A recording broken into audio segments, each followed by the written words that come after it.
Egunon, muy buenos días.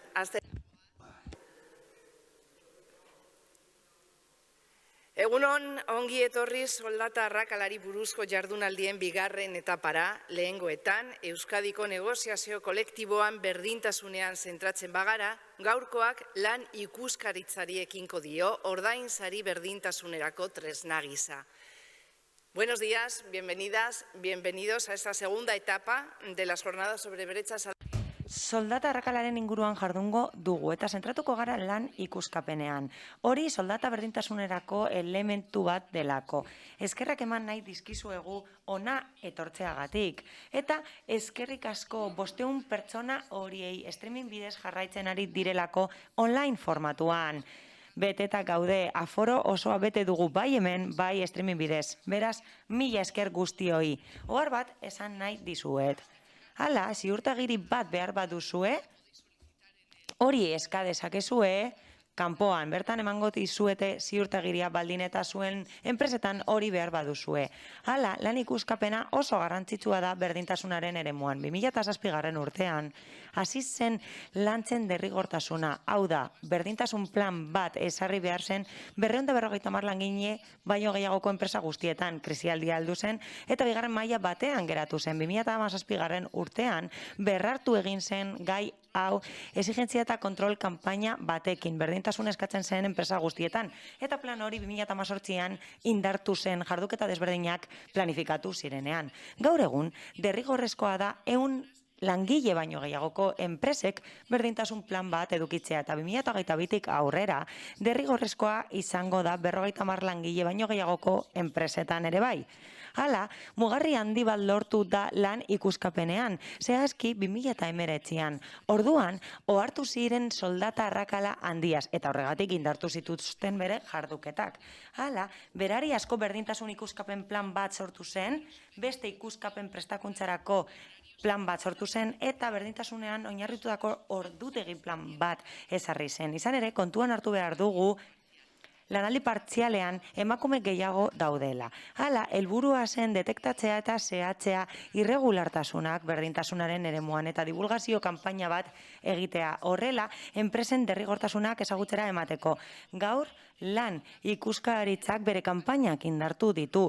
Protokolo bat sortu du jazarpenaren eta erasoen aurka lan eremuan. Genero ikuspegia txertatu du bere planetan eta kanpainak egiten ditu soldata arrakalaren aurka.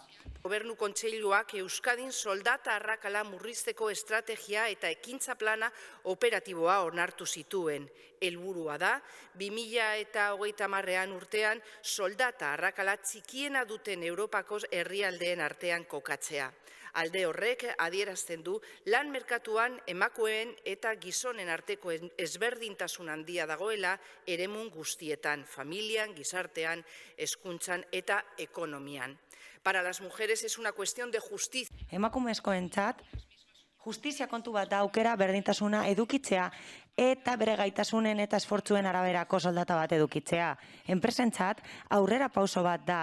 Horrela, aukera izango dutelako pertsonarik egokienak erakartzeko eta lan harremanetarako esparru egokia esartzeko. Baina zalantzarik gabe, zein da garrantzitsuena? Garrantzitsuena da horrela gizarte bidezkoagoa eta berdintasunean oinarritutakoa eraikiko dugula. Hala, goizean zehar adituak entzungo ditugu eta horiek hurbilduko digute ez soilik Euskadiko egoera, baizik eta Europa osoko egoera. Izan ere, soldata arrakala herrialde guztietan dago mundian. Bigarren lehendakari orde eta lan eta enplegu sailburuaren hitzaldiarekin hasiko gara. Horrela, Idoia Mendia mesedez, aurrera.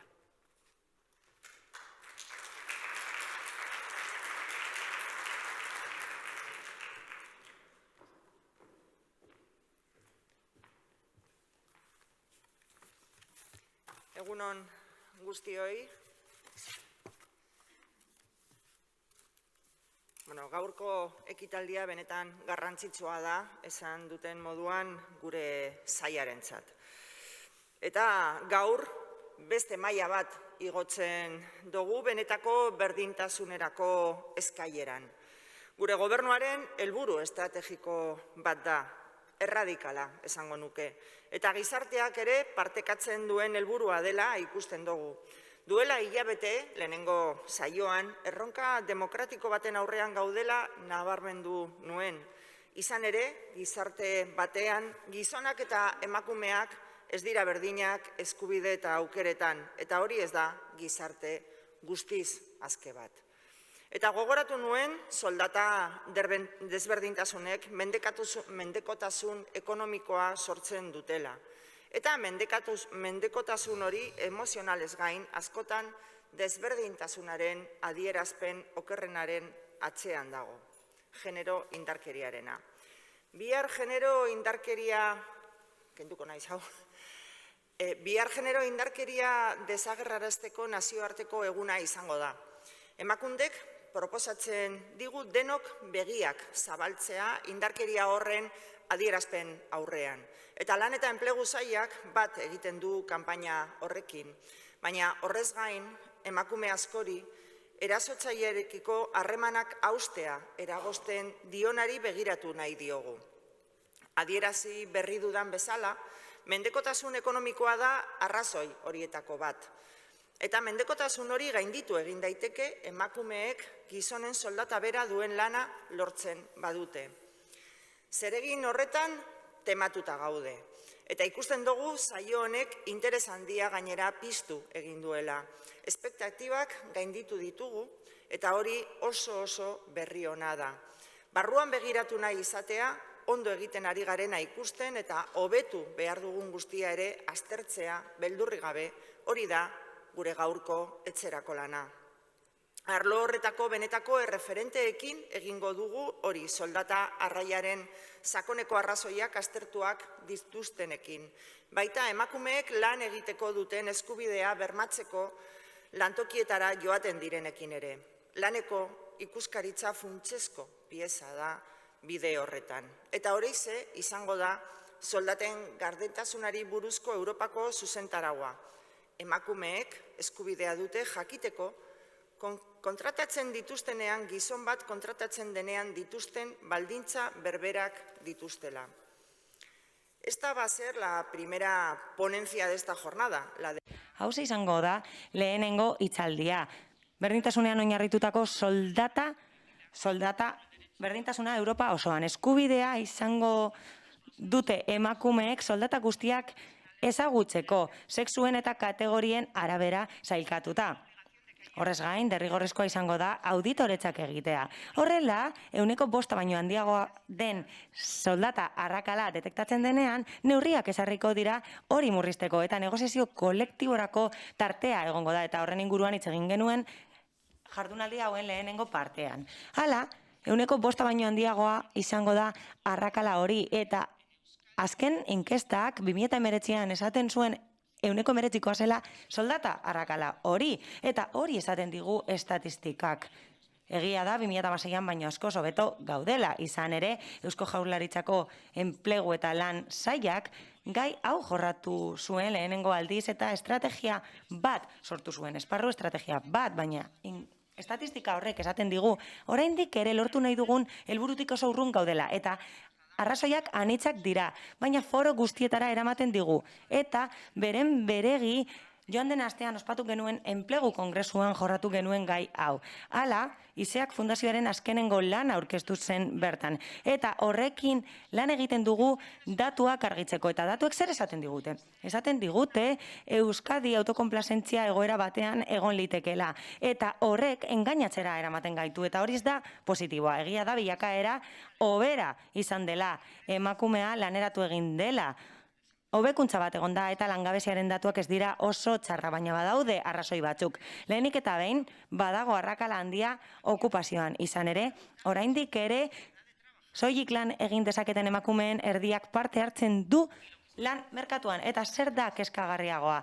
Lan horren kalitatea eta noski soldatak. Lehenengo arrazoia argia da, nahigabeko partzialitatea, gizonek gehiago lan egiten dute eta gehiago kobratzen dute ordu bakoitzeko. Eta emakumeen laurdenak kontratu partzialak ditu eta kopuru hori askoz txikiagoa da gizonezkoen kasuan. Eta arrakala hori ez da aldatu azkenengo 20 urteotan.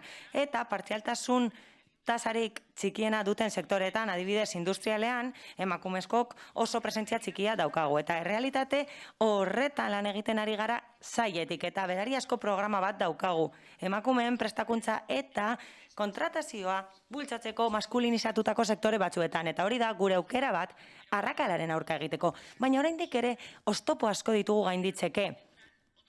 Oztopo horietan beste faktore batzuek dute eragina, eta besteak beste familia da faktore bat. Hala, seme-alabak edukitzeak inaktibitatea 12 puntutan areagotzen du, eta bikotea eta seme-alabak dituzten emakume gutxi batzue baino ez dute lan egiten lanaldi osoan, eta lorpen sozial handia izan dugu. Izan ere, emakumezkook eskubidea daukagu seme-alabak eduki nahi ditugun edo ez erabakitzeko askatasun osoz. Baina hori gora behera, oraindik gauza asko ditugu lortzeke.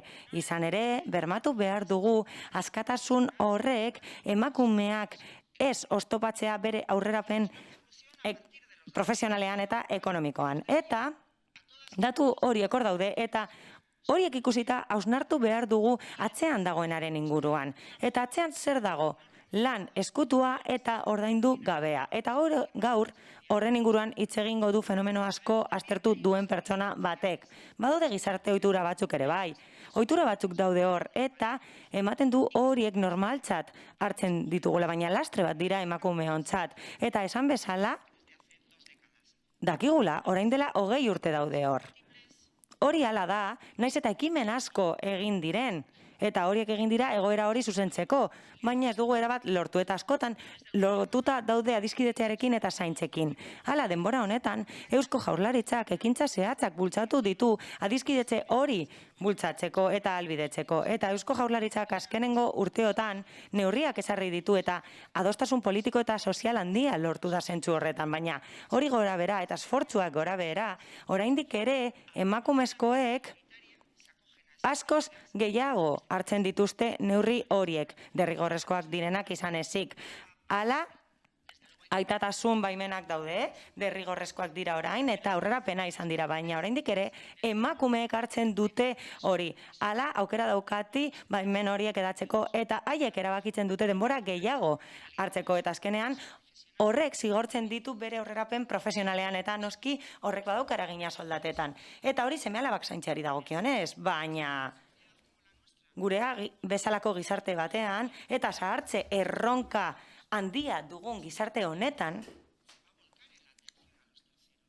hirugarrenei eman behar zaie arreta. Eta arreta ez da jarriko adingabeetan.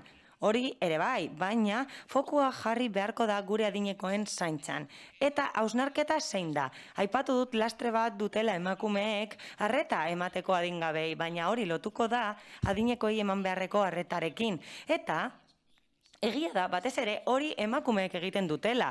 Eta nire sailaren agendaren parte da hori, lan eta enplegu sailaren agendaren parte da hori, eta hurrengo urtean, profesionalizatutako prestakuntza bultzatuko dugu zaintzetarako.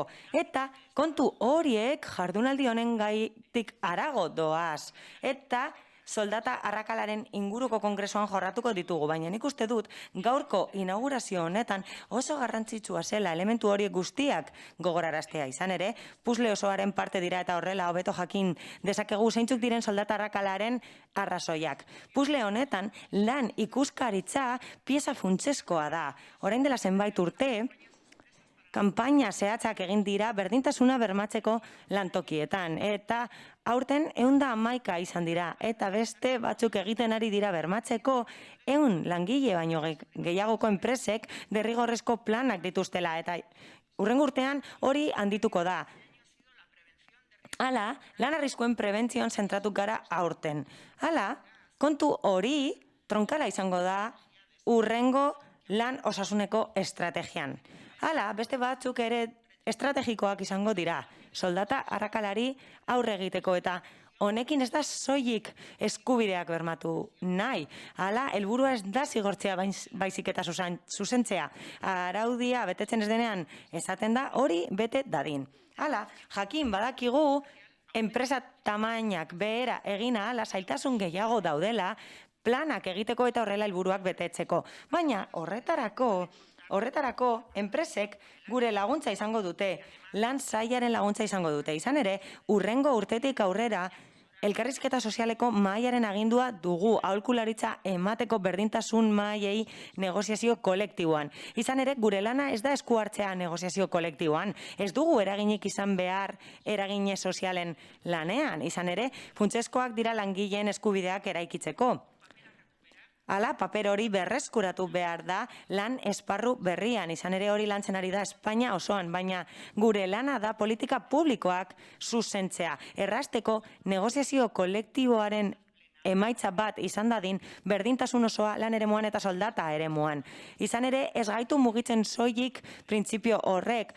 Eta egia da, bai, lan berberagatik berdin kobratu behar dela, baina badago beste zeharkako helburu bat sail eta gobernu gisa. Izan ere, ihesbide guztiak saihestu behar ditugu. Izan ere, askeak eskubide berberak dituzten pertsonak lortu behar ditugu gizarte horretan. Ihesbide horiek igatzen dituzte gure konkistak. Eta ondorio larriak dituzte, desberdintasun itzelak eragiten dituztelako. Eta gordina den emakumean aurkako indarkeriarekin adierazten da azkenengoz. Horregatik gustatuko litzaidake bukatzea lan sailetik bat egiten emakunderen kanpainarekin. Horrela, denok irekiko ditugu begiak indarkeriaren adierazpen desberdinen aurrean. Hala, lan eta enplegu sailetik begiak irekitzen ditugu. Horrela, emakumeei erasotzailearekiko loturak apurtzea eragozten dion arrazoi batekin bukatu nahi dugu. Hala, oso garrantzitsua da soldata berbera duten lantokietara eta lanpostuetara heltzea emakumeentzat. Hori da lortu nahi duguna gaurkoa bezalako jardunaldietan eta ziur nago probetxuzkoa izango dela bertaratutako guztiontzat eta guretzat ere bai gure sailean. Mila esker.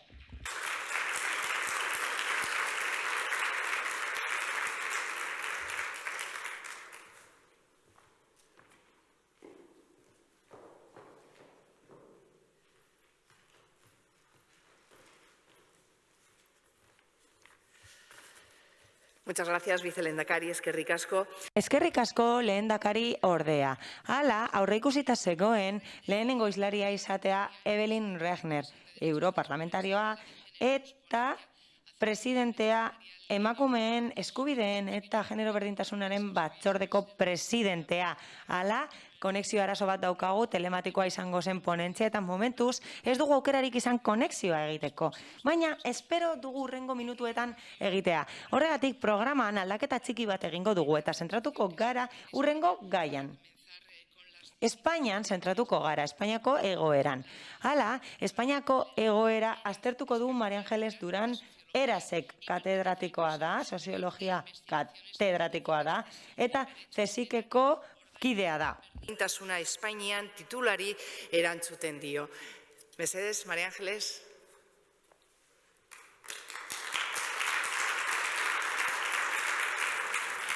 Bueno, y recordar también que cuando finalice...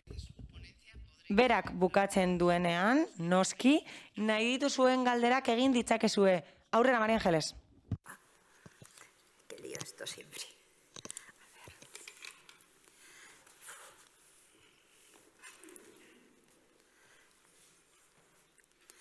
Bueno, buenos días. Egun on guztioi. Egun on eta eskerrik asko gonbidatzeagatik hemen egoteko. Ordu erdi izango dudala uste dut, baina konexioaren arazoak jarraituko balu ez daukat arazorik. Izan ere, hutsune hori bete dezaket nahi duzuen bezala. Como no los... Oraindik ez dakigunez, nire proposamena zein da? Ordu erdiko hitzaldia egingo dut, eta konpontzen ez bada eta antolakuntzari ondo iruditzen bazaio, erabakiko dugu, elkarrizketa bat edukiko dugun, edo beste zerbait nahi dugun. Baina printzipio saiatuko naiz mugatzen ordu erdi horretara. Hala, niretzat oso atsegina da hemen egotea eta badago arrazoi bat horretarako. Gaurkoa bereziki jardunaldi garrantzitsua da lan ikuskaritza jardungo delako. Hori da gaia eta biografikoa den datu bat esango dizuet. Oposaketak prestatu nituen lan ikuskaritzakoak. Baina aldi berean, irakaslean nintzen unibertsitatean eta bi bide horien artean aukeratu behar nuen. Hala, unibertsitate katedra, ala ikuskaritza. Hori egin behar nuen, autu hori egin behar nuen, unibertsitate katedra hautatu nuen, baina beti faltan bota izan dut. Askotan bizitzan aukeratu behar da, eta ezin gara leku guztietan egon, baina askotan pentsatu izan dut. Nola izango litzatekeen nere bizitza egoerak beste batzuk izan balira, eta gaur egun lan ikuskatzailea izango banintz. Lan ikuskatzailea izango banintz, ez nintzateke lanean egongo, ez daudelako emeriteak, baina katedratikoak badira emeritoak izan daitezke behintzat, eta hori esan nahi nizuen. Bestalde, beste gauza bat aipatu nahi nizuen sarrera gisa, ezta? Eta zera da? Bai gaur, bai aurreko jardunaldian, gaiak oso lotuta daude enpleguarekin. Eta, orain dela gutxi bizelendakariak, lehendakari ordeak esan bezala, enplegua eta lana dira gaiak, ez soilik enplegua, eta nik lanari buruz hitz egingo dut, eta ez enpleguari buruz. Eta hori da, planteatu nahi dudan lehenengo ideia, zein den aldea, enpleguaren eta lanaren artean. Lanaren definizioak ugariak dira, milaka daude. Baina, bat aukeratuko bagenu, hauze da. Ingurunearen aldaketa bat da, eraldaketa, esfortzu baten bidez egiten dena, eta aurretik zituen baldintza hobeetan uzten dituena. Hala, ez dakigu voluntarioa den, gozatzen den edo ez, gauza asko aipa daitezke, baina enpleguarekiko desberdintasun handia zein da? Enpleguak soldata elementua hartzen du barne, bere halakoa izan daiteke, hau da, soldatapekoak hori lortzen du, bere halakoa den ordainsaria, eta zeharkakoa izan daiteke, adibidez autonomoak lortzen duena, edo kooperatibistak beste soldata mota bat jasotzen du. Baina, zer gertatzen da? Hala, herrialde baten lan esfortzua aztertzen badugu, ordaindutako lana parte txiki bat da besterik ez lan osoari dagokionez. Hala, 1985ean, Nazio Batuetan emakumeen Pekingo edo Beijineko kongresuan dokumentu luze bat sortu zen, ekintza plataforma izenekoa, eta orduan inflexio puntu bat esarri zen. Lehenengo aldiz esaten ari zen. No estamos usando correcto. Ez dugu behar bezala erabiltzen daukagun guztia. Hala, bitarteko analitikoak ez ditugu ondo erabiltzen, aztertzeko zer diren egungo gizarteak eta zer diren egungo ekonomiak. Zergatik, guretzat ikusezina delako emakumeek egiten duten ekarpen soziala, baita ekonomikoa ere. Izan ere, esklusiboki erabiltzen ditugu enplegu estatistikak eta ez lan estatistikak. Hala, akats bat egiten ari gara, ez gara konturatzen, mundu osoan, emakumezkoen denbora gehiena lanean, ez dela ordaintzen, edo gutxienez ez da zuzenean ordaintzen lan hori. Partizipazio bat egon daiteke familiaren onuretan, baina ez da zuzenean kobratzen. Beraz, ez da ordaindutako lana. Eta politika publiko gehienak, bere motak gora behera, oinarrituta daude informazio batean. Eta informazio hori lotuta dago lanarekin. Eta lan hori merkatutik pasatzen da, salgai bihurtzen da eta gero diru bihurtzen da. Merkatutik pasatzen ez dena ez da erregistratzen. Eta hain gutxi erregistratzen da, esen nik esango nukeen, lehenengo ikerketa egin nuenean emakumezkoen lanari buruz, hau da, emakumeek etxean egiten duten lanari buruz ikertu nuenean, ez nuela estatistikarik aurkitu Espainian, ez nuen ezer aurkitu Espainia osoan. Baina zorionekoa izan nintzen. Hala, nik esatu nintzen eta esan nuen ez egoela materialik eremu hori aztertzeko. Eta ikerketa soziologikoko institututik aukera eman zidaten nazio mailako inkesta bat egiteko. Txikia, humila, baina inkesta bat. Emakumezkoei egin behar nien inkesta. Eta egin genuenean zein izan zen emaitza. Ba honakoa. Garai hartan, emakumezkoen 30% zeuden lan merkatuan. Eta gainerakoek zer egiten zuten? Aisialdian zeuden? Ba ez zeuden aisialdian. Hala, etxean batezbesteko lanaldia 8 ordukoa zen. Baina, 8 ordu horietan, kontuan hartu behar da, lan egiten zutenek beste lan hori egiten zutela. Eta sektore handi bat agertu zen. Ez ditut zifrak gogoratzen, 20% gutxi gora bera zen, baina batzuek gainditzen zuten legezko lanaldia ordaindutako ekonomiaren sektorean. Beraz, lan egin beharrekoa baino askoz gehiago egiten zuten. Hori oso garrantzitsua zen. Baina, galdetzen zenean, aukeratu beharko bazenu, aukera izango bazenu, enplegu bat lortzeko onartuko zenuke? Hori planteatzen genien emakume horiei. Suspensea utziko dizuet. Emakume horietatik, eta kontuan hartu behar da, ez zutela lanik eta ez zutela bilatzen, hautaketa hori dagoeneko egin genuen, hau da, ez zeuden erregistroetan, ez zeuden langabezian, erregistratuta, horiek ez zuten lanik bilatzen, eta galdera hau egin genienean, zein zen erantzuna? 155ek erantzun zuten. Garai hartan, Espainian, 300.000 pertsona ziren, 800.000 pertsona ez dakit, 800.000 agian izango ziren. Eta horiek langabezia aktiboan zeuden, hau da, lana bilatzen zuten. Baina, milioi asko zeuden, emakume asko, eta horren erdiak esaten bazuen enplegu eskaintzekotan onartuko luketeela eta kontuan hartuta ez zeudela erregistratuta, planteatu behar dugun lehenengo gauza zera da. Nola aztertzen ditugu zifra hauek, zer esan nahi dute, eta zer esan nahi dugu informaziorik ezak.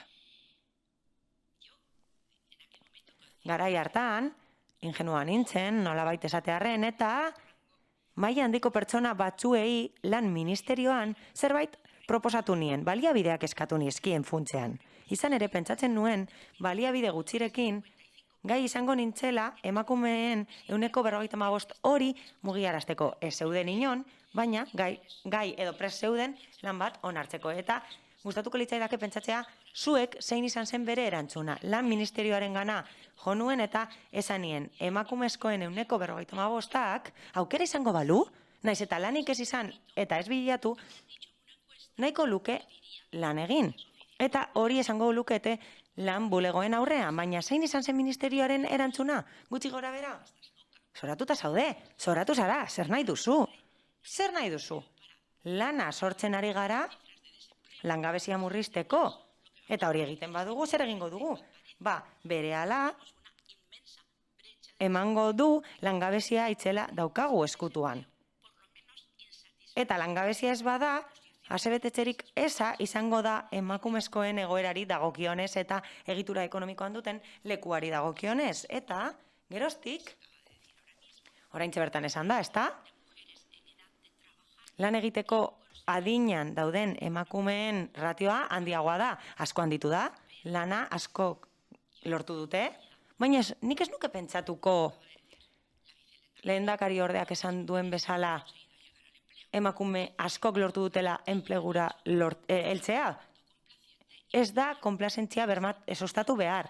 Pentsatu behar dugu, zergatik ez duten lortu beste emakume batzuek lana, baldin eta hori nahi bazuten. Berriro ere itzuliko naiz Beijingeko emakumeen gaineko konferentziara. Eta erantzuna hauze da. Gure ekonomia interpretatzen ari gara modu oso simple batean. Nahiko bereizia da gure interpretatzeko modua. Izan ere, ekonomia baliabide eskas guztien antolamendua da. Eta baliabide eskas horien artean ez daude soilik ikatza, petrolioa eta beste batzuk ez. Baliabide eskasen artean denbora dago. Bakoitzak daukan denbora. Eta gure jergan hori da denbora kapitala nolabait esatearren. Eta zenbat da hori? Eta horretan oso demokratikoak gara. Eguzki ateratzen da eta iluntzen da ordu berean guztiontzat. Eta daukagun denbora kapitala berbera da. Mundura etortzen garenean, Espainian denbora hori, gutxi gora bera, 84 urtekoa da, apur bat gehiago emakumeontzat eta apur bat gutxiago gizonezkoentzat. Eta 24 ordu egunero eta 365 egun urtean. Hala, Nazio Batuetan 95eko ekintza plataforman onartu zen ezegoela estatistika oinarririk erabakiak hartzeko. Ebidentzian oinarritutakoak, alegia orain medikuntzan egiten den bezala. esaten zen politika altuko erabakiak hartzen genituela, adibidez, politika ekonomikoen inguruan, politika sanitarioak, hezkuntza politikak, mota guztietako erabakiak hartzen genituen, baina horretan ez genuen zerbait kontuan hartzen, eta funtsezkoa zen denbora kostua eta onura, ez diruan. Neurri horiei zegokionez, noski, eta ez genuen tresna nahikorik estatistikaren eremuan, noski, neurtzeko produktuak eta kontsumoak diru terminoetan, konponbide bakarra zein zen, konponbide bakarra zen denbora erabilera terminoetan egitea. Orduan, plataforma horretatik sustatzen hasi zen beste modu bat, naiz eta beste lekuetan aurretik egiten zuten. Hala, denboraren enpleguaren inkestak egiten hasi ziren. Euskadin, emakume batzuek ez dute enplegura jotzen. Eta zertan ari dira, telebista ikusten? Bere aurpegia margotzen, dantzatzen, txateatzen? Ez horize, gehienak lanean daude. Baina bestelako lan batean ari dira. Eta ez da ordaindutako lana, baina lanean daude. Hala, denboraren enpleguaren inkestak egiten hasi ziren, eta bai, oso garestia da, oso geldoa da, eta bai, beti esaten dut, aldudan guztietan esaten dut, Eustat mundu osoan entitate aitzindaria dela. Ez dago horrelako estatistika instituturik mundu osoan. Ez da espezializatua, baina inkesta asko egin ditu enpleguaren denborari dagokionez. Gaur, ezin da politika egin denbora baliabidea ezagutu gabe, eta hori oso desberdina da. Dirua baliabidea baino askoz desberdinagoa da. Eta zer agertu zen, adibidez, Espainian, Estatistika Institutu Nazionalak, bi inkesta handi egin ditu horren inguruan, bat 2002an, bat bestea 2011an eta 2021an, horiek dira egindako bakarrak. Eta datuak ematen baditut, makroinkesta batenak badira, 2011akoak izango dira, ez dagoelako besterik. Eta Euskadiren kasuan badago datu berriagoren bat. Eta ikerketa kontseilutik nik 20 bat egin ditut. Kalitate txikiagokoak, tamaina txikiagokoak, ordezkagarritasun txikiagokoak, baina badauzkagu datu batzuk. Eta ineren datuetara itzuliz, ordaindutako enplegua neurtzen denean, hau da, enplegua neurtzen denean, biztanleria aktiboaren inkesta daukagu eta zoragarria da. Unibertsitateetan, harrigarria da, askotan esaten dugulako hepatitisa dugula. Hepatitisa dugula. Epa oso garrantzitsua delako eta ikerketa asko daudela, esfortzu itzelak egiten dira. Epa ematen du, bai, zoragarria dela, informazio ematen duela denaren inguruan, puntuala da, konparagarria da, seriak perfektuak dira, bai, zoragarria da epa, baina esaidazue non dagoen epa bat aztertzen duena ordaindu gabeko lana. Hala, denboraren inkesta egiten denean, denboraren enpleguaren inkesta egiten denean, badago etxeko lana deitzen den kategoria bat. Eta zer gaitzen da horretan? Kategoria horretan sartzen da erosketak egitea, sukaldean janaria prestatzea, garbitzea, kudeaketak egitea, seme-alabak ikastetxera eramatea, laguntzea aitona amonak, baldin eta beste etxe batean badaude, hori guztia. El resultado en horas año. Zein da emaitza?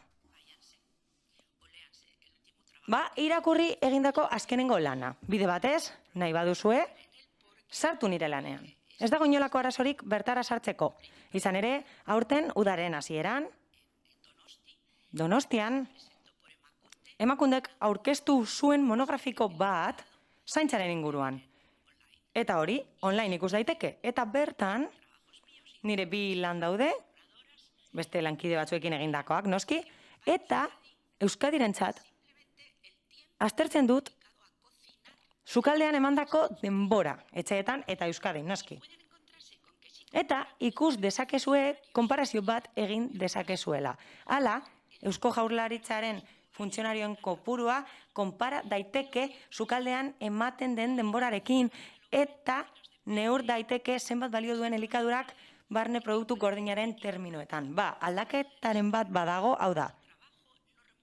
Ordaindu gabeko lana deskargatzen bada etxeetan eta adibidez seme-alaben otorduak edo adinekoen otorduak merkatura eramaten badira elementu horiek oso elementu garrantzitsuak dira. Eta Espainia osoan Zeintzuk dira hartutako erreferentziak? Hala, denboraren enpleguaren azkenengo inkesta hartu dut eta eparena, hurbileko eparena hartu dut. Eta algoritmo berbera erabili dut, astean 37 ordu, hau da, lanaldi osoko enpleguak zerbitzu sektorean, hori da hartutako referentzia eta eraldatu dut. Hala, inek esaten dit, zenbat ordu ematen diren etxean lan egiten. Eta emaitza zein da Espainian. Hala, Espainia osoan, eta Euskadin desberdina da, apur bat desberdina, basuagoa delako, emakumeek gehiago lan egiten dutelako Euskadin oroar, eta nik uste dut oso datu garrantzitsua dela, eta horregatik arnaz hartzen dut eman aurretik. Urteko volumenari dagokionez, ordaindu gabeko lana etxeetan, eta merkatuan jarritako lan guztia, beltza barne, epak esaten duen bezala, eta berriro ere errepikatuko dut. Anual. Urte bakoitzean etxeetan gizon emakumeek eta helduek eta mundu guztiak ordaindu gabe egiten duen lana, urtean zehar eren bat gehiago da lan merkatuan dagoen lan guztia baino. Horregatik nire mintzaldiaren izenburua. Hau da, zuzena balitz, ongi, borondatezko balitz, berdin espaldin badugu aldatzen nahi, ez dago zer esanik. Orain, berdintasuna eskatzen ari baldin bagara lanaren merkatuan, ondorioa da, berdintasuna ere behar dela merkatutik kanpo ere. Nola lortuko dugu lan merkatuan berdintasuna oinarrian baldin badago guztiz desberdina den lan merkatutik kanpoko egitura bat? Badaude, hemen Eustatek egindako inkestak 5 edo 6, ikusi nola aldatu diren portzentajeak. Igo da, gutxitu da lan merkatutik kanpoko lana. Jakina, definizioa zaila da, zer da lan egitea. Maite dugun haur txiki bat zaintzea lan egitea da, titia ematea, edo umea izatea, hori lana da, zaila da, bai? Edo geure burua zaintzea lan egitea da, aldamenekoa zaintzea, eta joera zein da. Hemen bi joera desberdin hasten baitira. Batetik, badira emakumeak lan merkatura sartu nahi dutenak. Eta bestetik, gizarteak, euskal gizarteak, oso nabarmen, Europa osoak nabarmenki, baina baita Txinak, Japoniak, Estatu Batuek, Latin Amerikako hainbat herrialdek, lortu dute heldutasun demografikoa. Nire gehiago gustatzen zait, zahartze demografikoa baino. Baina deitu nahi duzuen bezala. Baina, esan bezala, Euskada super helduta dago demografikoki. Horrek esan nahi du lan merkatuan jende gutxiago edukiko dugula. Hau da, halako adin batetik aurrera jendea badoa. Eta urtero 3 hilabete irabazten ditugu bizi itxaropenen. Pentsio funts bat egiten badugu, badakio ondoko urtean, eta horrengoan eta horrengoan, horiek estiratu behar ditugula, eta gure zergek merkatutik kanpo egongo den jende gehiagoren gana iritsi beharko dela. Eta jende horrek, pertsona horiek, zer egingo dute? Telebista ikusi? Zer egingo dute? Ez.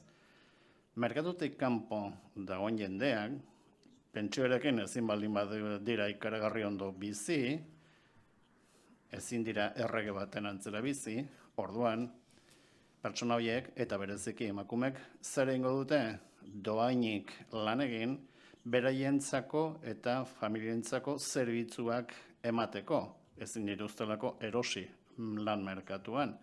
Horretaz, Euskadin, Espainian eta mundu aurreratu osoan, demografikoki eta ekonomikoki aurreratu guztian, populazio gutxiago edukiko dugu merkatuan eta populazio gehiago kanpoan behar dituen zerbitzuak ordaindu ezin eta ekoitzi beharko dituztenak ordainsaririk gabe. Datuak Espainiarako. Denboraren erabilaren inkestan esaten da, 28 milioi enplegu dauzkagula, edo horren baliokideaz, zerbitzu atalean edo zerbitzuen sektorean, etxeetan ordaindu gabeko lanaren bitartez egina, batez ere emakumeen esku. Eta horrek, gutxi grabera, 28 milioi enpleguren baliokietasuna du. Pentsa ezagun lan publikoak. Politika askotan izaten da erabakitzea nork ipintzen dituen eta nork kontsumentzen dituen baliabideak. Eman dezagun erabakitzen dela. Etxeetan doainik lan egitera erabiltzen den denboran 10%, aurreko ponentzian esaten den bezala, gehien bat adineko pertsonak zaintzeko erabilitako denbora, joera da gero eta adineko gehiago bizi direla bakarrik. Gaur egun 9 milioi terdi daude 75 urtetik gorako pertsonak, eta gero eta gehiago izango dira, eta horietako 25% pertsona bakarreko etxeetan bizi dira, norbaitek hartu beharko du hoien ardura. Eta gero eta zaharragoak izango direnez, norbaitek zaindu beharko ditu. Nork ipiniko du beharrezko izango den denbora. Espainian gutxi bera 3 milioi terdi langile balin badaude, estatuaren soldatapean, nolabait esan da, eta etxetan egiten den zainketa lanaren 10% bakarrik hartuko balitz, 2,8 milioi langile izango ziren. Produktibitatea berdina izan ezkero, orain etxeetan egiten den lana egin ahala izateko, eta estatuak hartu beharko balitu horren ardurak, beraz 2,8 milioi enplegu edo lanpostu sortu beharko lituzke. Zein politika sozial egin nahi ditugu Euskadin edo Espainian, nola banatuko dugu lanaren zama, ez enpleguarena. Lanaren zama ezin badugu banatu, enpleguaren zama ere ezingo dugu banatu. Beraz, 10% esan nahi du 2,8 milioi, 3,5 milioi langile publiko ditugularik. Egin dezakegu hori, ez nola ordainduko dugu. Prest algaude zergak igotzeko, ekarriko dugu kanpoko jendea, etorkinak merkatuaren beko geruzan egongo direnak, lehez kanpoko lana onartuko dugu, baldintza ezin txarragoekin, zer egingo dugu.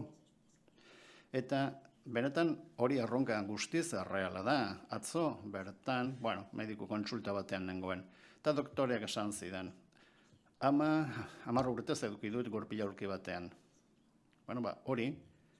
Horri erantzun bat eman behar diogu, eta gure inguruan baldin badugu, eta begira, lehenago esaten zen ume asko daude. Metafora bat erabiliz, paraisutik irteten ere ginenen garai hartan, Genesisaren metafora horretan, hau da, mundu ustez zoriontsu batetik, Adan eta Eba kanporatu zituztenean, emakumeari esan zitzaion zuk oinazearekin eukiko dituzu umeak.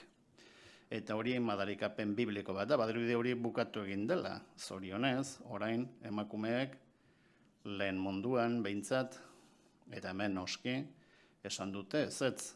Lehendabizi nahi dudanean eukiko dut familia. Eta bigarrena, minik gabe, oinazerik gabe. Horiek konkistak dira, hori gizateriaren historian ez da hori inoiz lehenago gertatu. Hau da, nahi denean eukitzen dira umeak, eta hori aukera bat denean, zer gertatzen da? Ia emakume bakoitzeko ume baten defizita daukagula Espainian iraupen demografikoari eutsi alizateko. Beraz, edo bukatuko gara, edo kanpotik jendea etorri beharko da. Zergatik, umeak izatea oraindik ere garestia delako, baina ez fizikoki, baizik eta oraindik era guztietako inposizioak dituelako, benetan emakumeen aspirazioak eragozten dituztenak. Nola konponduko dugu gako hau, korapilu hau? Besteak beste, erraztasunak emanez, zainketa lanak egiteko, eta hori gaur egun batez ere emakumeen esku dago. Zuek esango, zer egingo dugu? Lehenago entzuten egon naiz. 200 langileetako enpresetan berdintasun politikak eduki behar dituzte. 50-koak laster. eta enpresak ez direnak, adibidez bat, 2, 3, 4 edo 5 langileko etxe bizitzetan non ipiniko dugu ikuskaritza. Leku batean esaten bada, zerbitzuen sektorean 37 lan ordu astean, ez. Lehendabiziko inkestan, ateratzen zaizkidan hainbeste emakume esaten zutenak, ez, nik ez dut lanik egiten. Nik nire beharrak egiten ditut. Bueno, baina nire beharrak eta nire obligazioak baldin badira lan legeriak esaten duena, baino gehiago hori zer da, zuzena, ala okerra, ez dago ikuskaritzarik esaten duena izu, gira. Lan ordu da, gehiegi daramatzazu hor etxean lanean. Edo nire ama gaizki baldin badago gurpila aulkian eta itxaron zerrenda batean laguntza bat lortzeko, edo dena delakoa, batzuetan, emakume batzuk, gizon batzuk ere bai, emakume orkestrak dira. Zaintzaile, denbora luzeko zaintzaileen 184 emakumeak dira. Batez ere gaixoak direnean, gaixoak zaintzea denean, eta hori da gure, garaiaren ezaugarria, gaixotasun degeneratiboak dira batez ere, hau da atzera bueltarik ez daukatenak. Zainketan lan hori, hainbat faktore emozional nahasten dituena eta oso gogorra izan daitekeena bestalde, krisialde etorri zenan zer kendu zen lehendabizi? Horretarako laguntza, hau da zaintzaileentzako laguntza. Laguntza eta gizarte segurantzaren ordainketa. Ordaindu gabeko lanaren ardura hartzeak esan nahi du paper guztiak dituzula, boleto guztiak dituzula, etorkizuneko mendekotasun ekonomikoaren zozketan.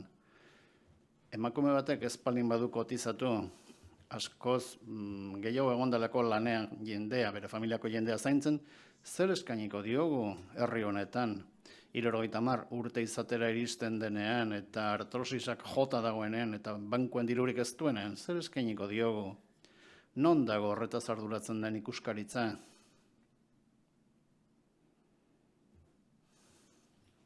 Beno,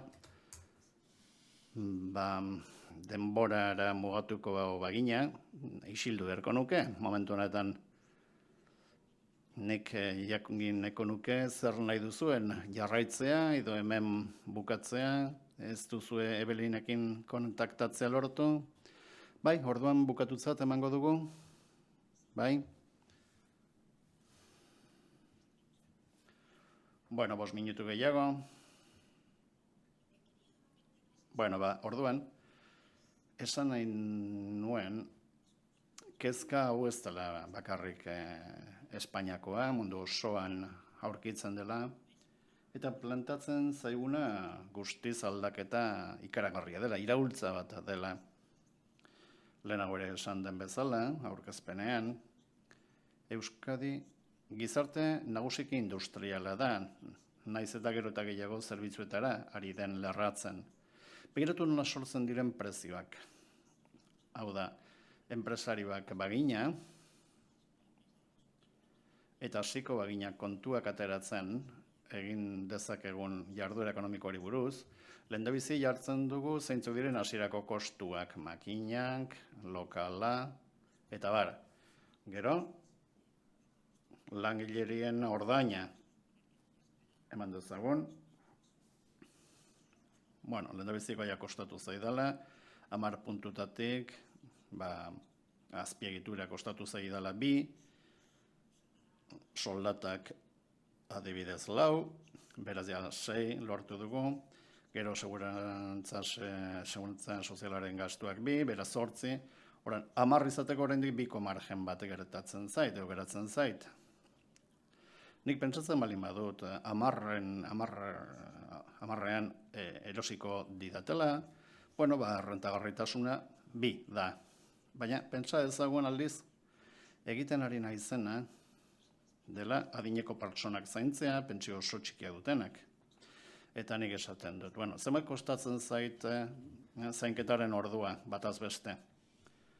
Merkatuan, Madrilen, 10 euro orduko, modu erregularrean pixkat gutxiago, baina gutxieneko soldatatik gora, noski. Eta orduan, errentagarria daratzen zaitu aiala ez.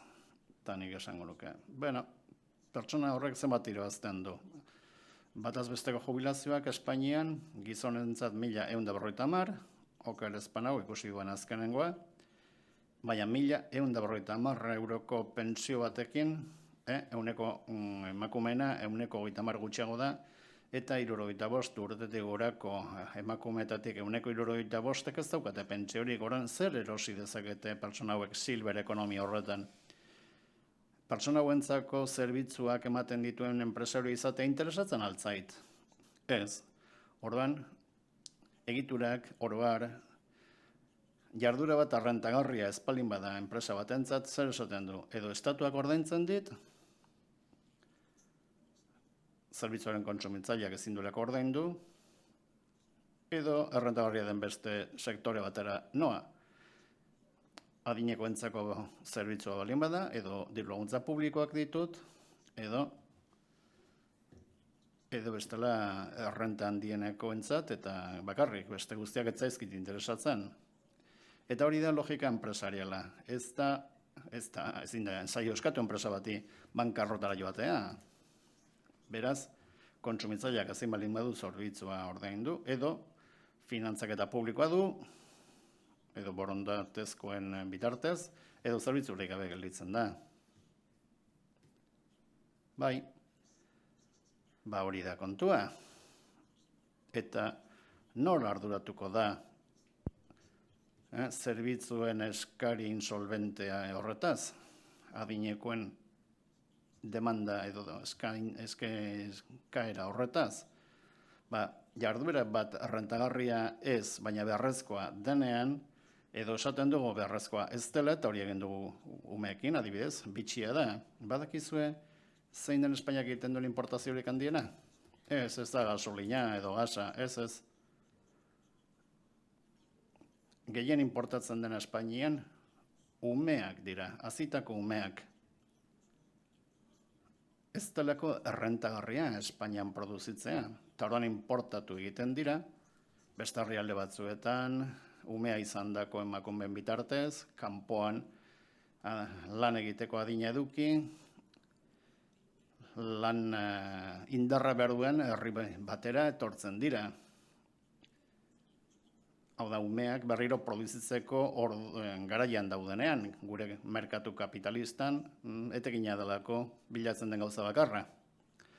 Orduan, nora doa demanda insolvente hori guztia? Emakumeen bizkar. Entrenatuta bai gaude, maitasunagatik, moralarengatik, arrazoi moralengatik egiteko. Borondatez edo, baina noski behartuta azken batean egituraz begiratzen bali badugu. Orduan, hori arreala da, ala ezarritakoa da. Bateragarriak ote dira etorkizuneko zainketako gizartea eta gaur egungo gizarte egitura produktiboaren oinarriak, elkartrukea bat ezare, ezin baduzu elkartrukatu, ez duzulako ezer emateko, zer egiten dugu pertsona horrekin. Eta zainketaren zama jasotzen duena, legezkoa baino lan egun luzeagoa dena, denbora luzeagoan, asegururik gabe,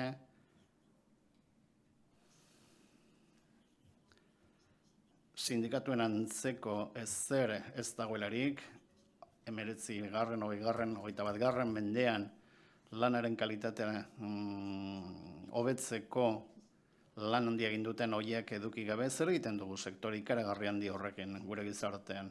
Ni lan ikuskatzailea izan banintz, behar badaz nintzen hainbeste kezkatuko, baina bere momentuan, hautatu nuen pentsatzea beste marko batetik gai hauei buruz, eta horregatik etorren naiz lanaren sektore izugarri handi honi buruz hitz egitera etortzea. Bera delako urtean zehar lan ordu gehiago produzitzen eta kontsumitzen dituena, baina babesik gutxien duena. Eskerrik asko zuen arretarengatik.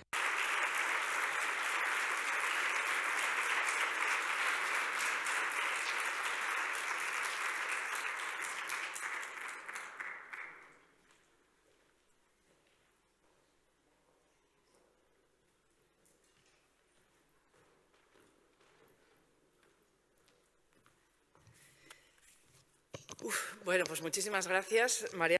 Eskerrik asko, Maria Angeles, benetan datu mordo bat ikaragarriak utzi dizkiguzu eta hainbat galdera aidean eta ikuskaritzak eman beharko die erantzunik. Zuk eman duzun datu hori, ordaindu gabeko etxe eta lana dela lan merkatukoa baino eren bat handiagoa, benetan kezkagarria da. Eta hor dago gakoa, zer egiten du inspekzioak ikuskaritzak etxeetan, lan disfrazatu hori kuantifikatzeko. Bueno, eskerrik asko, zure ekarpenengatik. Orain, bai, Evelyn Regner, eukiko dugu, eure parlamentaria, eta berak egingo dugu erradiografia bat, Europako egoerari buruz. Soldata arrakalari dagokionez, ingelesez hitz egingo du, itzulpen aparatuak badituzue, lehen kanala eukiko duzue, gaztelani. Pero en inglés y Bat, lehendabiziko kanala euskeraz, bigarrena ingelesez, hirugarrena gaztelaniaz eta bigarrena ingelesez jarraitzeko. Beraz, entzungo diogu orain, Evelyn Ragneri, Europako soldata arrakalari buruz. Thank you very much. An excellent good morning to all of you. Egunon, Estrasburgotik ari naiz hizketan.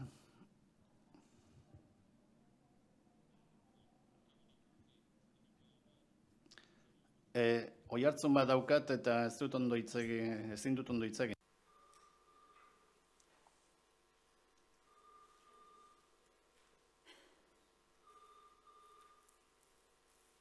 So sorry, I tried once more. An excellent. Barkatu berriro saiatuko naiz. Bueno, egunon Estrasburgotik osoko bilkura bat egiten ari gara, Europako Legebiltzarrean. Hore handia da, niretzat zuekin hemen egon alizatea. Zuekin, zuen aurrean. Izan ere, soldata berdintasuna balio bereko lanaren truke. Hori Europar Batasunaren printzipietako bat da, gure ADN-ean dago. Eta bada garaia, esaldi hori sartzeko Europar Batasunaren itunean, baina batez ere zerbait egiteko eta praktikara eramateko. Europako genero berdintasunari buruzko institutuko indizak esaten digu, 100 urte beharko ditugula maila berean jartzeko soldata arrakal horretan, eta hori ezin jasateko modukoa da, beraz, neurri legalak hartu beharko ditugu, eta neurri loteslerik gabe ez dago aldaketarik. Aurrerapena bakarrik etorriko da dortoka baten abiaduran. Orduan, Europako Legebiltzarrean, asko ari gara batzordea presionatzen, proposamen bat egin dezan arrakala hori gutxitzeko, bai pentsioetan eta bai zainketan, eta batzordeak ipini du zerbait mailaren gainean, gardentasun neurriak adibidez. Gardentasun neurri hauek, mailan daudenak esaten duen bezala, diote enpresa guztiak behartuta daudela emakumei eskubidea emateko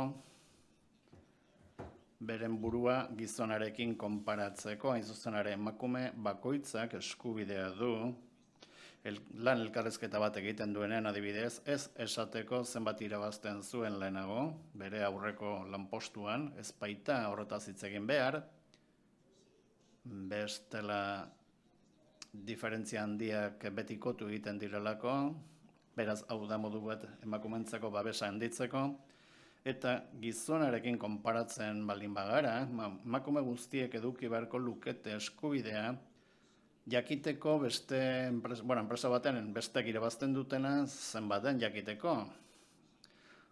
Beraz, diferentziak baldin badaude emakumeak eskubidea du epaitegitara jotzeko.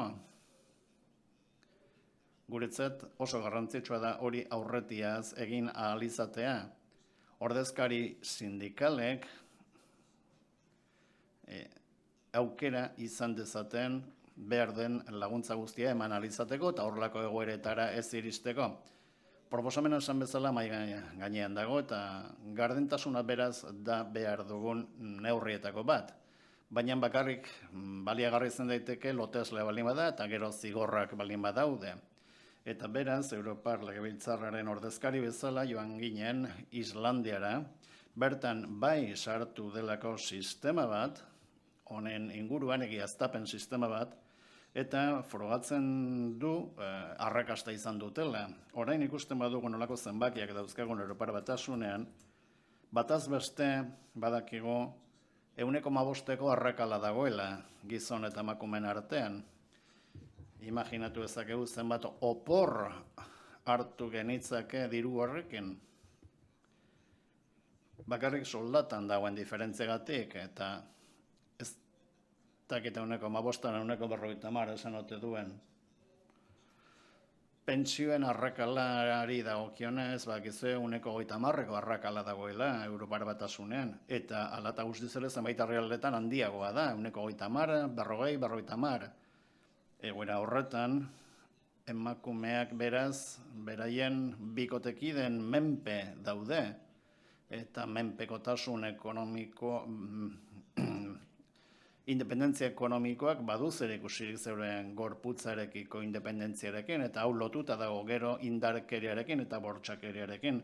Bikotekidearen mende egoteak ere badu eraginik historia honetan ere bai. Beraz, gardentasuna guztiz baldintza beharrezkoa da, benetan soldata arrakala gutxitu nahi badugu. Zainketako arrakala ere aipatu da hemen, eta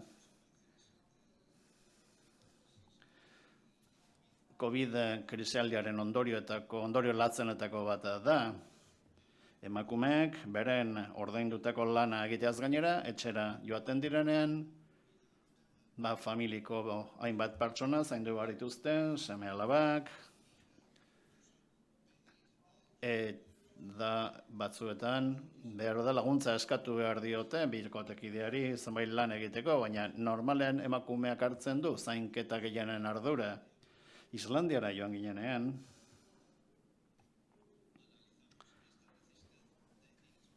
ikusi genuen beharrezkoa zela zuzentarau bat ipintzea gardentasunari buruz eta gutxieneko soldatei buruz ere bai.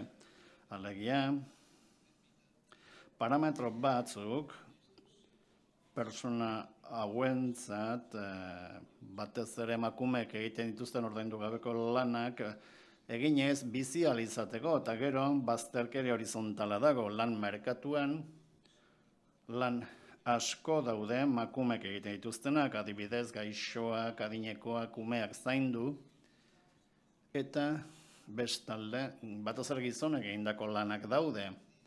Aztertzen baditugu soldatei buruzko gardentasun neurriak, ikusten dugu mundu guztia, enpresa guztiak sartu behar direla bertan. Zeren, enpresa txikietan edo enpresa eratainetan lan egiten duten pertsona gehienak horrelako enpresetan lan egiten baitute, eta gardentasun neurriak oso sinpleak izan behar dute.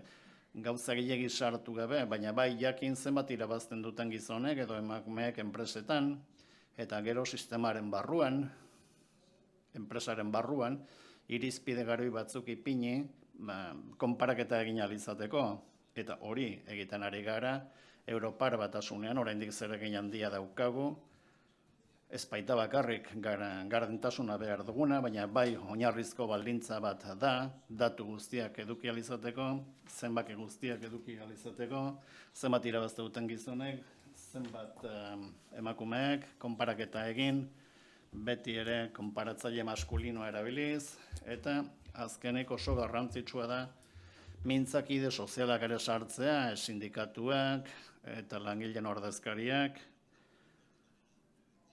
modu preventiboan lan egin ahal izateko, eta jakina langile guztiak kontuan izateko, izan gizon, izan emakume, eta Europako ituna definitzen dugunean, esan beharra dago, 1957 ezkero, gizarteak aurrerapideak lortu dituela, alderdi biologiko, juridikoetan, herrialde askotan, 3. genero bat sartu dute, legeetan, eta hori ere kontuan izan behar da.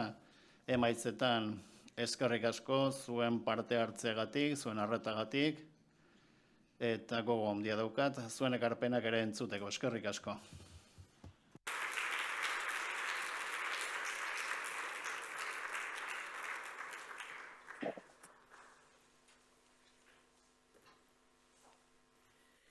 Bien, pues Evelyn queda a la espera. Evelyn zain dago eta galderaren bat egin nahi baduzue, hauze da momentua. Ez dakit norbaitek galderaren bat egin nahi duen, zalantzaren bat argitu nahi duen. Lehen, ez dizkiogu galderak egin Maria Angelesi, baina norbaitek berari ere galderaren bat egin nahi badio noski, hauze da momentua. ¿Tenéis alguna pregunta? Galderaren bat, konturen bat, komentatzeko? Bueno, pues si no... Ala, ez bada, eskerrik asko Evelini, ez dakit berak zerbait esan nahi duen bestela, eskerrak eman nahi dizkiogu besterik gabe, eskerrik asko hemen egoteagatik. Eskerrik asko telematikoki hemen egoteagatik, eta 1000 esker zure ekarpen guztiengatik, 1000 esker, egun ona izan.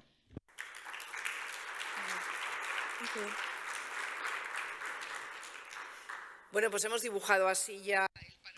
Horrela, Europako panorama marraztu dugu, Espainia aztertu dugu, eta gero urrengo hitzaldira pasako gara. Gaia da, zeintzuk diren eskuragarri ditugun tresnak soldata arrakala murrizteko. Besteak beste, soldata erregistroa eta auditoretzak ditugu. Hala, Patricia Nieto Rojas da gure gonbidatua, hala, Carlos Hirugarrena Unibertsitateko Gizarte Zientzia eta Zientzia Juridikoetako fakultateko irakaslea da, eta gonbidatzen dugu Patricia ona etortzera eta bere hitzaldia ematera. Berak soldata arrakala murrizteko tresnak aztertuko ditu. Aurrera nahi duzunean. También, si tenéis alguna pregunta, al final de su intervención... Kasu honetan ere bai, galderaren bat baduzue, bukatzean egin aldiozue.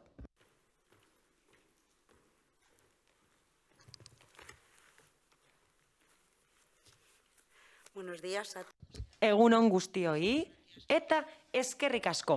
Eskerrik asko gonbidatzeagatik. Jardunaldi hau oso interesgarria da, eta zorionekoak gara espazioa partekatzen dugulako Duran irakaslea bezalako aditu zoragarri batekin. Izan ere, berak asko egin du emakumezkoon lanaren eragina neurtzeko. Naiz eta bere etxeetan egindako lana neurtu duen, eta horregatik plazera da bere hitzaldia entzutea. Zertan zentratuko naiz? Ordu erdi daukat, hitz egiteko, antolatzaileek ohorea eman didate, ordu erdi hitz egiteko, eta nire gaia hauze da. Legeriak 2 tresna sustatu ditu, lan legeriak noski, eta horren helburua beti izan da soldata gardentasuna bermatzea. Izan ere, hori bere bizikoa da soldata arrakala murrizteko. Aurretik hitz egin duenak esan du beharrezkoa dela apustu bat egitea. Hala soldata gardentasunaren zuzentarauaren alde egin behar da, tresnetan aurrera egiteko, gehiago eta hobeto egiteko. Hau da, soldaten inguruko informazioa eskuragarriagoa izan da din, eta horrela soldata arrakala murrizteko. Ondo da, gure kasuan, badago elementu bat vanguardian jartzen gaituena. Hala, badaukagu dekretu bat, dekretu lege bat, Espainian, eta horrek apustu irmoa egin zuen gardentasunaren alde, soldatak gardentasunaren alde, alegia. Hala, lan ikuskaritzako Euskal Autonomia Erkidegoko kide batek esan du berdintasunarekin lotutako neurriak eta berdintasuna oso garrantzitsuak izan direla, eta garapen praktikoan 2 alderdi aurkitu ditugu. Baldintzatu dutenak bere ezarpena. Badaukagu lege organikoa, berdintasunekoa, 2007koa, denok dakizuen bezala, eta lege organiko hori dela eta krisialdia hasi zen garai hartan, eta masiboki suntzitu zen enplegua, eta legea hasi zenean arazo handiak egon ziren horregatik. Hala, herrialde honetako enpresa gehienek esfortzua jarri zuten produkzioa jarduera mantentzean, eta noski planak ezarritako eta berdintasun legeak ezarritako neurri asko atzeratu zituzten. Antzeko zerbait gertatu zen 6/2019 errege lege dekretuarekin. Izan ere dekretu horrek bultzada handia eman zion gai honi, baina zergatik.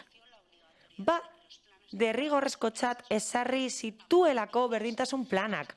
Oso tresna berdinzaletzat eta handizaletzat ezarri zen. Eta hori da gizonezkoen eta emakumezkoen berdintasuna. Helburua zen enpresa guztietara edatzea baldin eta 50 langile baino gehiago bazituzten. Eta esan genezake, Espainia bezalako egitura ekonomiko batean edo produkzio egitura batean, ez dauka hainbeste eraginik. Baina bada garrantzitsua. Zergatik?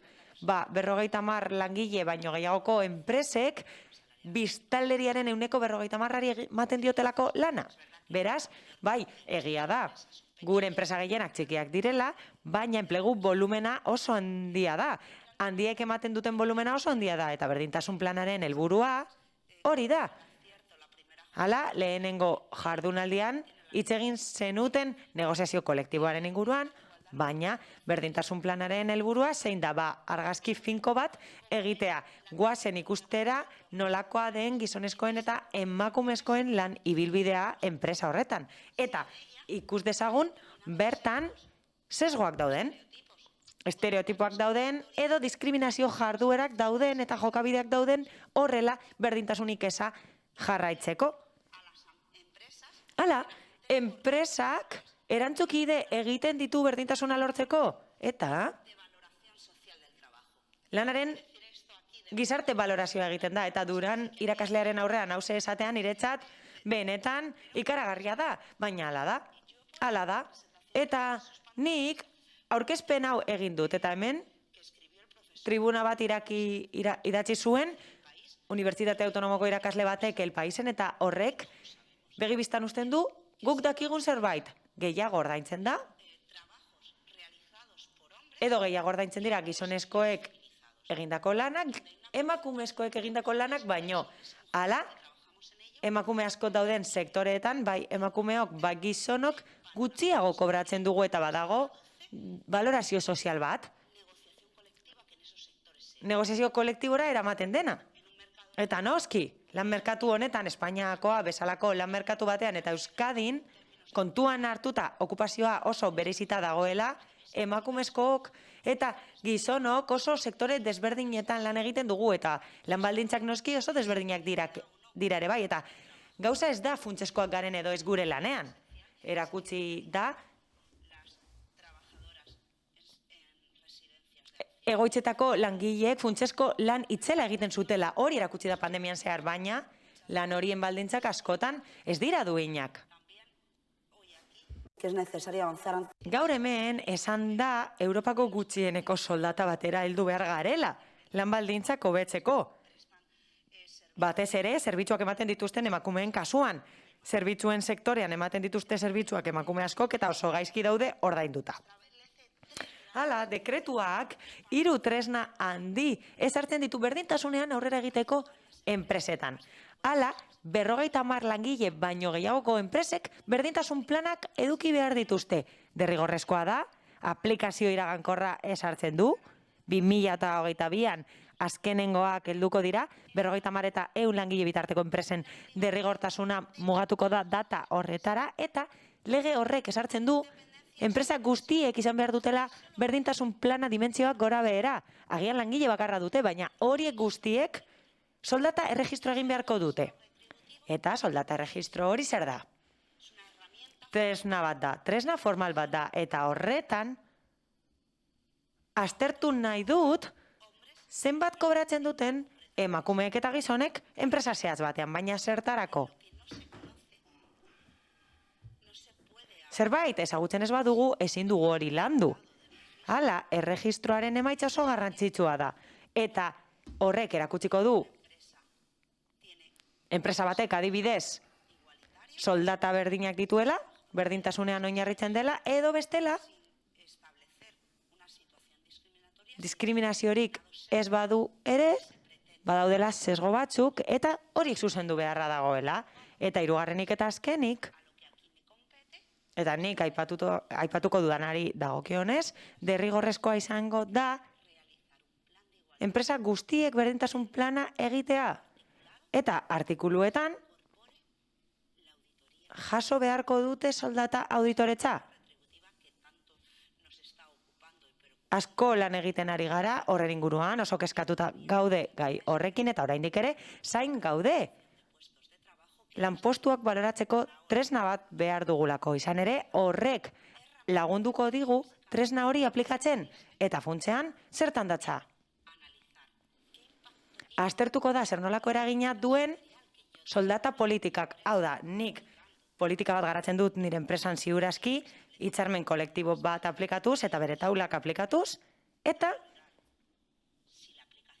aztertuko dut soldata politika horren aplikazioak diskriminazioaren bat dakarren, edo sesgoren bat eragiten duen.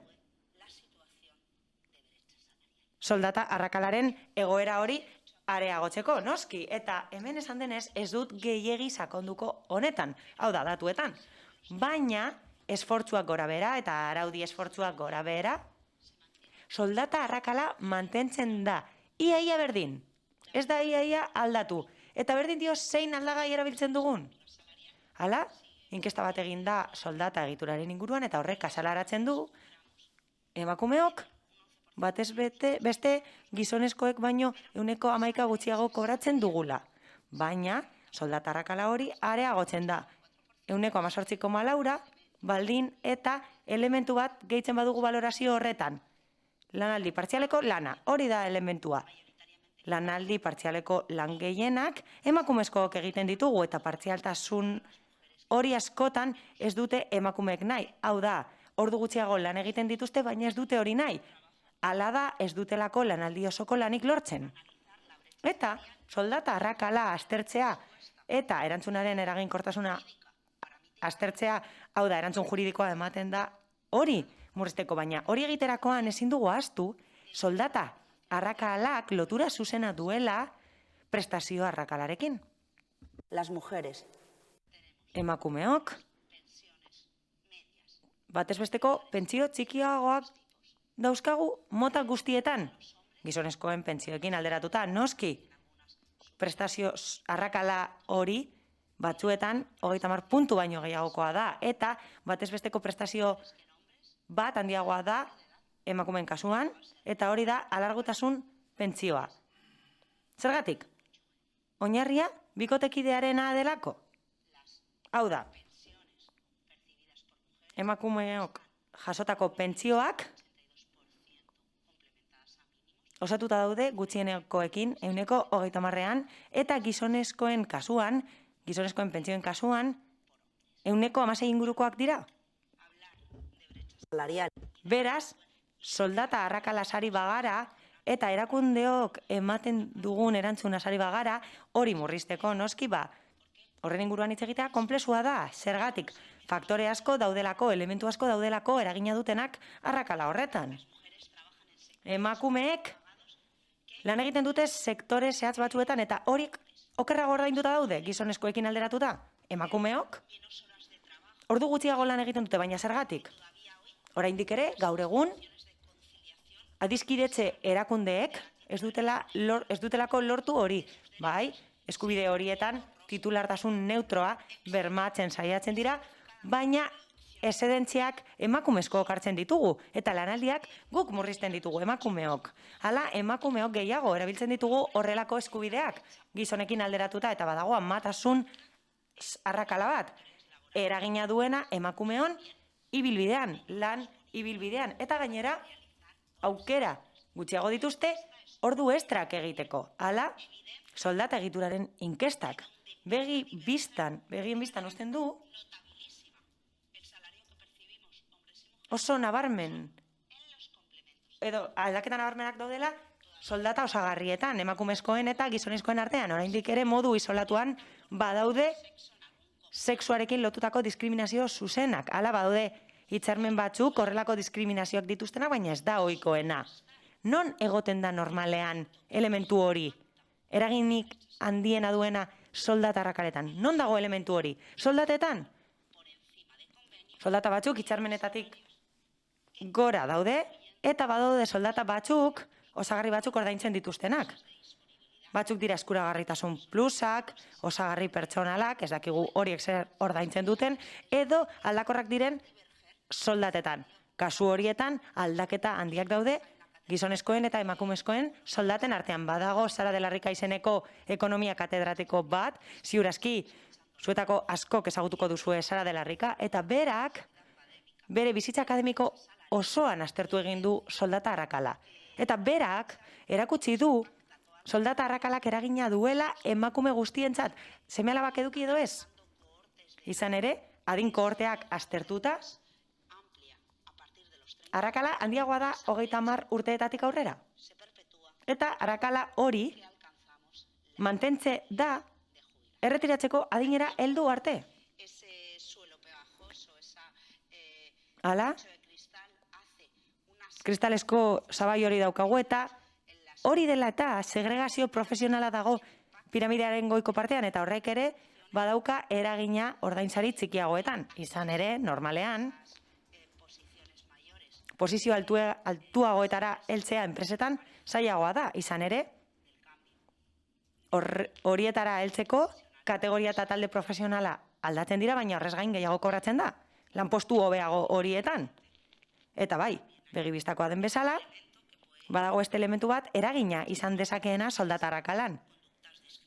Eta horiek dira diskriminazio jokabideak soldata politiken esparruan. Eta horren aurrean, zer egiten du zuzenbideak? Zein da zuzenbidearen erantzuna? 1980an, 28. artikuluan ezarri zen soldata bera jaso behar zela lanberagatik eta oraingo idazketan nabarmentzen da balio bereko lana.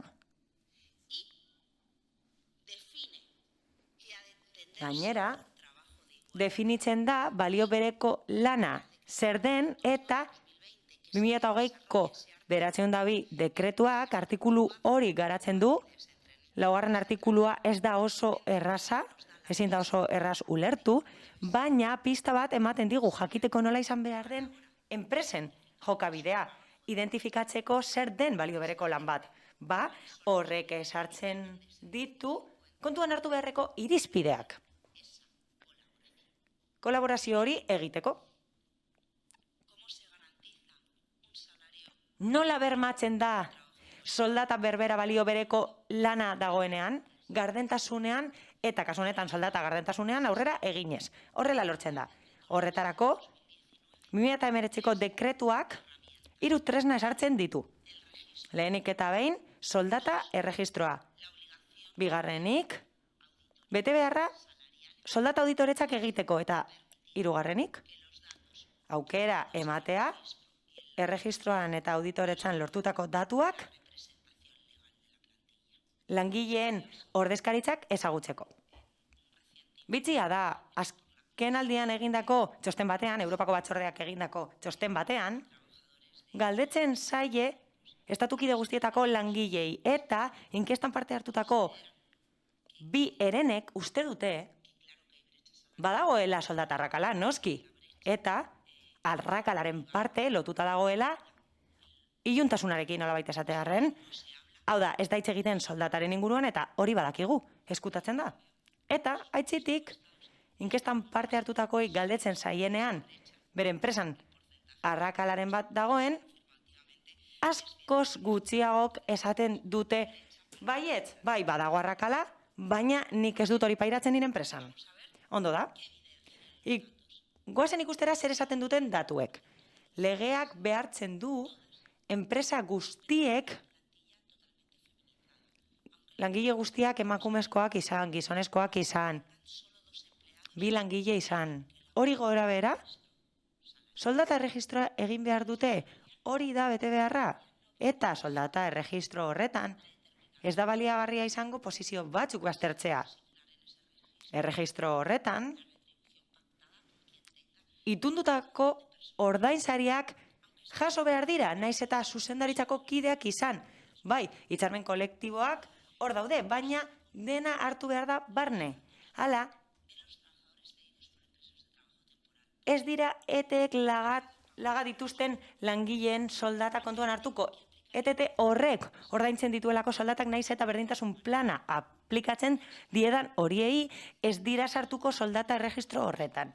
Hala, langileak sartuko baditugu, naiz eta eten zaizkien bere kontratuak baldin eta urte horretan, erregistroa egiten den urtean, ordainketaren bat egin badie enpresa horrek. Eta erregistroa egitea enpresaren bete beharra da. Derrigorrezkoa da. Eta horretan, langileen lege ordezkaritzari kontsultatu behar zaio gutxienez 10 eguneko aurrerapenarekin, baina jakin behar da enpresaren bete beharra dela. Hala, tresna formala da, eta berdintasun planekin gertatzen den ez bezala, ez da erregistratu behar lan agintaritzaren aurrean, baina nola betetzen dut bete behar hori? Doako tresna bat dago, eta hori lortu da ituntze sozialari esker. Hala, adostasuna lortu zen lan ministerioan, berdintasun ministerioan, eta hori lortu zen eragile sozialekin, eta erabiltzen bada, gidak berak esaten du, bermatzen dela lege bete beharra betetzea, eta barre egiten dut, elementu bat erabiltzen delako erabilera egokitasuna bermatzeko. Hala, tresna horrek fak bat dauka, ohiko galdera horien zerrenda agertzen da, ez dago araua, ez dago legea, baina deno kontsultatzen ditugu ohiko galdera horiek, ez da? Eta erregistroa bezalase, berdintasun planaren parte izan liteke baldin, eta negoziazio parteak hori adostuko balu, baina ez da ohikoena. 28 bi artikuluak behartzen gaitu zerbait egitera, izan ere, enplegatzaileak zarete, hemengo batzuk, eta behartzen gaitu erregistro bat egitera. Gainera, batez bestekoa eta mediana jaso behar dira soldatenak noski, eta hori egin behar da 3 irizpide kontuan hartuz. Sexua, ordainsari osagarri espezifikoa, soldatarekin lotutakoa edo soldatarekin ez lotutakoa izan, eta sailkapen profesionaleko sistema. Egia da, 28. artikuluak aipatzen zituela kategoriak eta taldeak, baina araudik garapenak behartzen du erregistro horre kategoria analitiko guztiak esartzera. Eta helburua zein da? Aztertzea soldatarrakala dagoen enpresa horretan. Eta hala ikusten bada, hori identifikatzen bada, neurriak hartuko lirateke. Eta badago zerbait oso garrantzitsua dena. Enpresak behartuta daude, berdintasun plana edukitzera, eta hau da, 50 langile baino gehiagoko enpresek hori egin behar dute, eta beste batzuk behartuta daude, hitzarmenak hori esartzen duelako, eta horiek guztiek, araudi garapenak dioenaren arabera, beste bete behar bat daukate, baina zergatik? Batez bestekoak eta mediana konparatu beharko ditu, balio bereko lanaren irizpideari jarraiki. Legegileak badaki zerbait eta gainera lege garapenak hori erakusten du. Hala, soldata arrakalaren parte lotuta dago sailkapen sistemarekin. Zer eskatzen dizut nik zuri enpresa? Nik eskatzen dizut lanpostuen valorazioan zehazteko zeintzuk diren balio bereko lanpostuak. ¿Y qué pasa? Eta zer gertatzen da? Hala, erregistro horrek erakusten badu gizonezkoen eta emakumezkoen batezbesteko eta medianaren arteko aldea dagoela. Hori gertatzen bada, alde bat badagoela, muga portzentual altua erabiltzen da, 1,25koa, enpresari eskatzeko, alde hori justifikatzeko. Hori bai. 1,25tik behera banago nire enpresan ez da egongo diskriminazio egoerarik? Ez, horrek ez du hori esan nahi. Badago lege bete behar bat, erregistrari dagokionez badago bete behar bat, eta tresna formal bat da, eta horregatik esartzen da. 1,25ko aldea badago justifikatu behar dela, eta bai, hori da legeak esartzen duena eta justifikazioari dagokionez ikusiko zenuten bezala. jurisprudentzia zabala dago, kasuistikoa batez ere, eta horrek baloratzen du zeintzuk diren justifika daitezkeen arrazoiak edo ez, tratu desberdina emateko noski, eta beste kontu bat da, erregistroaren datuak hortik behera badaude, zehapenak egon daitezkela, hau da, lan ikuskaritzak zehapenak ezar ditzake baldin eta erakusten bada diskriminazioa dagoela. Eta erakusten bada antolamenduak hori debekatzen duela. Eta arrazoien artean dago zuzeneko edo zeharkako diskriminazioa. Sexuagatikoa, noski. Kontu bat da, erregistrorako ezarritako muga portzentuala, eta beste kontu bat da, jarduketak eta kanpainak. Eta horren inguruan geroago hitz egingo dugu. Izan ere, bi ikuskatzaileek hitz egingo dute, horren inguruan adituak dira. Haiek esango dute zer egin dezakeen ikuskaritzatik lege bete behar hori betetzen dela bermatzeko. Lan berbera, soldata berbera, balio bereko lanagatik. Hau da, ez naiz gehiago sartuko justifikazioan, baina aurretiazko lan batean ikusi genuen noiz justifika daitekeen aldea lanari dagokionez eta noiz ez den sexuarekin lotutako alde bat. Hori izan daiteke zuzeneko diskriminazioa berdintasun legea jasotzen duena. Eta ohikoena izaten da, adiskidetze eskubideak gauzatzeagatik diskriminazio hori gertatzea. Badago beste kontu bat, legean jasotzen dena, beste neurri bat jasotzen da, soldata arrakala murrizte aldera. Lan ordezkaritzaren esku hartzea, erregistrorako sarbidean, eta soldata auditoretzen parte hartzean. Askotan, enpresa posizioak edo enpresak ez ditu datuak eman nahi. Askotan ez dituzte eman nahi. Eta orain badago araudi oso zabala datuen babesari dagokionez, noski, eta beti da zaila datuak lortzea. Askotan esaten da, langileak ez duela baimenik eman, jaso behar dudala, eta ez, konstituzio auzitegiak, iaia orain dela 20 urte, edo 30, hori izan zuen, denbora soskar pasatzen da. Konstituzioan hori onartzen da, hau da, lege ordezkaritzak, ordainsari datua jaso behar ditu. Aukera hori dago, datu pertsonala da, bai, baina ez da intimoa, kasu honetan. Eta legean, beren beregi ematen da aukera, lege ordezkaritzak datu horiek tratatzeko. Ahora mismo el artículo 64.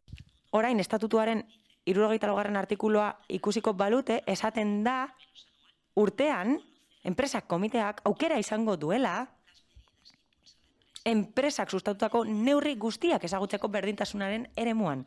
Gainera, aukera izango dute erregistro osoa ikusteko. Eta hemen ez dauka zerikusirik korrespondentzia eskubideak. Erregistroa, enpresa erregistroa da, eta lege ordezkaritzak aukera dauka hori ikusteko.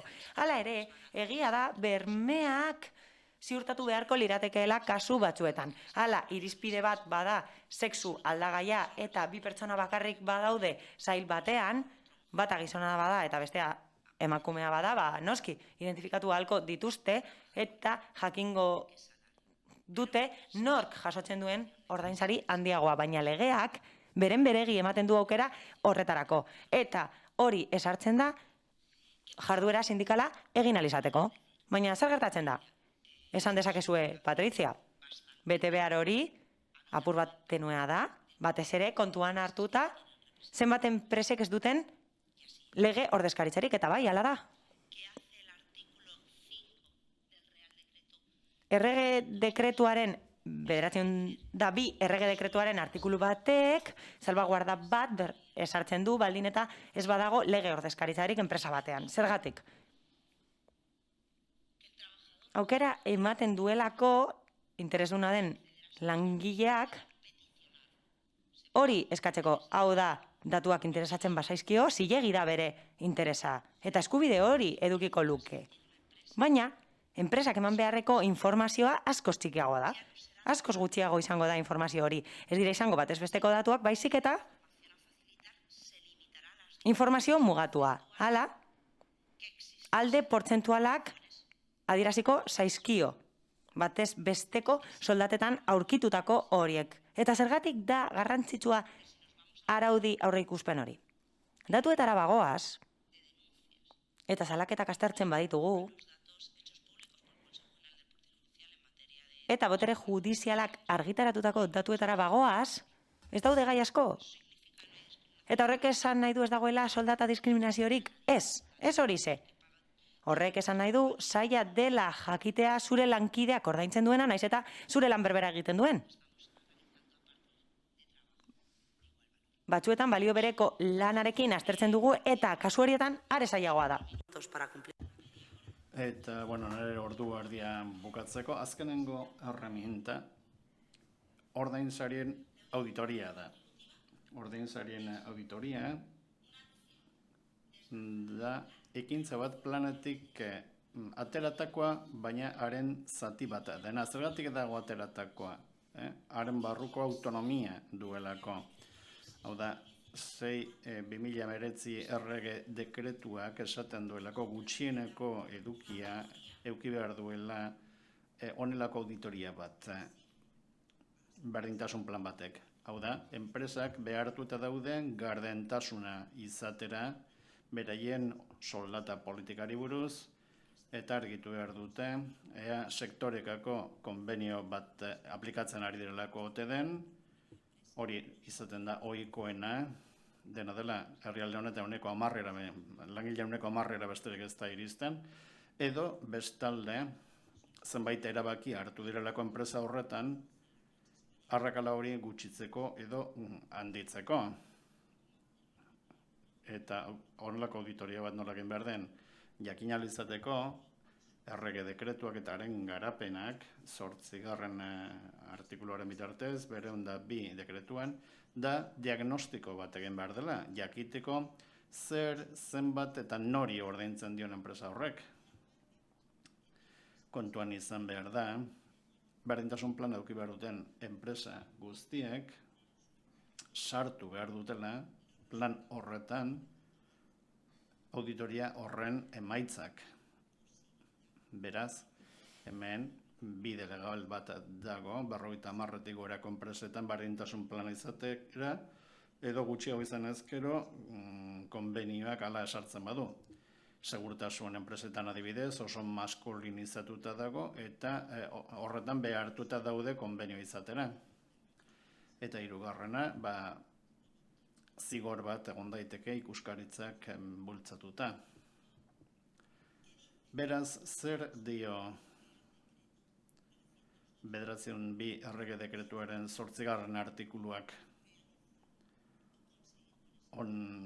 Zer lortu behar da honen arabera auditoria horren bitartez? Bi gauza, batetik, esan bezala, enpresaren egoerari buruzko diagnostiko bat egitea, soldatari buruz, hau da, lanpostuak aztertu behar dira, errege dekretuaren 4. artikuluan ezartzen diren irizpidetan oinarrituta, jakin behar da, beraz zein den sailkapen sistema, ea sistema horrek eraginik baote duen arrakalan, eta bere kasuan zuzentze plan bat ipini desberdintasunak zuzentzeko. Eta garrantzitsua dena, ikusiko dugu auditoriak nondik nora doa zen, oraindik ministerioak ez duelako bete egin zitzaion, berak bere buruari egin zion agindua errege dekretuan, hau da 6 hilabeteren epean, lanpostuak baloratzeko erreminta bat egon zedin enpresen esku,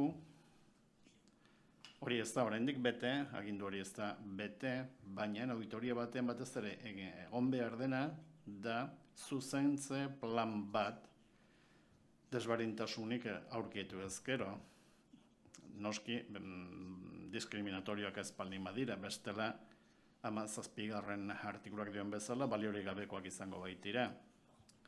Orduan, auditoriaren atzean dauen logika, eta ikusiko du gero praktikan nolako garapena duen, denok ari garelako ezagutzen hasita, da tresna honek aukera emango digula oztopoak eta zailtasunak prebenitzeko. berdintasuna garatzeko edo bermatzeko orduan. Beraz, auditoria ez da erregistro soil bat. Ez du nahi, edo bere helburua ez da bakarrik egoera diskriminatorioak bukatzea, horiek zuzendu behar direlako, besterik gabe. Baina baita ere, diskriminatoriak ez izan arren, legearen arabera behintzat,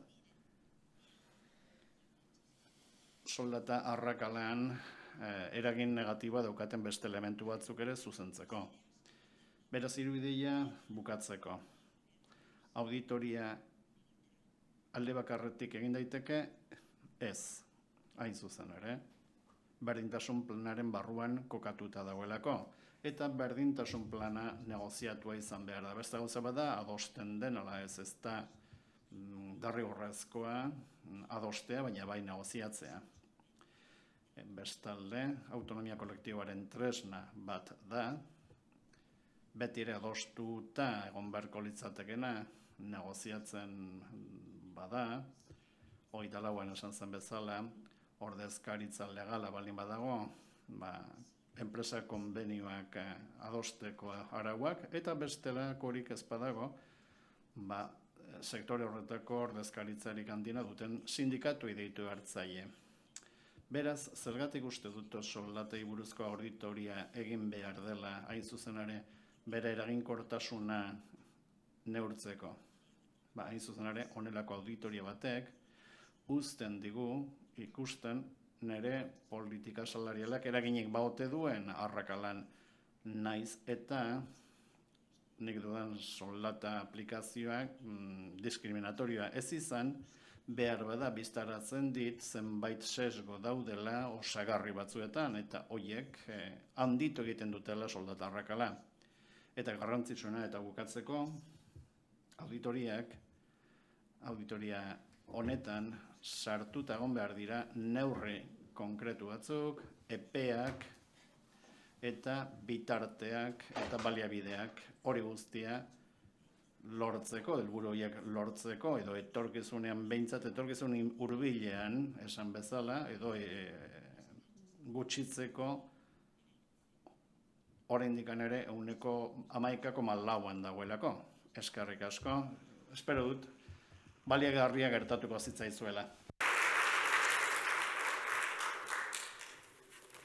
Patricia, por si hubiera alguna pregunta que quieran trasladar. Behar bada galderaren bate egongo da, norbaitek badu galderarik. Eskerrik asko, Patricia. Muy claro. Bueno, lleno de dudas. Muchas gracias por tu intervención. Jarraian, 30 egingo dugu indarrak hartu eta jardunaldiaren bigarren zatirako prestatzeko. Vamos a hacer una pausa de 30 minutos y a la vuelta continuamos con la segunda parte de estas jornadas. Muchas gracias.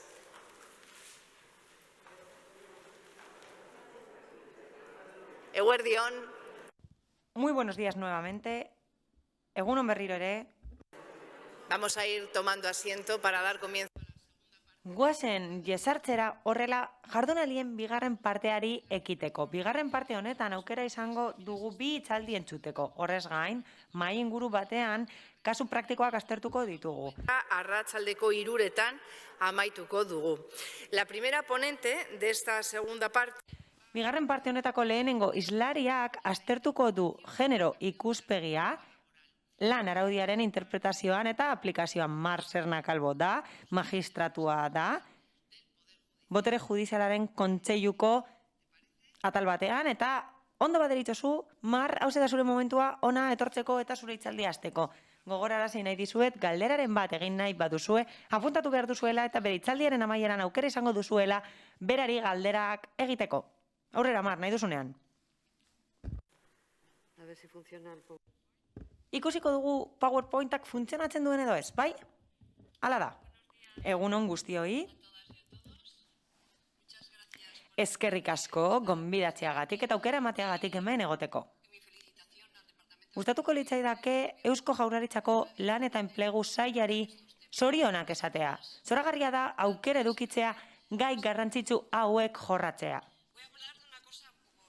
Oso gauza arraroaren inguruan hitz egingo dut. Lan araudiaren interpretazioan genero ikuspegia. Hala, arauak onartzen ditugu, eta arazoa zein da.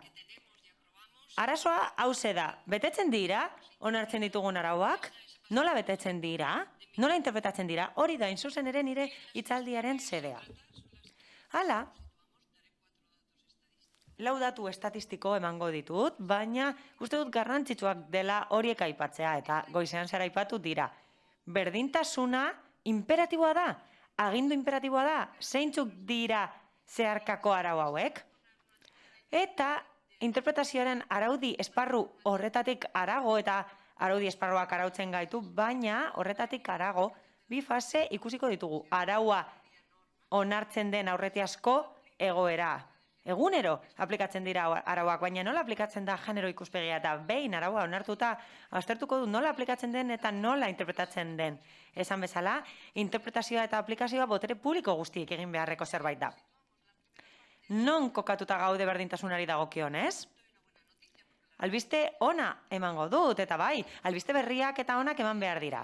Hala, berriki, berdintasunaren indize orokorrak, Europako behatokiak egindakoa, EIGE deitzen da, horren arabera, 2021ari dagokionez, eta indizea 2020koa da, datuak 2019koak dira, baina, esan beharra dago, Espainiak puntu bat igo duela. Eta, 6. postuan gaude Europar Batasuneko beste herrialdeen artean. Albiste ona da, eta igo egin dugu. Kronometroa jarriko dut, bestela gehiago luzatuko naizelako eta antolakuntza zerratuko delako. Zer neurtzen du indize honek? Hala, 6 adierazle neurtzen ditu, eta horrez gain beste azpi adierazle batzuk neurtzen ditu lanarekin, ezagutzarekin, denborarekin, osasunarekin eta beste elementu batzuekin lotutakoak. Esaten du, amatatuko dela pantaila, ez dakit zer gertatu den, baina hori esaten du pantailak. Boterean oso ondo gaude, eta horrek esan nahi du, kargu publikoetan asko egin dugula aurrera, osasunean ere bai, izan ere berdintasuna iaia lortu dugu, baina aitzitik beste zerbait gertatzen ari da beste adierazle batzuetan. Hala, nik ez dakitzen den gailua, mezu bat agertzen zait, eta esaten du itxarote modura pasako dela, ez dakit zer den hori? Ez dakit nola kantzelada desakedan hau? Baina beno, goazen ikustera zer gertatzen den. 6. postuan gaude, esan bezala, zuek ondo ikus dezakezue, eta nik uste dut Europar Batasuneko batez bestekoaren gainetik gaudela indize orokorrean. Baina goazen ikustera lanaren indizea. Lanaren indizean 12. postuan gaude, eta lanaren indizearen barruan badaude bi parametro. Bata da lotuta dagoena parte hartzearekin, lanean egiten den parte hartzearekin, eta bestea lotuta dago lanaren bereizketarekin eta kalitatearekin. Parte hartzea batetik, eta 21. postuan gaude parte hartzeari dagokionez. Noski, Europar Batasuneko herrialdeen artean. Aitzitik, lanaren bereizketari eta kalitateari dagokienez, 9. postuan gaude. Hala, azkenengo adierazle horrek neurtzen ditu gai desberdinak, adibidez, malgutasuna neurtzen du, non lan egiten den, zein sektoretan lan egiten den, eta hor ikusten dugu alderik handiena. Hala, lan merkatua nahiko desberdina da. Goazen ikustera zeintzuk diren soldata arrakalaren inguruko datuak, eta hauek argitaratu ditu Estatuko aurrekontuen legearen memoriak 2022ko. Uste dut interesgarria dela, esaten delako ez dela aztertuko batez besteko soldata baizik eta mediana. Eta 178,5 gaude, eta emakumezkoen soldata 183koa da, gutxi gora bera gizonezkoekin alderatuta. Ikusten dugu behaz arrakala, 35 urtetik aurrera, hasten dela, hau da, seme-alabak zaintzeko adinetik aurrera, 25-34 urte bitartekoa, 1,4 besterik ez dago, 55-etik 76 bitartean, 1,8.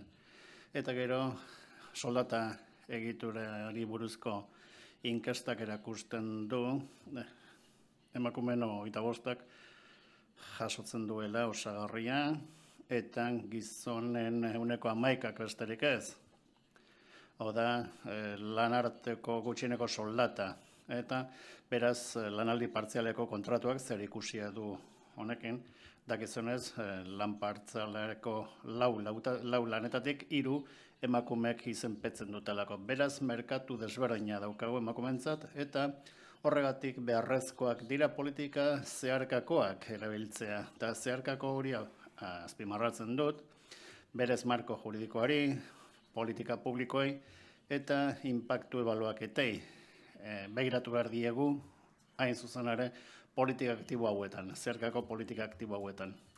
Berdintasun planak, ikusi dezagun, lege organikoaren arabera, 250.000 gorako langileak dauzkaten enpresek egin behar dute, beraz 20 urtetik gorako aurrikuspena da, erregistroa berriagoa da, duela hilabete batzuk, kontsultatu nuen, lan ministerioaren erregistroa behartutako enpresetatik 20% bakarrik erregistratuta daukate beraien plana.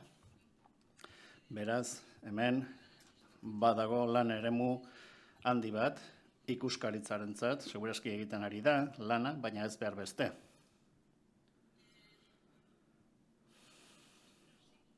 Ezin gara egon hainbat mendez zain, pazientzia bukatu zaigu, eta aurrera jarraitu behar dugu. Eta ikusi behar dugu zein den zeharkakotasun obligazioa legeen arabera, berdintasunari dagokionez, bai nazio barruan eta bai nazioarte mailan ere bai. Dakizunez, nazioarteko itunek sartzen dira gure legedietan. Behin onartu eta gero, sartu behar dira gure legedian. Beijingen edo Pekinen sartu zen, hain zuzen ere, genero ikuspegia sartzeko obligazioa, nazioarteko eta nazioko arauetan, hau berretxita dago Espainian, 2001 azkeroztik, eta hemen,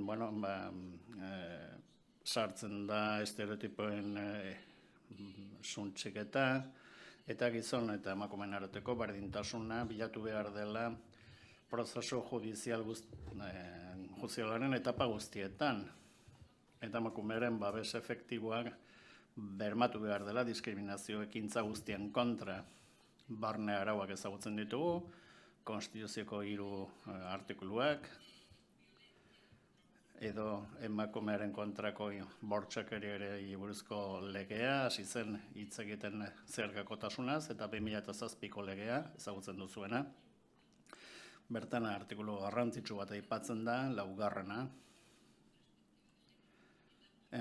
Genero ikuspegia sartu behar dela arauak interpretatzeko orduan, eta esaten da, tratu eta aukera berdintasuna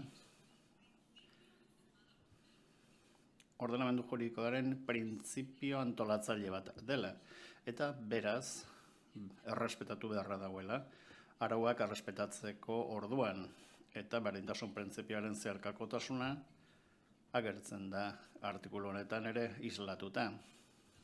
Azkenik, 2006ko zuzentaraua,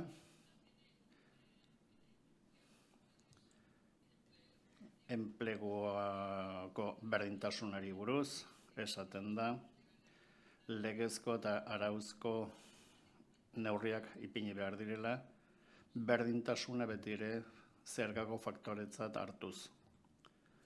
Hortaz, Berta Cáceresek esan zuen bezala, emakumeen eskubideen aitortza hau ez da mesede bat, estatuaren obligazioa baizik, estatuen obligazioa da. Baina, marko juridikoaz aruntzago, nork zaindu behar du berdintasuna.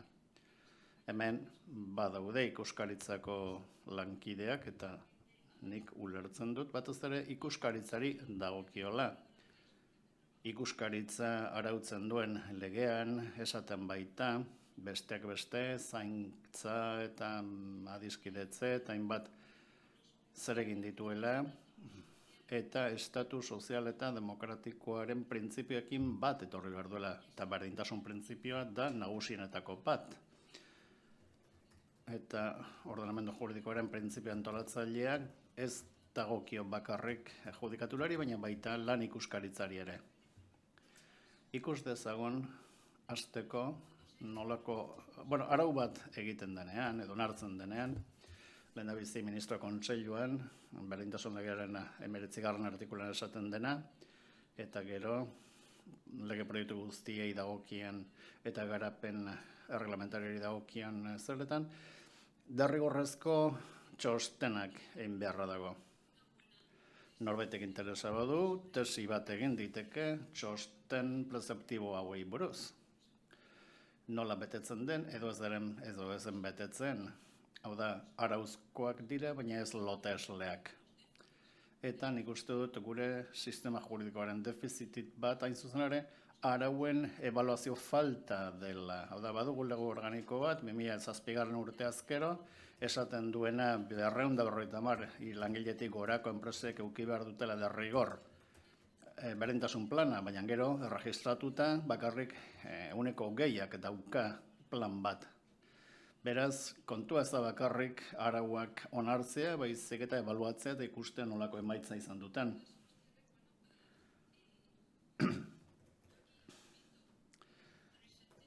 Badira, 3 epai, 2007koa esaten duena, arau honetan ez dago generori buruzko disposiziorik, beraz ez da beharrezkoa, genero impactuari buruzko txostenik, hori Auzitegi Gorenak esan zuen, gero beste batzuk, 2013 azkeroztik aldatzen doa, ez dago Auzitegi Gorenaren errekurtso baten zain egon beharra, txosten bat aurkeztu behar baita, lege bat egin baino lehenago, eta txostenak esaten du, esaten du, ez dugu genero txostenik ez daukalako eraginik. Auzitegi Gorenak ebaluatuko du, kasazio helegite baten bitartez, ea baduen ala ez horrelako inpakturik proiektu horren baliogabetasuna erabakitzeko. Hortaz, gatozen orain genero ikuspegiarekin epaitzera, eta zergatik aipatzen dugu genero ikuspegia. Izan ere lege bat onartzen denean jarraitu behar da agindu hau betetzen. Hau da, zergatik da beharrezkoa genero ikuspegia. Ez dezaguna ahaztu behar zuzen bideak, batez ere referente maskulinoak dituela eta ez femeninoak, eta hor defizit handi bat dago gure arauetan. Kode zibilak aita familiakoa aipatzen du, ez ama familiakoa, edo zigor kodeak bortxaketa aipatzen duenean, esaten du erdaraz, elke. Beraz, hauek ja traje bat badaukate, traje maskulino bat. Ordan, genero impactu hori aurreko prozesuan latu behartzena, ikusten da gardenturik hainbat arautan. Zergatik behar da orduan genero ikuspegia? Orain arte sintomak tratatu ditugulako, baina joan behar da kausak tratatzera. Zergatik gertatzen den, eta ikuspegi honekin, genero ikuspegirekin epaitzen baldin badugu, epaiketa inbera baldin bada, auzitan jarri beharra dago, orain arte aplikatzen ari zen guztia, sistema juridikoa ez baita neutrala, arauak interpretatzeko moduak ere, auzitan jarri beharra dago, oro bat, arauei buruz, arau sustantiboei buruz egiten den interpretazio edo arau prozesalei buruz egiten dena, eta probaren balorazio bera ere, hori agindu imperatiboa da, beraz ez da beharrezkoa alderdiek alegatzea prozesu batean. Prozesu judizialaren legeak ere ez du, esaten hori egin behar denik, komenigarria litzateke hori irakurtzea, operatzaile juridikoi ahaztu egiten zaigulako batzuetan. Beraz, genero ikuspegiarekin epaitu alizateko legeak tresna batzuk eman dizkigu botere judizialari. Horrek badu zer ikusirik botere judizialaren eraketarako legearekin, 2018ko legea da, eta esaten du prestakuntza hartu behar dugula, eta karrera judizialeko pertsona batek espezialitatea eduki nahi badu, derrigor pasatu egin beharko du kurso bat genero ikuspegiarekin epaitu ahal izateko. Eta orduan, bueno, jendeak musika ezagutzen du. Bestela, prozesu zibiletan, nik benetan 2 edo 3 sententzia edo epai besterik ez ditut ikusi. Prozesu penaletan bestera batera zaten da, prozesu administratiboetan gutxi. Eta non aplikatzen ari da batez ere lan prozesuetan, edo lan auzietan. Zer da orduan epaitzea genero ikuspegiarekin? Bueno, hemen daukagu definizio bat, lankide batena. Azken batean metodo juridiko bat da. Kasu judizialak konpontzeko kontuan izan behar da, edo hori da abiapuntua, gizon emakume ematen digun rola desberdina dela, eta kasu konkretu batean ikusi beharko da, ea genero estereotipo bat ote dagoen, baztertu ahal izateko, eta konponbide zuzenago bat emateko, berdintasun eskubide horrekin bat datorrena. Estereotipoa zer den badakigu, da aurre iritzi orokor bat, pertsona daukatena, katalanak ez dakitzer dira, edo zekenak dira, andaluziarrak oso divertigarriak, baina badaude genero estereotipoak ere, batzuk positiboak eta beste batzuk negatiboak. Adibidez, positiboa zein da, emakumea babeslea da, bueno, ongi, edo amari dagokio seme alabak zaintzea, hor estereotipo negatibo bat daukagu. Edo emakumeak irrazionalak dira, hori estereotipo negatiboa da. Eta estereotipo horiek gurekin dauzkagun arau bat lantzen denean edo interpretatzen denean ere bai. Gu ere gizartean errealitate horretan bizi gara. Eta guri ere eragiten digo, gure baitan ere eragina du beraz, genero ikuspegiarekin epaitzen denean, diskriminazio kontzeptua guztiz bestelakoa da. Ikusten dugu, emakume bat kejatzen dela, enpresa batean diskriminatuta dagoelako, izuzen ere gizonezko lagun batek, baino gutxiago kobratzen duelako. Bueno, orain, genero ikuspegiarekin epaitzen baldin bada, sistema hori gainditu behar da, ikusi behar da, ea emakumearen subordinazioa baote dagoen eta desberdintasun horiek baztertu.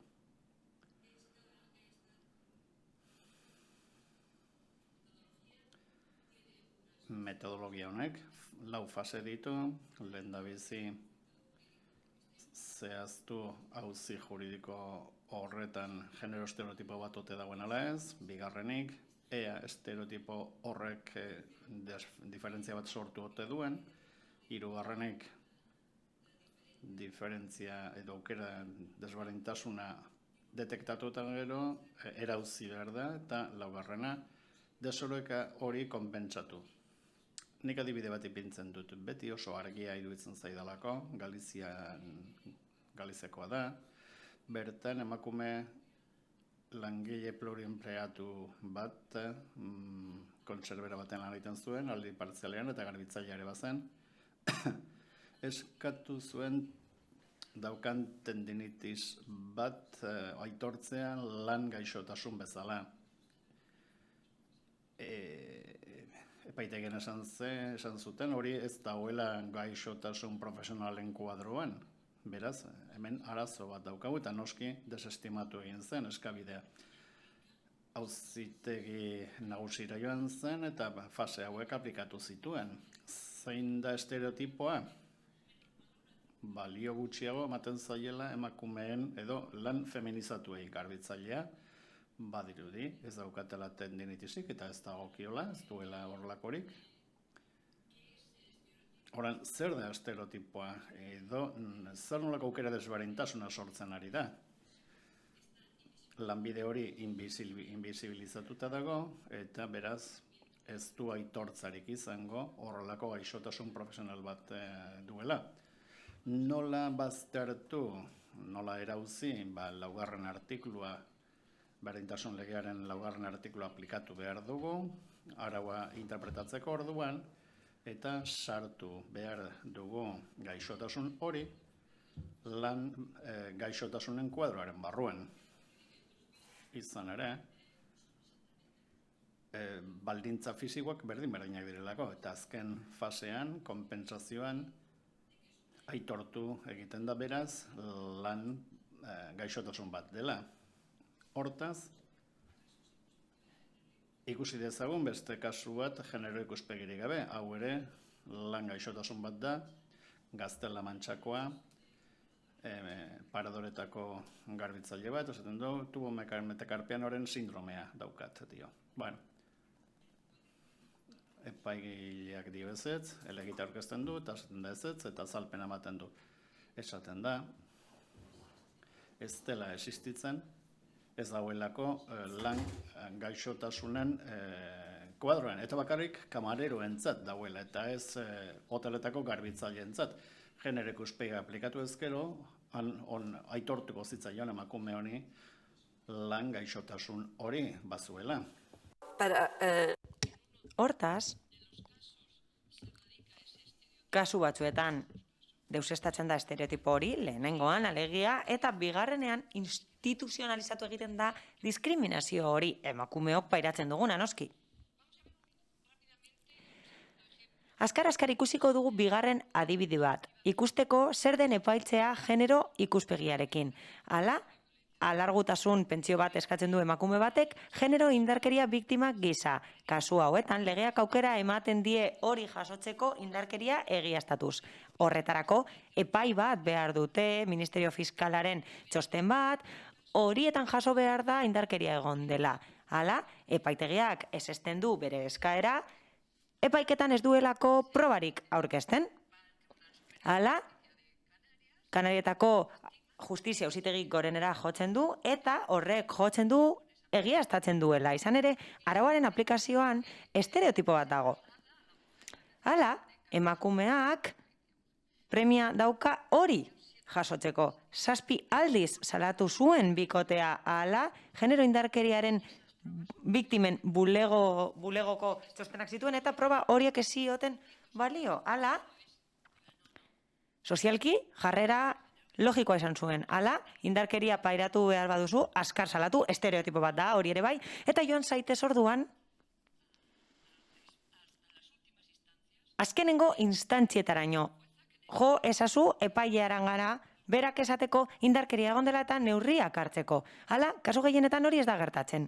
Beraz, estereotipo hori hor dago, eta horrek aukera desberdintasuna eragiten die emakumei. Eta deusestatzen da, esaten delako proba nahikoak daudela, eta oso garrantzitua dela hori kontuan hartzea. Hala, salatzailearen alabek ez zuten justifikatu, testifikatu, baina haiek ere biktimak ziren. Emakumeak pairatzen duenean, seme-alabek ere bai pairatzen dutelako. Orduan deskonpentsatu egiten da desoreka hori, eta aitortu zitzaion emakume honi alargutasun pentsioa. Hala, goazen ikustera epai batzuk, gustatuko litzaidake denbora gehiagorekin komentatzea, baina hemen utziko dizkizuet. Horiek lotuta daude zehazki soldata arrakalarekin. Oro har, diskriminazioari dagokionez, genero ikuspegia aplikatzen denean, aplikatzen da diskriminazio kontzeptu berri bat, konparazioetatik harago doana. Hala, detekzio eremua zabaltzen da, eta epaiak ikusten ditugu hitzarmen kolektiboen eremuan. Hala, balio bereko lanak eta ordainsariak eremu zabala dira. Hala, askotan galdetzen dut, zergatik hitzarmen berean gehiago kobratzen dute biltegiko langileek, adibidez, izan daiteke supermerkatuetako hitzarmena, eta zergatik kobratzen dute gehiago kutxasaineko baino. Zergatik? Zergatik? Ikusiko da, zer eskatzen zaien, eta ez da izan behar inoiz indar fisikoa elementu horietako bat. Eta beste kontu bat da, zeintzuk diren, jasotzen ez diren, pizgarriak edo osagarriak, etenaldiak egon direlako, edo joan ez direlako beti ere adiskidetzeko. Hau da, familia eta lana uztartzeko. Horiek konstituzio dimensioa dute, eta eskubide horiek, gizonak edo emakumeak diren arren, diskriminatorioak izan daitezke komplementu horiek, osagarri horiek kobratzen ez badira. Hala, aipatzen da, Europar Batasuneko Justizia Auzitegiaren azken epai bat, hala, 157 adibidez aplikagarria zen, erresuma batuko komertzial bat zen, eta desberdin kobratzen zuten bere kasuan, banaketa langileek salmenta langileekin alderatuta, eta esaten da 157 aplikatzen dela zuzenean, eta beti daude kasu tipikoak. Amatasun bajaren ostean, ez dira pizgarriak kobratzen adibidez. Pertsona horiek ez zeudelako aktibo aurreko hilean, eta pizgarriak kobratzen dira aurreko hilean kobratutakoaren arabera, eta hori hitzarmenetan jasota dago, baina horrek kaltetzen ditu pertsona horiek. Hau da, zaintzak egiten dituztenak kaltetzen ditu, eta kasu honetan emakumezkoak izaten dira. Askotan, ez dira osagarriak kobratzen amatasun edo aitatasun bajak hartzeagatik. Hitzarmen kolektibo batek esaten zuen, ez da kobratzen, ez da kobratuko lanera ez badoaz. Ordu sindikalak edo oporrak gora behera. Eta hori esaten zuten negoziatzaileek, baina Auzitegi Gorenak esan zuen, aizue. Pertzepzioa baztertzeko aukera hori ez da mugagabea enpresa batzordeetan. Beraz, adiskidetze eskubideak gauzatu badira berdin kobratuko da. Eta horrek, eragin positiboa dauka bai emakumeentzat, bai gizonentzat, baldin eta adiskidetze eskubide horiek gauzatzen badituzte.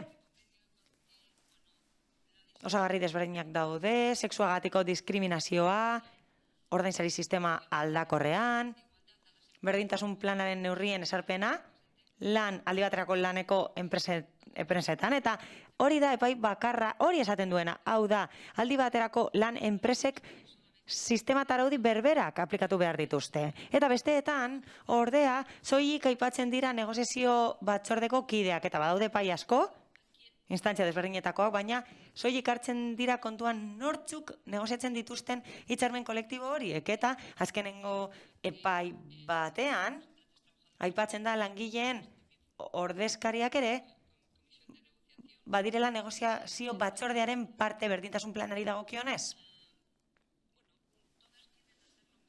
Iaia gauza bera dira horiek guztiak, baina niri gustatuko litzaidake Andaluziako hau nabarmentzea. Izan ere, aipatzen da sexuarekin lotutako ordainsari bereizkeria, diskriminazioa gutxiago kobratzen zuten emakumeek eta indemnizazio bat ezartzen da. Eta galdetzen die epai honek, zenbat urte daramatzazue diskriminazioarekin? 10. Ondo da. Kalteengatiko indemnizazio hori ordaindu zitzaion pertsona hori. Zehazki, 35.000 ordaindu zitzaion pertsona hori. Hala, askotan, beste indemnizazio batzuk esartzen dira, baina horretan 35.000 euro eman zitzaizkion. Hala, askotan langileen diskriminazioagatik esartzen dira kalte galerak, uniformitate protokoloak daude kasu batzuetan, zoragarriak izaten dira, baina unibatean esaten da, emakumeek ondo eraman behar dute hilea, flekilloa ondo jarrita, eta bai, makillatu behar dira emakumeak. Orduan, lan ikuskaritza bat egin zen eta Bartzelonako auzitegiak hori baieztatu zuen. Eta aipatuko ditut, baina ez daukat denbora nahikorik horretan sakontzeko. Hala, gizarte segurantzaren sententzia bat dago, epai bat dago, gizarte segurantzari buruz. Hala, gizarte segurantzaren legean eragina dauka berdintasunak, adibidez, denbora partzialeko kontratuak daude eta konstituzio auzitegira eraman dira. Jakiteko nola jasotzen ziren erretiro pentsioak eta behin betiko inkapazitateak, adibidez, nola jasotzen ziren horiek zehaztu eginda. Eta beste kontu batzuk berriki arautu dira. Hala, derrigorrezko gizarte zerbitzua, adibidez, eta nik mea kulpa egin nahi dut. Hala, orain dela urte asko epai bat, eman nuen eta bai, mingarria zen niretza, baina nik ez nekien zer zen genero ikuspegia, orain dela 20 urte ez nekien zer zen hori. Eta ez nuen gizarte zerbitzuaren denbora aitortu erretiro pentsio baterako, adibidez, baina orain, Euskal Autonomia Erkidegoan berriki epai bat eman da eta estatu mailan ere bai. Eta hauek dira konturik garrantzitsuenak nolabait esatearren, eta aipatu nahi ditut. Hemen daukagu genero indarkeriaren kontua, eta ezgaitasunaren kontua. Hala, lupusa, adibidez, feminizatutako gaixotasun bat da, eta askotan ez da agertzen ezgaitasun maila zehatz bat onartzeko. Eta prestazio bat ezartzen zen, amatasun prestazio bat, autonomoen kasuan adibidez, eta erditu aurreko hilabetean, eman zen altan, emakume bat, eta momentu hartan aitortu zen pertsona bat, autonomoa zen, gero Alemaniara joan zen, bere senarrarekin, autonomo hau, eta ez zen autonomoetan geratu, gero itzuli zen eta altan eman zuen, eta aurrengo hilabetean Erditu zuen bere semea edo alaba. Bueno, ez da iruzurrik egin, ez da probatu, eta gainera argia izan behar da iruzur hori, ez da presuntzio bat izan behar, soilik. Beraz, frogatuta egon behar da, ez dut epaik gehiagorik aipatuko, baina gustatuko litzaidake emakumezkoen eta gizonezkoen berdintasuna zeharkakoa dela. Hala, botere publiko guztia konprometitzen ditu, eta ez soilik botere publikoak. Ez hori ze, konprometitzen du gizarte osoa ere bai. Bukatzeko gustatuko litzaidake esatea, beharrezkurapena ez dela jasangarria izango, baldin eta ez badator bat genero berdintasunarekin, eta ez gara zain egongo 100 urtez. Beste leku batzuetan esaten den bezala berdintasun hori lortzeko. Hala, gizartea jasangarria izatean nahi badute, eta gozarian esan dugu, Maria Angeles Duranekin. Ume gehiago egon beharko dira, adinekoak zaindu beharko dira, eta zaintzak erdigunean jarri beharko dira. Bestela hori egiten ez badugu, ez dugu gizarterik edukiko. Eta hortaz, berdintasuna lortu beharko dugu, baina beste desberdintasun alderdiak ahaztu gabe beste kolektibo batzuei eragiten dietelako. Izan ere, emakumezkook biztanleriaren 150 hartzen dugu, eta hori guzti hartu behar da kontuan. Mila esker.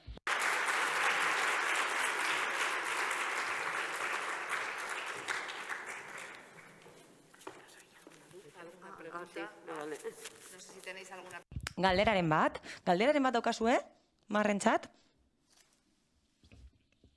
Ez, gaur ez dituzte galderasko egin nahi. Eskerrik asko, Mar. Eskerrik asko, Mar, Sernak Kalbo zure hitzaldiagatik. Eskerrik asko, epaik horien berri emateagatik. Izan ere oso garrantzitsua izan da Marrek egindakoa. Berak aitortu du epai bat ez zela bidezkoa izan. Garai hartan berak ezekien zer zen genero ikuspegia. Eta horrela ikus dezakegu justizia askotan ez dela bidezkoa. Izan ere, justiziako kide batzuei benetan kezkatzen die aurrera egiteak eta genero ikuspegia eraikitzeak bere lanarengako gisa. Jarraian, goazen zentratzera lan ikuskaritzan. Hala, soldata berdintasunari buruz hitz egingo dugu 2 pertsonekin. Irene Marin Luengo izango da gure artean. Azpi zuzendaria da lan harremanetan eta lan ikuskaritzako estatuko organismoan eta gizarte segurantzako organismoan eta Gabriela Beltrán Fernández. Berdintasun arduraduna lan ikuskaritzan Gipuzkoan. Beraz, gonbidatzen zaituztegu ona etortzera.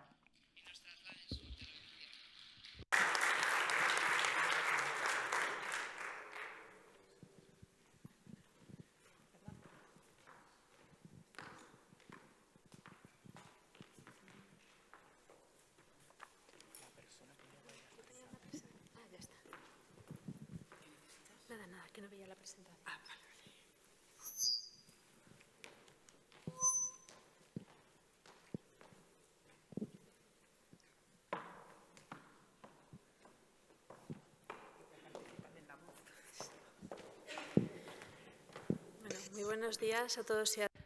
Egunon guztioi, plazera da berriro ere egotea hemen Bilbon. Gogotxun nengoen presentzial egoteko hemen, zuzenean egoteko zuekin horregatik, eskerrik asko lan sailburu ordetzari nik gonbidatzeagatik. Eta batez ere eskerrik asko antolatzeagatik jardunaldi hau. Hala, beste jardunaldi batzuk egiten dira berdintasunaren eremuan, baina izenburuak esaten duen bezala, honetan bereziki jardun nahi izan da lan ikuskaritzari buruz. Hala, azalduko ditut zenbait gauza, baina zaila izango da nobedadeak aipatzea. Izan ere, maila altua dauka jardunaldi honek eta gauza asko aipatu dira naiz eta galderak egin diren. Baina ni saiatuko naiz zentratzen lan ikuskaritzan. Nik orokorrago esango dut zer egiten dugun ikuskaritzan eta Gabrielak, nire lankideak, praktikari buruz hitz egingo dizue. Eguneroko lana salduko dizue. Zer ikus dezake lan ikuskatzaile batek bere jarduketetan? La presentación, por favor. Aurkezpena mesedez? Bai. Hasieran esan bezala, asko eskertzen dut jardunaldia antolatu izana, eta asko eskertzen dut parte hartzeko aukera izatea. Normala da esatea, eskertzen dudala gonbidatu nautelako, Itziar da erruduna. Oso zaila da, Itziarreri ezetz esatea, horregatik etorri naiz gaur, baina hori gora bera garrantzitsua da hemen egotea gaur. Nire izenean eta ikuskaritzaren izenean esaten dute, eta garrantzitsua denontzat. Berdintasunaren aurreak begiak ireki behar ditugulako. Hala, Maria Angelesek gauza asko esan ditu, eta Oso harrituta geratu naiz bere hitzaldiarekin. Hala, Marsernak esandakoaren ildotik, nik jarraitzen dut begiak irekitzen eta ekintza bideak ikusten jarraitzen dut eta lan ikuskaritzan horretan lan egin behar dugu, baina ados nago Marrekin. Hala, soldata berdintasunaz mintzatzen bagara, esan beharra dago denoi eragiten digula, arista asko ditu gaiak eta soldata arrakalak arrazoi asko ditu eta denok daukagu asko esateke. Baina benetan bihotzez eskertzen dudala idei hauek entzuteko aukera izatea eta begiak irekitzea berdintasunari dagokionez eta lan ikuskaritzan horretan lan egiteko zehazki. Zergatik da garrantzitsua denok begiak irekitzea? Begibistakoa da arazo bat dugula. Hemen, zifra desberdinak eman dira eta asko gustatu zait estatuko aurrekontu orokorren zifra ez nuelako ezagutzen.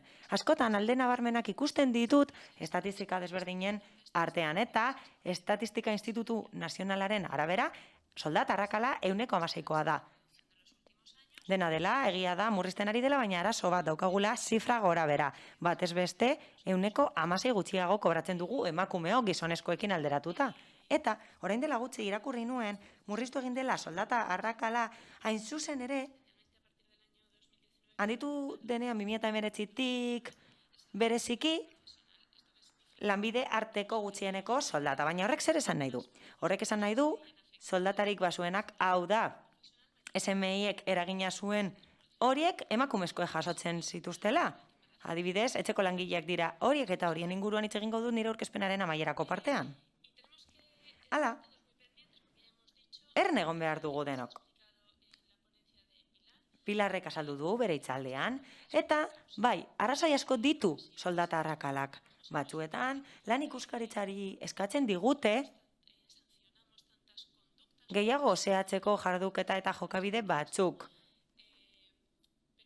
Soldata arrakala hor dagoelako. Soldata arrakalak eragina dauka lan merkatuaren bereizketan. Askotan gehiago baliestatzen dira gizonezkoen gaitasunak eta emakumezkoenak ahazten dira.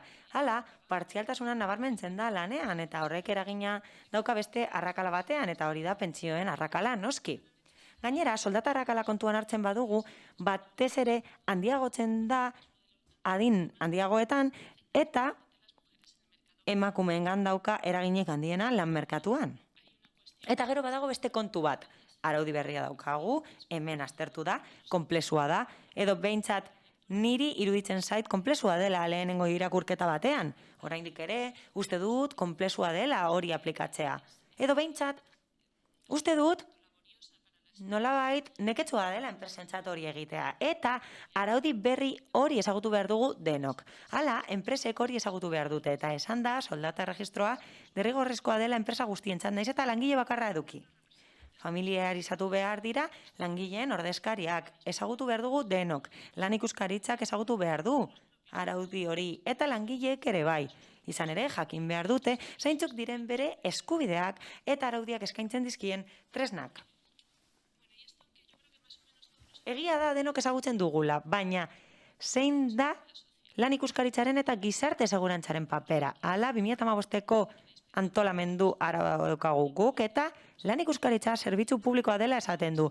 Horrek bermatu behar du, araudia betetzen dela eta erantzukizunak eskatu behar ditu baldin eta urratzen bada. Hala, ordena sozialaren araudia oso zabala da, baina horren barruan dago berdintasunarekin lotutako araudia. Noski, sexuarekin lotutakoari dagokionez. Eta ez naiz sartuko bereizten eta zehazten zein den araudia. Begibistakoa den bezala, jauzi handia dago berdintasunarekin lotutako araudian eta hori gertatu zen 2007ko berdintasun legearekin, 2019an aldatu zena. Izan ere horrek irmoki integratu du ordainsari berdintasunerako araudia. Askotan aipatu da soldata berdintasuna gardentasunarekin batera. Eta badaukagu 2019ko dekretu bat. Eta oso garrantzitsua da zentzu horretan 80ko langileen estatutua. Eta konstituzioan esartzen den bezala berdintasunerako eskubidea jasotzen da. Hala, bertan jasotzen da lan harremanarekin lotutako eskubide gisa. Eta orain Estatutu horren 28.2 artikuluan soldata erregistroa jasotzen da eta hori dagoeneko aipatu da goizean zehar. Hala, badaukagu 2008-902 errege dekretua ordainsari berdintasunari buruzkoa eta horren helburua da arazoa konpontzea. Izan ere, arazo horiek aurkitzen genituen bai enpresetan, bai lan ikuskaritzan, zeharkako diskriminazioa izegokienez, eta ez naiz gehiago sartuko gai honetan. Dagoeneko aipatu dugu arrazoi ugari dituela soldata arrakalak eta denoi eragiten digula, baina gustatuko litzaidake argi edukitzea lan ikuskaritzak azkenengoan jarduten duela. Soldata arrakalan jarduten duela lan ikuskaritzak. Hori da, nabarmendu nahi dudana, bai. Kanpainak ditugu, berdintasuna kontrolatzeko, eta diskriminazioa kontrolatzeko negoziazio kolektiboan, baina nolabait esate arren, gure jarduketa eremua lotuta dago enpresa jokaerekin baldin eta horiek soldata diskriminazioa eragiten badute. Eta zer da hain zuzen ere sexuagatiko diskriminazioa? Hori berdintasun lege organikoak esaten digu, eta bi diskriminazio mota bereizten ditu, eta nik uste dut denok ezagutzen ditugula bi mota horiek. Zuzenekoa daukagu, eta hori erraz detektatzen dena da. Askotan ez dugu hori aurkitzen, izan ere, hori askoz gutxiago gertatzen da, eta egoera horietan pertsonek tratu desberdina jasotzen dute bere sexuagatik, eta tratu okerragoa jasotzen dute konparagarria den egoera batean, baina non daukagu arazoa? Diskriminazio zuzenarekin ez daukagu arazorik, baizik eta zeharkako diskriminazioarekin. Egoera horretan, zedapen irizpide edo praktika batek naiz eta neutroak eman, egoera okerragoan jartzen dute sexu bat. Baldin eta ezin badira justifikatu. Eta justifikatu ahal badira, zilegi den arrazoi edo helburu batengatik izan beharko da. Eta bitartekoak, hau da, helburu hori lortzeko bitartekoak, beharrezkoak eta egokiak izan behar dira. Eta hori aurkitu hori dugu enpresetan, baina zaila da detektatzea. Hala, jokabide batzuek ematen dute neutroak direla, baina emakumeak inferioritate edo beragoko maila bateko egoeran kokatzen dituzte. Eta lan ikuskaritzak, kasu horretan, zehaztu beharko du benetan justifikatuta dagoen eta zentzuduna den arrazoiren bat dagoen zilegi egiteko inferioritate egoera hori. Hau da, emakumezkoek pairatzen duten egoera okerrago hori. Eta zioen azalpenean, 2008-902 errege dekretuaren zioen azalpenean esaten da, sexuarekin lotutako ordainsari diskriminazioaren erronka handia dela, hain zuzen ere zeharkako diskriminazioa lanpostuak gaizki baloratzearen ondoriozkoa dena. Eta hau da lehen aipatutako arrazoietako bat, eta arrazoi hori lotuta dago soldata arrakalarekin. Hala, feminizatutako lanpostu batzuk daude eta bere balorazioa txikiagoa da. Okerragoa da maskulinizatutako lanpostuekin alderatuta. Eta ez neukan pentsatuta, baina honek gogorarazten dit askotan lan ikuskaritzaren jarduketa bat Valentzian gertatutakoa. Horretan, diskriminazio kasu bat zeharkakoa zehatzen zen. Izan ere, garbiketa enpresa batean,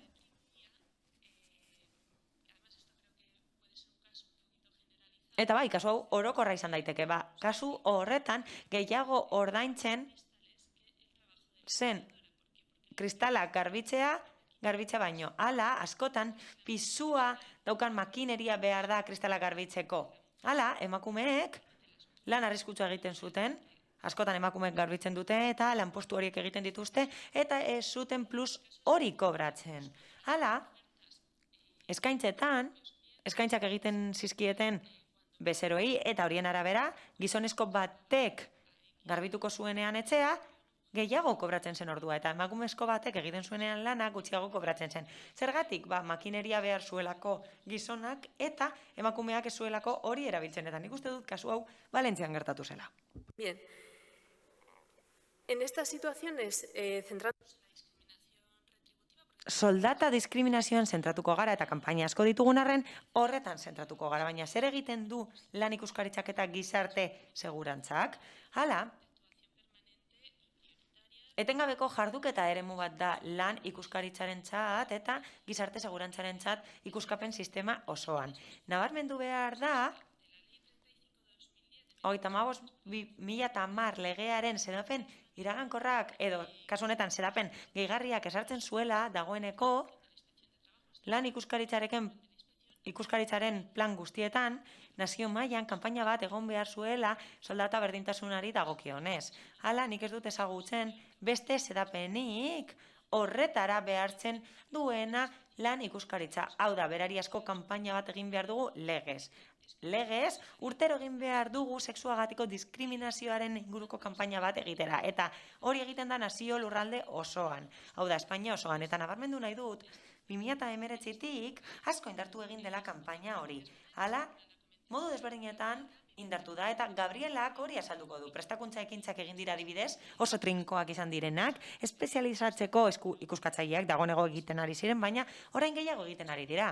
Eta batez ere, hori egin da jarduketa gehiago planifikatuz. Eta planifikazioa egin da adibidez, iruzurraren aurkako tresna baliatuz. Zergatik?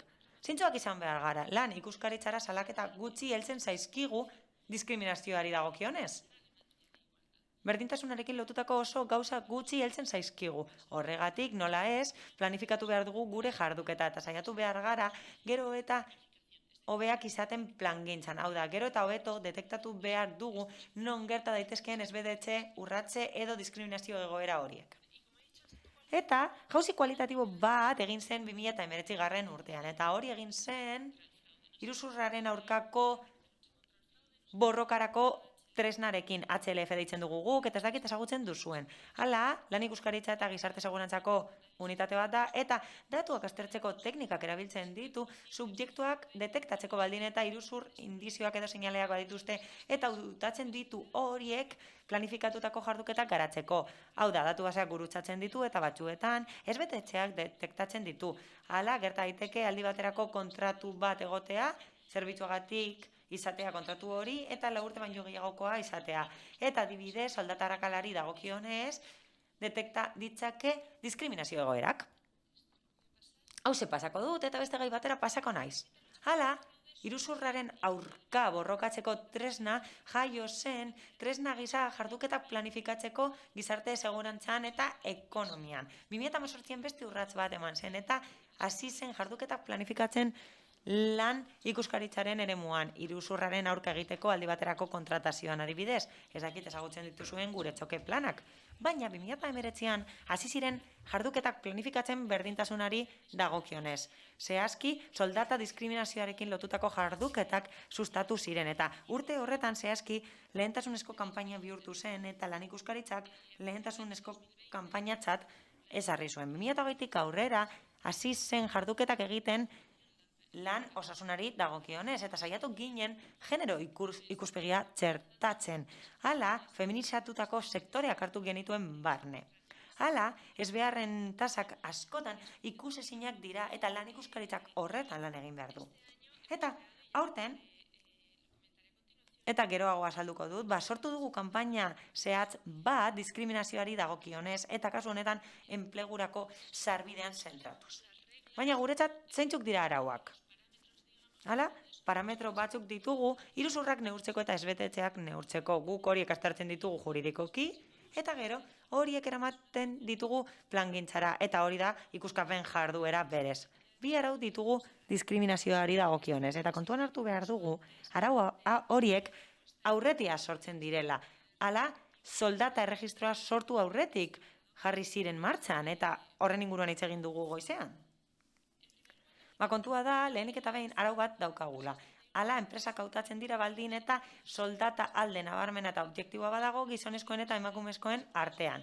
Hala, gizarte segurantzako datu basetarako sarbidea dugu eta badakigu lanpostu berberetan, talde profesional bereko lanpostuetan, gizonezkoek eta emakumezkoek desberdin kobratzen dutela. Hau da, emakumezkoek gutxiago kobratzen dute. Eta gainera, konparagarriak izan behar dira lanpostuak. Hau da, okupatutako lanpostuaz gain, trabajo entzinadasuna hartzen dugu kontuan, baita kontratu mota ere, eta faktore hori guztiak alderatzen ditugu. Hala, horietan hautatzen ditugu kasu batzuk, zeinetan alde nabarmena dagoen. Hau da, ordaintzari aldea dago kasu horietan, gizonezkoaren alde, emakumezkoarekin alderatuta. Eta hortik aurrera, jarduketa ikuskatzailea bultzatzen dugu, eta horretan, enpresak justifikatu beharko du alde hori, hau da, detektatutako alde hori lotuta dagoela, justifikatutako arrazoi objektibo batekin. Hala ez bada, arau hauste akta bat egingo genuk eta kasu askotan, eta hemen esandakoaren ildotik, ikuskapenak bere lana egiten du, bere lan zuzentzailea kasu honetan, eta enpresei eskatzen die hori zuzentzeko, eta horrela lortu da kasu askotan. Askotan eskatu diegu enpresei emakumezkoen eta gizonezkoen soldatak berdintzeko. La regla de Gero badaukagu beste diskriminazio arau bat, soldata diskriminaziokoa. Hala, kontratazioa aztertzen dugu lanaldi partzialean. Hala, soldata arrakalaren arazo handi bat, denbora partzialeko lanarekin lotuta dago. Eta askotan, esaten zaigu guk zaindu nahi ditugula gauza batzuk, lan batzuk egin nahi ditugula, eta lanari uko egiten diogula arrazoi batzuengatik. Askotan, uko egin behar dugu, baina nahi gabe. Eta hemen zifra nahikoak eman dira lanari dagokionez, lanaren inguruan, denbora partzialeko lanaren inguruan, eta horregatik ez naiz gehiago sartuko horretan. Hala, emakumeek denbora partzialeko lana dute, eta erdiak hori dauka ez dutelako bestelako lanik aurkitu. Eta horrez gain badaude zaintzarekin lotutako beste elementu batzuk, baina datu hori oso garrantzitsua da. Kasu honetan zer egin da tresna horrekin? Hala, detektatu dira enpresa batzuk, zeinetan emakumezkoak kontratatzen diren denbora partzialeko kontratuen bidez.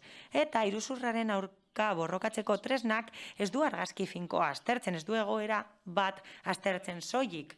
Egoera zehatz bat enpresa batean. Ez, atzerako ibilbide bat egiten du, eta 3, 4, 5 urteko ibilbideak aztertzen dira batez ere, aztertzen da horrela enpresaren jokabide orokorra. Hortik aurrera, detektatzen bada enpresa horietan emakumeak kontratatzen direla denbora partzialean, estatistiketatik harago, orduan ikuskapen lana abian jartzen da aurretik aipatutako termino berberetan. Y aquí pongo... Eta, hemen datu batzuk, ikusteko nolako eraginkortasuna daukagun infrakzio aktei daukinez, badaudelako defizientziak konpontzeko errekerimenduak. Berez guk akta hauek dauzkagu soldata diskriminazioari buruzko datu hauek irailekoak dira, eta ikusitugu 1882 kasu desberdintasunekoak, eta 445 zigortu diren kasuak izan dira, beraz, 23ko eraginkortasuna dugu. Partzialtasunean kasu gutxiago detektatu dira, baina egia da eraginkortasun handiagoa dela, 135. Eta beste datu hauetan, ikusten dugu eskema bat, erakusten duena egon diren infrakzioak eta errekerimenduak berde daude, eta infrakzioak laranjan, behan, beko marretan, fraudaren kontrako erreminta erabile baino lehenako urteak, eta gero 19tik aurrera, goiko 3 barrak, eta nola hobetu diren emaitzak, bai infrakzioetan eta bai errekerimenduetan ere, soldata diskriminazioaren barruan. Aipatu behar da orain zer egiten ari garen lanerako sarbidean, antzeko zerbait egin nahi dugulako baita ere promozio profesionalean.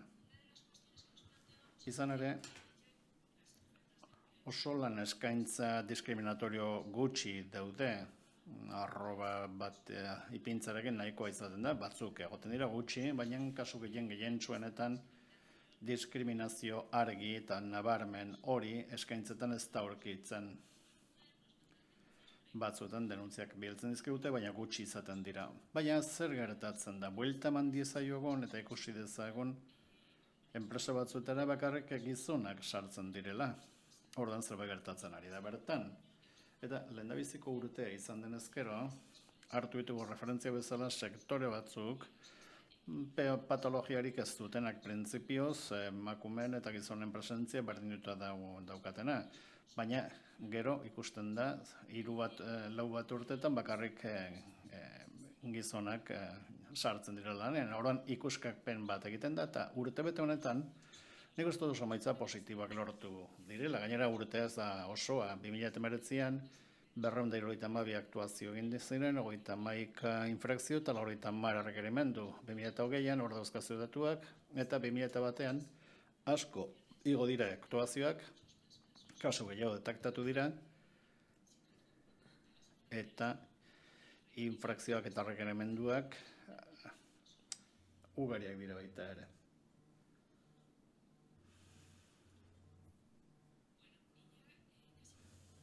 Eta bukatzen joateko, ez dakit denbora aldetik nola nabilen,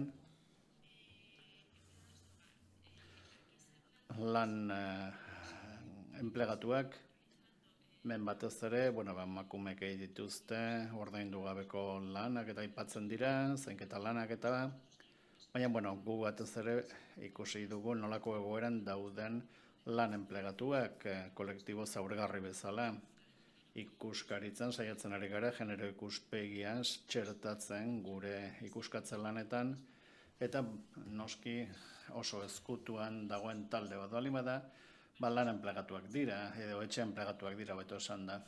Horretarako, ekintza plan bat, ipini zen martxan, hainbat ardatzekin, salaketak batetik, bestetik araubideak eman, bizitaldiak egiteko, etxe batean, familia etxe batean, kontuan izan da konstituzioak emandako inviolabilitatea dagoela, eta beste ekintza bide bat garrantzitsua, fraudaren kontrako erremintan, saiatzen ginen detektatzen noiz enplegatzaileek aitortuak zituzten gutxieneko lan soldataren azpiko soldatak, hori martxoan jarri zen martxan, eta gogatzen zuen bezala gutxieneko soldatan 950 ziren, orain handiagoa da, baina martxan jarri zenen 950 ziren.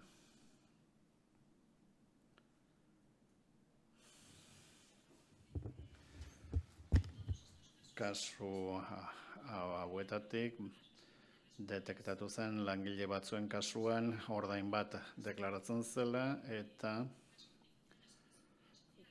gizarte segurantzarako kotizazioak behar baino txikiagoak ziren eta honelako kasuetan jakinarazpenak bidali zitzaizkien enplegatzaileei detektatutako egoera emanez. 14.000 enplegaturen kasuak izan ziren, denboraldi osokoak, geroago ere beste, lan partzialekoak ere hasi gira aztertzen, 2 hilabeteko epea mantentzen, lan egoera erregularizatzeko eta oso emaitza positiboak lortu dira. Apirilaren 23 arte, hau da, kanpainaren datuak itxi ziren arte,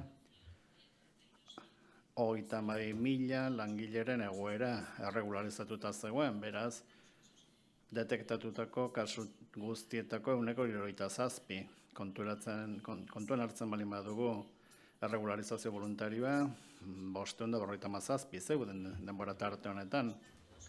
Datu batzuk ematearren, kotizazioetan izan du, ia 6 milioiko impactua, eta soldatetan ia 7 milioi euro etxe enplegatuentzat. Eta gure beldurra zen eta zorionez erregularizatuta jarraitzen dute.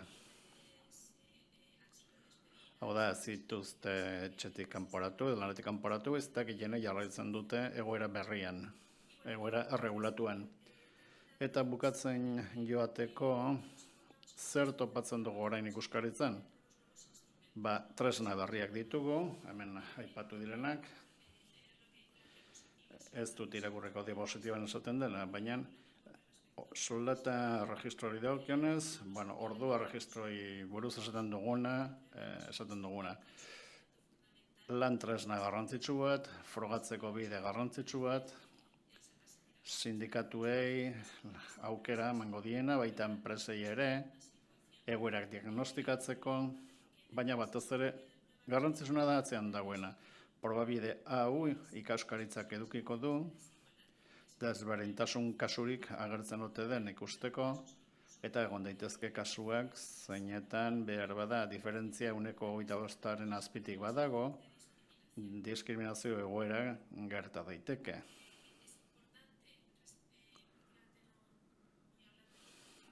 Berdintasun planakia ez ditut aipatu behar, baina egia da ikuskaritzarako lan esparru garrantzitsua dela.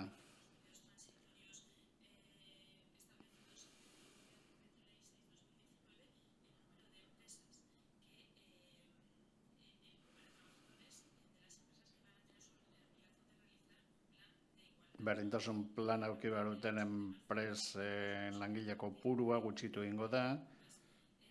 2018tik aurrera 50 edo gehiago izango dira. Obligazio hau, oraingo eparen arabera, edukiko dute, barkatuena, ina, 30.000 enpresari dagokie, kontuan izan da, 4.900 zeudela lehenago aurreko legearen arabera. Baina langileen kopurua begiratzen badugu, proportzio alderantzizkoa da. Lan gehiago egongo dira berdintasun planean lehen baino. Hau da, 8 milioitara iritsi gara, eta lehenago 5 milioi besterik ez ziren. Eta benetan bukatzeko, joan den aste artean, ministro kontseiluan onartu zen 2021-2023 arteko ekintza plana, berdintasun politikari aipamen berezia eginez, eta horren barruan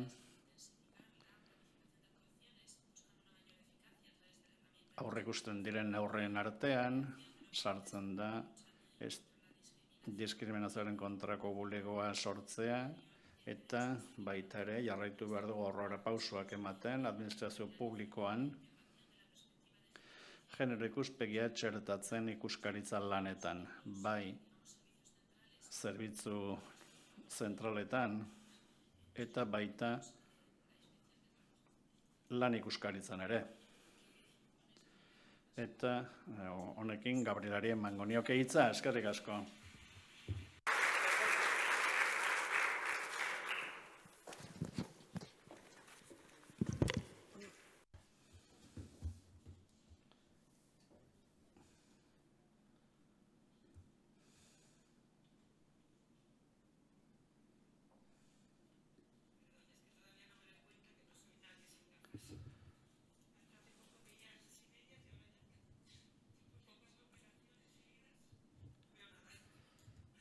Barkatu betaurrekoak behar ditut.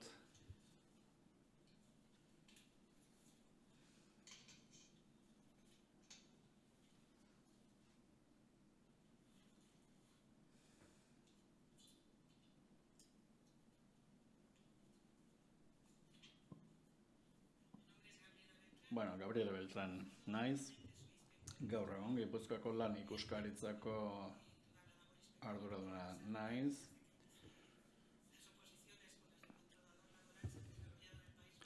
Beti Euskal Herrian ibili naiz lanean, eta ikuskaritzako lanpostu guztien barrutik pasatu naiz, eta lan ikuskatzailea naiz Gipuzkoan. Hasteko eskerrik asko lan sailari, jardunaldi hauetan parte hartzera gonbidatzeagatik, oso interesgarriak dira, gainera tituluak berbada gehiagizkoa da, baina Gipuzkoako berdintasun arduraduna baldin banaiz, noski hemengo gaiak niretzat guztiz garrantzitsuak dira. Hitz aurre txiki bat egingo dut, eta gero kontatuko dizuet egun zer topatu dugun egiten ari garen kanpainatan, ez bakarrik soldata arrakalari dagokionez, baina baita berdintasun planei dagokionez ere. Eta nik hemen ere dauzkagun, enpresetatik iristen zaizkigun zalantza batzuk ere, jorratu nahiko nituzke, eta Irene hemen dagoen ezkero, berarekin ere komentatuko nahiko nituzke, jakiteko haiek nola erantzungo lieketen zalantza hauei. Errepikapenak egitea, sentitzen dut, baina, lege oinarrizkoak daude, eta hori aipatzen da ia infrakzio akta guztietan, soldata diskriminazioa dagoenean, ikuskatzaileek ikusi dutenean, horrelako kasuren bat. Beraz, beti topatuko dugu, Espainiako Konstituzioa, 4. artikulua, denok ezagutzen duguna, berdintasun printzipioa jasotzen duena, edo langileen estatutuko 4.2c artikulua, lan esparruan zentratzen dena, langilei buruz hitz egiten baitu, lan harremanetan ere berdintasun eskubidea duelako, eta diskriminatuak ez izateko eskubidea, ez bakarrik enpleguan, baizik eta baita ere lanera sartzeko edo lanbidera iristeko bidean ze. Hor ere, sortuko den soldata arrakalaren kausa nagusienetako bat izaten baita. Lanpostu batzuetara, gehiago sartzen direlako batzuetan, gizonak edo emakumeak, eta soldata desberdinekin, eta noski, gizon emakumeen arteko berdintasunerako lege organikoa, lehendabiziko pauso bat izan zena. Beti ez ditugulako izan hemen aipatu diren tresna eta erreminta guztiak. Lege organiko berri honek, pauso berri bat suposatzen du, gure kanpainetan, derrigorrezkoak baitira, berdintasun planak 450 langiletik gorako enpresetan, hortik aurrera kanpainak egiten dira, ikuskaritzan, ikusteko enpresa horietan baute daukaten ala ez, berdintasun planik, Gipuzkoan, nire kasuan, nahiko erraza zen enpresa horiek hautatzea eta ikuskaritza osoa egitea, behar bada beste leku batzuetan gauzak ez dira hain errazak izango. Gipuzkoako enpresak txikiak eta ertainak izaten direlako, orduan nik parte hartu nuen bere garaian, kanpaina joetan, salaketa asko egoten zirelako, prebentzio legea zegoen, eta uteatu beharra zegoen nork egingo zituen kanpaina horiek. Lege organikotik abiatuta bere modifikaziora iristen gara, errege dekretuaren bitartez, eta hortik aurrera, langileen estatutua ez ezik, izango dugu baita ere lege organikoa, 2007koa, berdintasun planei dagokienez, 250 langiletik, 250 langilera jaitsiko delako, beraz enpresa horiek eduki beharko dute berdintasun plana. Eta, noski, gu bat ez ere kontsultarako laguntza ematen dugu, eta beharrezkoa denean, zigorrak ere ipini behar izaten ditugu. Eta errege dekretuak hemen aipatu dira, baitare, eta horregatik ez naiz hor gehiago luzatuko. Bueno, ikusi dezakegu zer gertatzen den gure jardunarekin Euskal Herriko lurralde historikoetan. Edo nola aldatu dugun gure jardunbidea berdintasun gaietan. Bueno, badago lan ministerioaren ekinbide bat, 2018an, hasten dena, aukeratzen da pertsona bat okerez palimanago, erkidego autonomo bakoitzetik, aldako oinarrizko prestakuntza bat jasotzeko berdintasunari buruz. Bueno, ni lanean ari nintzen noski gai honetan, baina nolatan esan daiteke oinarrizko prestakuntza ematen zela, bai, ala izan zen. Horan, pertsonak aukeratzeko, orduan, borondatezkoak hautatzen ziren, Gipuzkoan, Bizkaian eta Araban ez zegoen pertsonarik horretarako prest, eta, azkenik tokatu egin zitzaidan, eta Madrilera joaten hasi nintzen, baina hala eta guztiz ere, tarteka, hilabetero joan behar zen, oinarrizko prestakuntza hori jasotzera. Lehendabiziko saioa azkeroztik, onartu behar dut, niretzat ikaragarri positibo izan zela, benetan hutsune asko dauzkagula konturatu ginelako. Hau da, ikuskatzaileok gerok esaten balin badugu, hainbat hutsune dauzkagula, askotan, itxurazko neutraltasunagatik ez dugulako ikusten diskriminaziorik dagoela soldata kontuetan. Beraz, tresna batzuk eman zitzaizkigun diskriminaziorik detektatu alizateko. Eta nik benetan eskerronez, eskerronak eman behar dizkiet, benetan oso prestakuntza interesgarri izan zelako. Utsetik abiatu ginen, orain mundu guztiak aipatzen dituen kontzeptuak aipatuz, garai hartan, aitortu behar du kontzeptuak niretzat ulertezinak zirela, baina azalduta gero bistakoak ziren. Eta berez, lanerako sarbidetik beretik hasi ginen. Ze gertatzen da?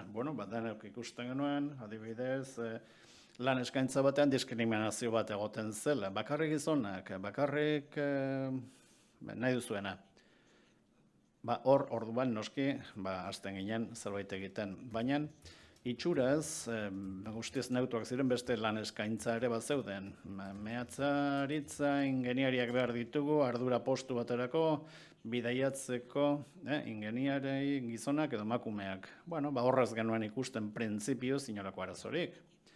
Baina aruntzago joan beharra dago, noski, nik esaten balin badut alako titulazio bat, oso maskulinizatuta dagoena unibertsitatean, behar bada beharrezkoa aztenean, baina behar da lanpostu horiek beste titulu batzun bitartez, bete daitezke, emakume gehiagoren presentzia daukaten tituluekin, horren hori ere kontuan hartu beharra dago, edo esaten badut ezinbesteko dela bidaiatzea, denok dakigu emakumearentzat zailagoa izaten dela, famili zaintzak eta ardura gehiago izaten dutelako horretan. Beraz, emakume asko behar da desanimatu zitezke nolako lan eskaintza batera parte hartzera. Adibide bat besterik ez da, emakume batek esaten balin badugu. Enpresa horretara joan eta gero, ez balin bada benetan beharrezkoa bidaiatzea, orduan zergatik esaten dute hori. Orduan horrek esan edo emakume asko ez direla lehiatuko. Eta horrela fase guztietatik pasatu ginen. Nola mugatu, emakumeen promozioa formazioaren bitartez, prestakuntzaren bitartez, ipintzen balin badut enpresatik 200 kilometrotara eta 5 egun pasatu behar elmaidera etxetik kanpo, eta hori ezinbesteko balin bada, nire enpresako emakume asko ez direla joango. Eta gainera, derrigorrezkoa balin bada, hor noski diskriminazio arazo bat egon daiteke. Eta hori bezala beste hainbat eta hainbat adibide erakutsi zizkiguten. Lehenago esan ditudan, kontzeptu deigarri, horietaz aparte, eta azkenik asko ikasi genuen. Helburua zein zen, bertan parte hartu genuen egun guztiok, gure erkidegoetara itzuli eta gero gure lankidei jakinarazi konturatu bai ginen, informazio hau ikuskatzaile guztien gana iritsi behartzela. Ez bakarrik prestakuntza jaso genuen hoi. Hortaz, bakoitza bere lanpostura joan ginen eta hasi ginen prestakuntza hori guk geuk ere ematen gure lankideei. Guztiek parte hartzerik izan zezaten kanpaina hauetan. Naiz eta, berez kanpainak egingo ziren arduradun bakoitzaren eskutik. Gero berdintasun tailerrak egin ziren, berdintasun planei buruz, soldata diskriminazioi buruz eta familia eta lan kontziliazioari buruz. Prozesua azaldu izuet, Euskal Herrian ni joan nintzen eta geroago beste zenbait prestakuntza gehiago eman ziren. Ez du inolako arazorik izan, lan zuzendaritzarekin, behar den prestakuntza guztia jaso alizateko. Prestakuntza guztiz ezinbestekoa baita, ikuskaritzarako, enpresetarako, langileen ordezkarien ganetzako, bestela ez dira ikusiko zenbait kontu, zenbait kausa, diskriminazioa dakartenak.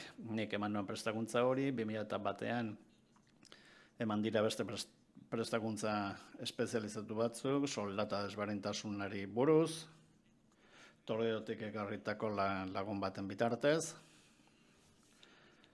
Kasu honetan, ikuskatzaileak egiten dugun guztiak uniformeak izan behar zuten aliketan gehien, eta eraginkortasun gehiago eduki gure jardueretan. Euskal Jaurlaritzanetat garbi dago lehentasuna duela berdintasun gaian, plan estrategikoan aurre ikusita dago 2030erako Euskal Herriak izan nahi duela Europan soldata arrakala gutxieneko lurraldea, eta ikuskaritzari dagokienez behar ditugun erraztasun guztiak ematen zaizkigu prestakuntza lortzeko. Eta orain, berdintasunari dagokion ikuskaritza lanak aipatzera joango naiz. 6/19 errege dekretua onartu zenean, lege organikoa erreformatzeko, hortik aurrerako gure kanpainak aldatu egin ziren. Une hartan, Irenak aipatu duen erremintarekin aldako zerrenda batzuk bidali zizkiguten provintzia bakoitzean landu beharreko enpresekin. Hor, badugu, langileen estatutuko 28. artikulua esaten duena. Bai, soldaten erregistroa egin behar dela, eta baitare erregistro horretarako sarbide auki behar dutela langileek eta langileen ordezkariek. Ordezkaririk ez dagoen kasuetan, langileek berek eduki behar dutela sarbide oso garrantzitsua baita izan ere, lehenago europarlamentariak esan duen bezala, gardentasuna behar da soldata sistemari dagokienez, nik ez badakit zenbat ordainduta dagoen, nola ordainduta dagoen, balio bereko lanpostu bat, gizon batentzat edo emakume batentzat, hori ez badakit ezin da salaketarik edo reklamaziorik aurkeztu. Ez da egoten salaketarik soldata diskriminazioari dagokionez. Ia hutsaren hurrengo dira, eta zergatik da, benetan, jende askok, langile askok ez dituztelako ezagutzen datuak. Lanpostu balio bereko lanpostuetan soldata desberdina eta desberdintasun handia egoten dela askotan. Beraz, 28. artikulua, langileen estatutukoa, erregistroaren obligazioa, eta zer egingo dugu hemendik aurrera, erregistro hori eskatu, noski, egiten ari garen kanpaina guztietan. Eta gero, esango duan bezala, ikuskatzaileak ondo deritzonean, langileen ordezkariera aukera ematen zaie bertan parte hartzeko. Soldata arrakalaren kontrako kanpaina aldatu egin zen 2019 azkero, 20an eta 21ean, ere garatzen ari gara, lehenago aipatu ditudan enpresetan, nagusiki, eta beti ere ikusten dira enpresak egin behar duen guztia soldata diskriminazio horiek detektatzeko. Hemen badu arazo bat, Irenerekin aipatu dut, eta enpresak behartuta daude, 150 langile bitarteko enpresentzat, batetik dugu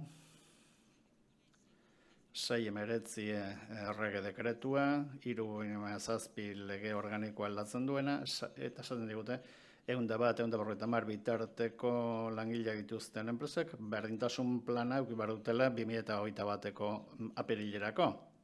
Berdintasun plana esaten ari naiz, baina errege dekretuak 14. artikuluan zalantza bat irekitzen du, esaten duenean, 150 langileren gana iristen diren enpresa guztiek 3 hilabete izango dituztela negoziaketa batzordea egiteko, eta urtebete berdintasun plana eduki ahal izateko, baina jakina.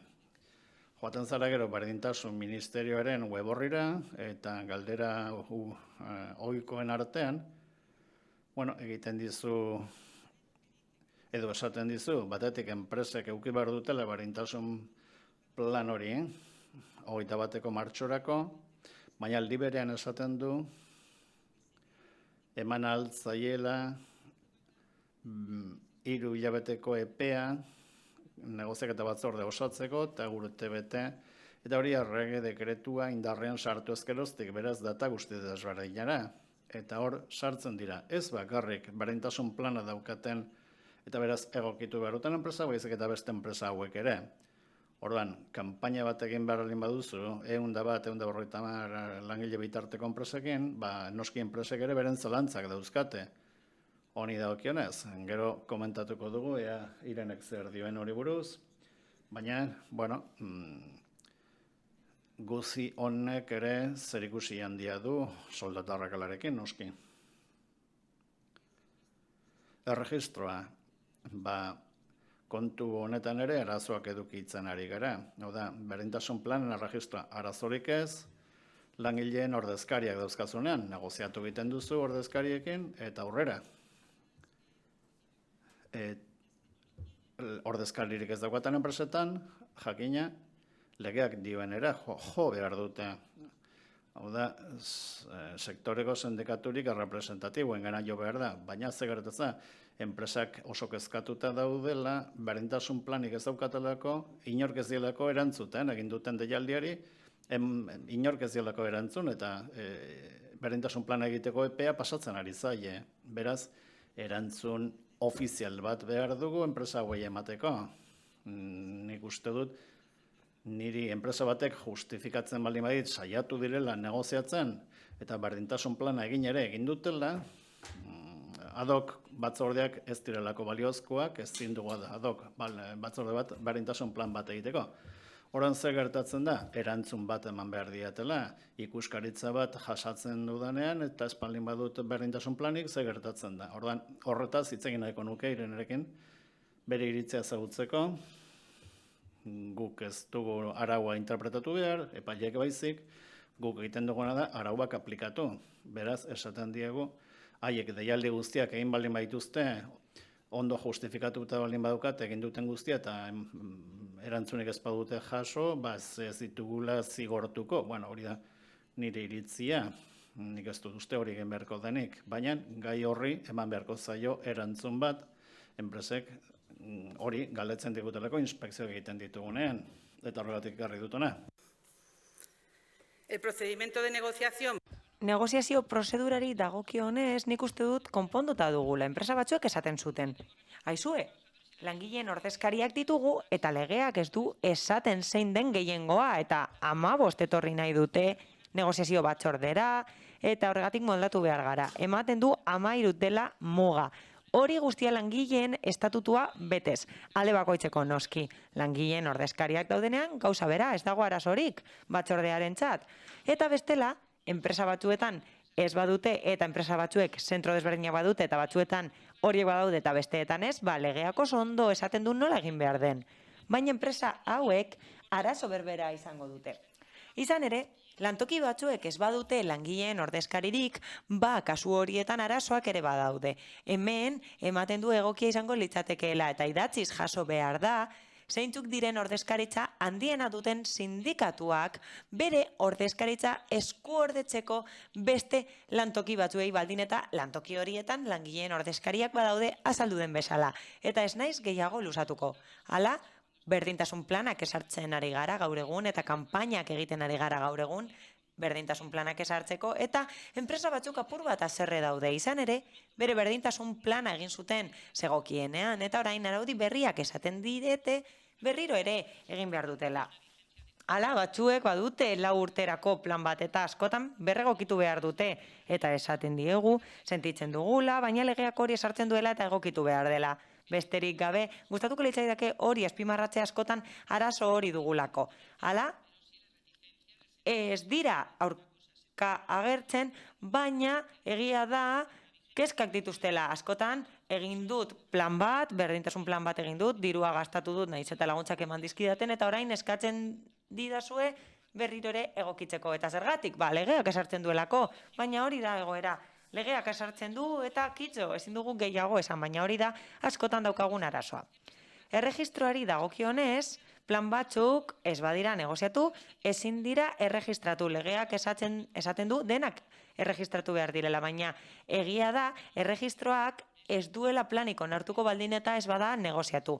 Eta enpresa hauetan arazo hori dago askotan, ezin izan dute negoziatu ordezkaririk ez dagoelako eta deialdia egin arren ez delako inor agertu planak egiteko. Edakin nola noan? Ondo noa?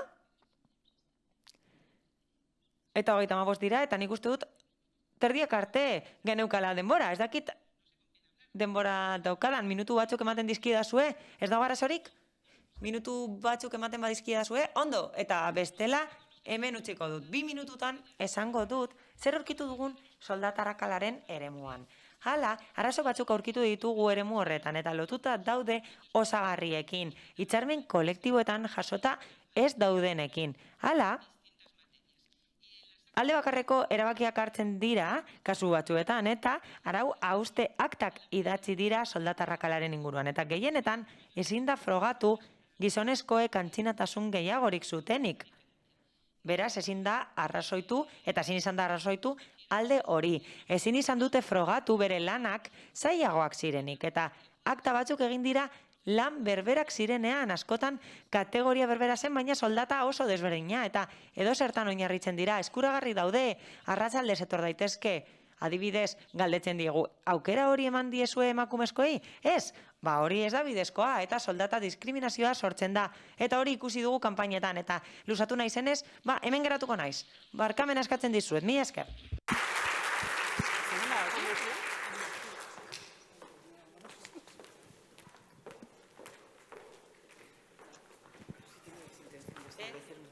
No, yo creo que ya he explicado todos los problemas que había. Si queréis que lo hagamos o no tenemos tiempo, yo creo. Andamos 5 minutitos serían. Bueno, ellas tenían previsto. Irenek eta Gabrielak aurreikusita zeukaten elkarrizketa bat egitea haien artean. Besterik gabe, zalantza batzuk zeuden indarraldiari buruz, hau da, enpresak behartuta daude 50 langiletik 100 langilera arte, planak egitera, ministerioaren arabera, eta berdintasun planak aztertu nahi genituen. Batzuk ezin izan dira negoziatu eta hori aztertu nahi genuen. Nos podía. Bera ministeriotik dator eta agian berak zerbait azaldu aldigu. Bai, zuk esan bezala, interpretatu behar dute epaileek. Epaien lana da.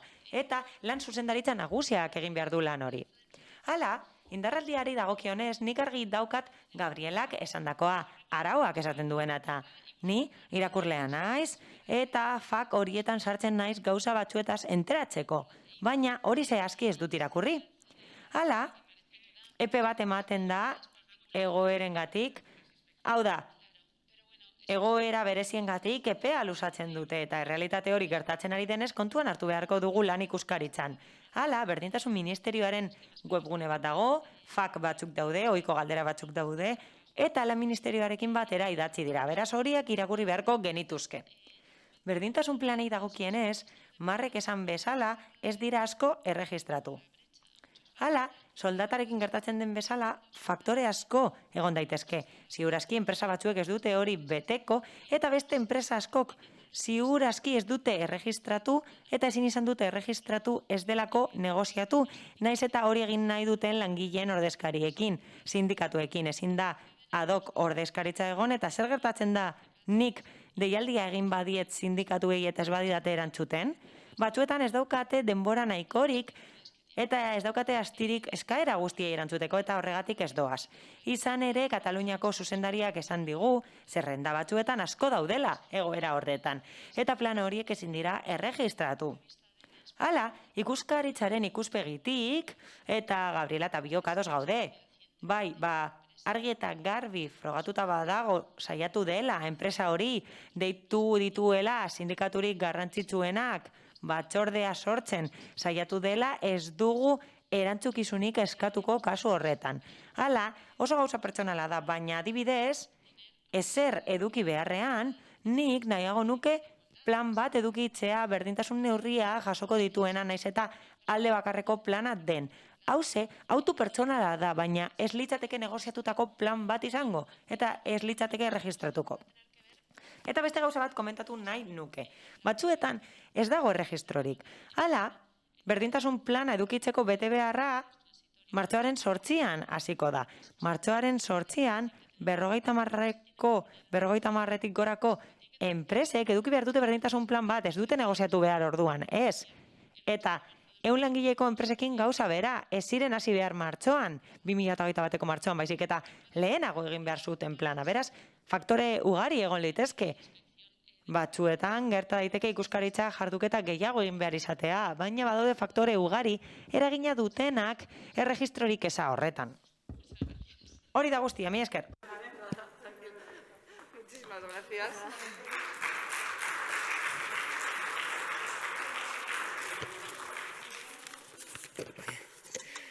Bueno, vamos a ir ya con la última parte. Goazen azkenengo partera.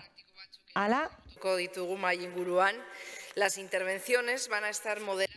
Hitzaldiak moderatuko ditu Lan eta Gizarte Segurantzako sailburu ordea den Elena Perezek. Hala, bere kasu praktikoak azalduko dituzte Jose Manuel Iturrate Handetxagak, bera abokatu espezializatua da, eta auditoretza soziolaborala aurkeztuko du.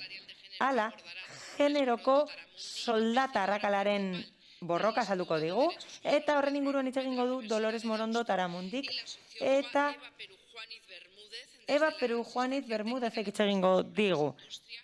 Industriako Komisiones Obrerasen izenean. Hala, berak arrain industriaren txosten aurkeztuko digu. Eskatzen dizuegu ona, etortzeko mesedez.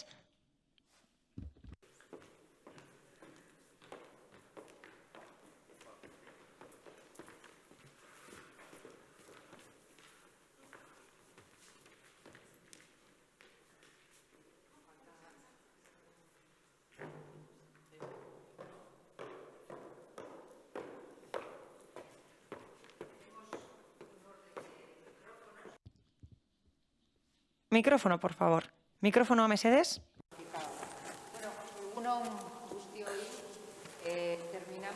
Barkamena eskatzen dugu interpretazio kabinatik, baina soinuaren kalitatea ez da nahikoa eta horregatik ezin dugu interpretazioa egin. Que la nueva legislación ha introducido. La brecha salarial es una consecuencia de múltiples factores, como hemos visto a lo largo de esta jornada y vimos en la jornada anterior.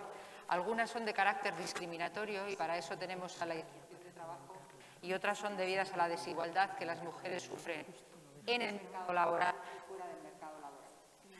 Algunos de estos, como decía la María Ángeles Durán muy bien al principio de la jornada, Barkamena eskatzen dugu berriro ere, baina interpretazio kabinan ez zaigu soinua ondo heltzen eta horregatik ezin dugu interpretazioa egin euskarara. Barkatu eragozpenak. Pero otros muchos tienen que ver con factores endógenos al mercado laboral y por lo tanto tenemos que combatirlos a través de los instrumentos que la legislación ha puesto a nuestro alcance y que son novedosos.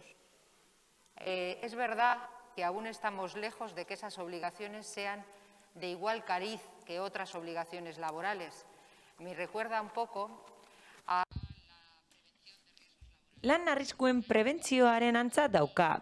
1985etik ona asko egin da. Gauza asko egin dira lan arriskuen prebentzioan eta bai, asko dago egiteke. Baina egia da, inflexio puntu bat gertatu zela 85ean lan arriskuen prebentzioan. Hala, berdintasun lege organikoa 2019an aldatu zen, eta nik uste dut horrekin inflexio puntu bat sortzen dela lan merkatuan emakumeontzat.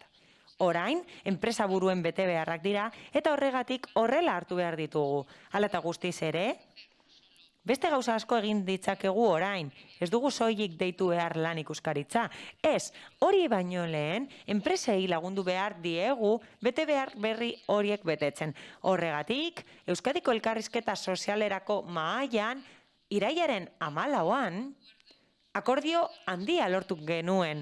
Horrela, berdintasun batzordei lagunduko diegu negoziatzen. Eta horren helburua da berdintasun batzordeak sortzea. Hala, islariren batek esan du, eta hitzarmen kolektiboak ez lehen bezala, baina desberdintasun iturri bat dira oraindik ere gizonezkoen eta emakumezkoen artean. Horregatik hain zuzen ere, ikerketa bat egin dugu genero berdintasunaren inguruan, hitzarmen kolektiboei dagokienez, noski, eta hori aurkeztu genuen azkenengo jardunaldian, eta horregatik genero eragineko txostenak egiten ditugu, eta antzeko zerbait egiten da legeekin, eta hori egiten dugu egungo hitzarmen kolektiboei dagokienez. Gainera, lan bete behar bezala, garrantzitsua da lan ikuskaritzarekin borrokatzea, lan batzorde horiek, berdintasun batzorde horiek eratzeko. Hala, azkenengo urteotan lan ikuskatzaileak prestatu dira eta oso lan gogorra izan da. Nik uste dut, orain, prestakuntza eta gaikuntza askoz garrantzitsuagoak dituzte gai honetan. Eta horrelako jardunaldiekin jarraitu behar dela uste dut. Sentsibilizaziorako jardunaldiak dira eta hedabideak daude kanpoan. Oso garrantzitsua delako jendeak jakitea soldata arrakala dagoela eta tresnak daudela horren aurka egiteko. Hala, operadore juridikoak gaude merkatuan, ordena sozialaren munduan, eta gu jarraitu behar dugu prestatzen, ikasten eta kontzientziatzen. Eta esan bezala, bigarren jardunaldi hau amaitzera goaz, kasu praktikoetara joanez, hau da, errealitatea aztertzen. Eta horretarako gure artean ditugu zenbait aditu. Espero dut Boris Johnsoni bezala niri ez galtzea paperak. 3 pertsona ditugu gurekin, Jose Manuel Iturrate, Dolores Morondo eta Eva Perijuanez.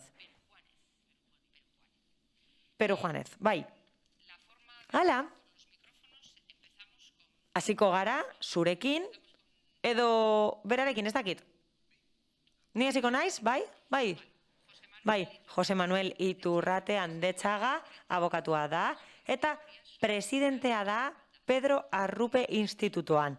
Esan dezakegu aurretiazko urratz bat dela hau, eta enpresek hori egin beharko lukete, ikuskaritza heldu baino lehen eta arau haustea egin baino lehen. Hau da, pentsatu beharko lukete eta aztertu beharko lukete zein den bere lan betetzea bere enpresetan. Hala, ingelesez esaidazko gustatzen baina compliance deitzen da. Beraz, zure txanda da, Jose Manuel, nahi duzunean, aurrera. Zertarako balio du eta nola borroka dezakegun soldata arrakalaren aurka auditoretza baliatuz. Muchas gracias, Elena. Eskerrik asko, Elena, eskerrik asko berriro ere. Gustatuko litzaidak eskerrak ematea saiari gonbidatzeagatik. Eta aukera emateagatik esateko nortzuk garen eta zer egiten dugun. Hala, zoriontzen dut saia horrelako ekimenak egiteagatik. Izan ere, zoritxarrez, oraindik ere, enpresetan, oro har, sentsazioa dutela beste kostu bat dela, beste gastu bat dela, beste zailtasun bat dela. Eta egia da, enpresek bizi dutela oso momentu txarra, oso une zailak bizi izan ditugu denok, orain berreskuratzen ari dira, eta exigentzia asko daude kakotxartean, eta berriro ere eskatzen dizkigu zenbait gauza. Eta hientzat, zaila da hori guztiak burutzea. Nire esperientziak esaten dit, egoera ez dela oso optimista. Hau da, askotan, enpresak ez daude prest hauze egiteko. Eta oro har ari nahi, salbuespen handiak daude, eta uste dut egoera orokorrean hartu behar dela. Eta enpresen lanean, hauze implizitua izan behar da. Hala, enpresek printzipio hauek ezagutu behar dituzte, ez dauka zentzurik ez ezagutzeak.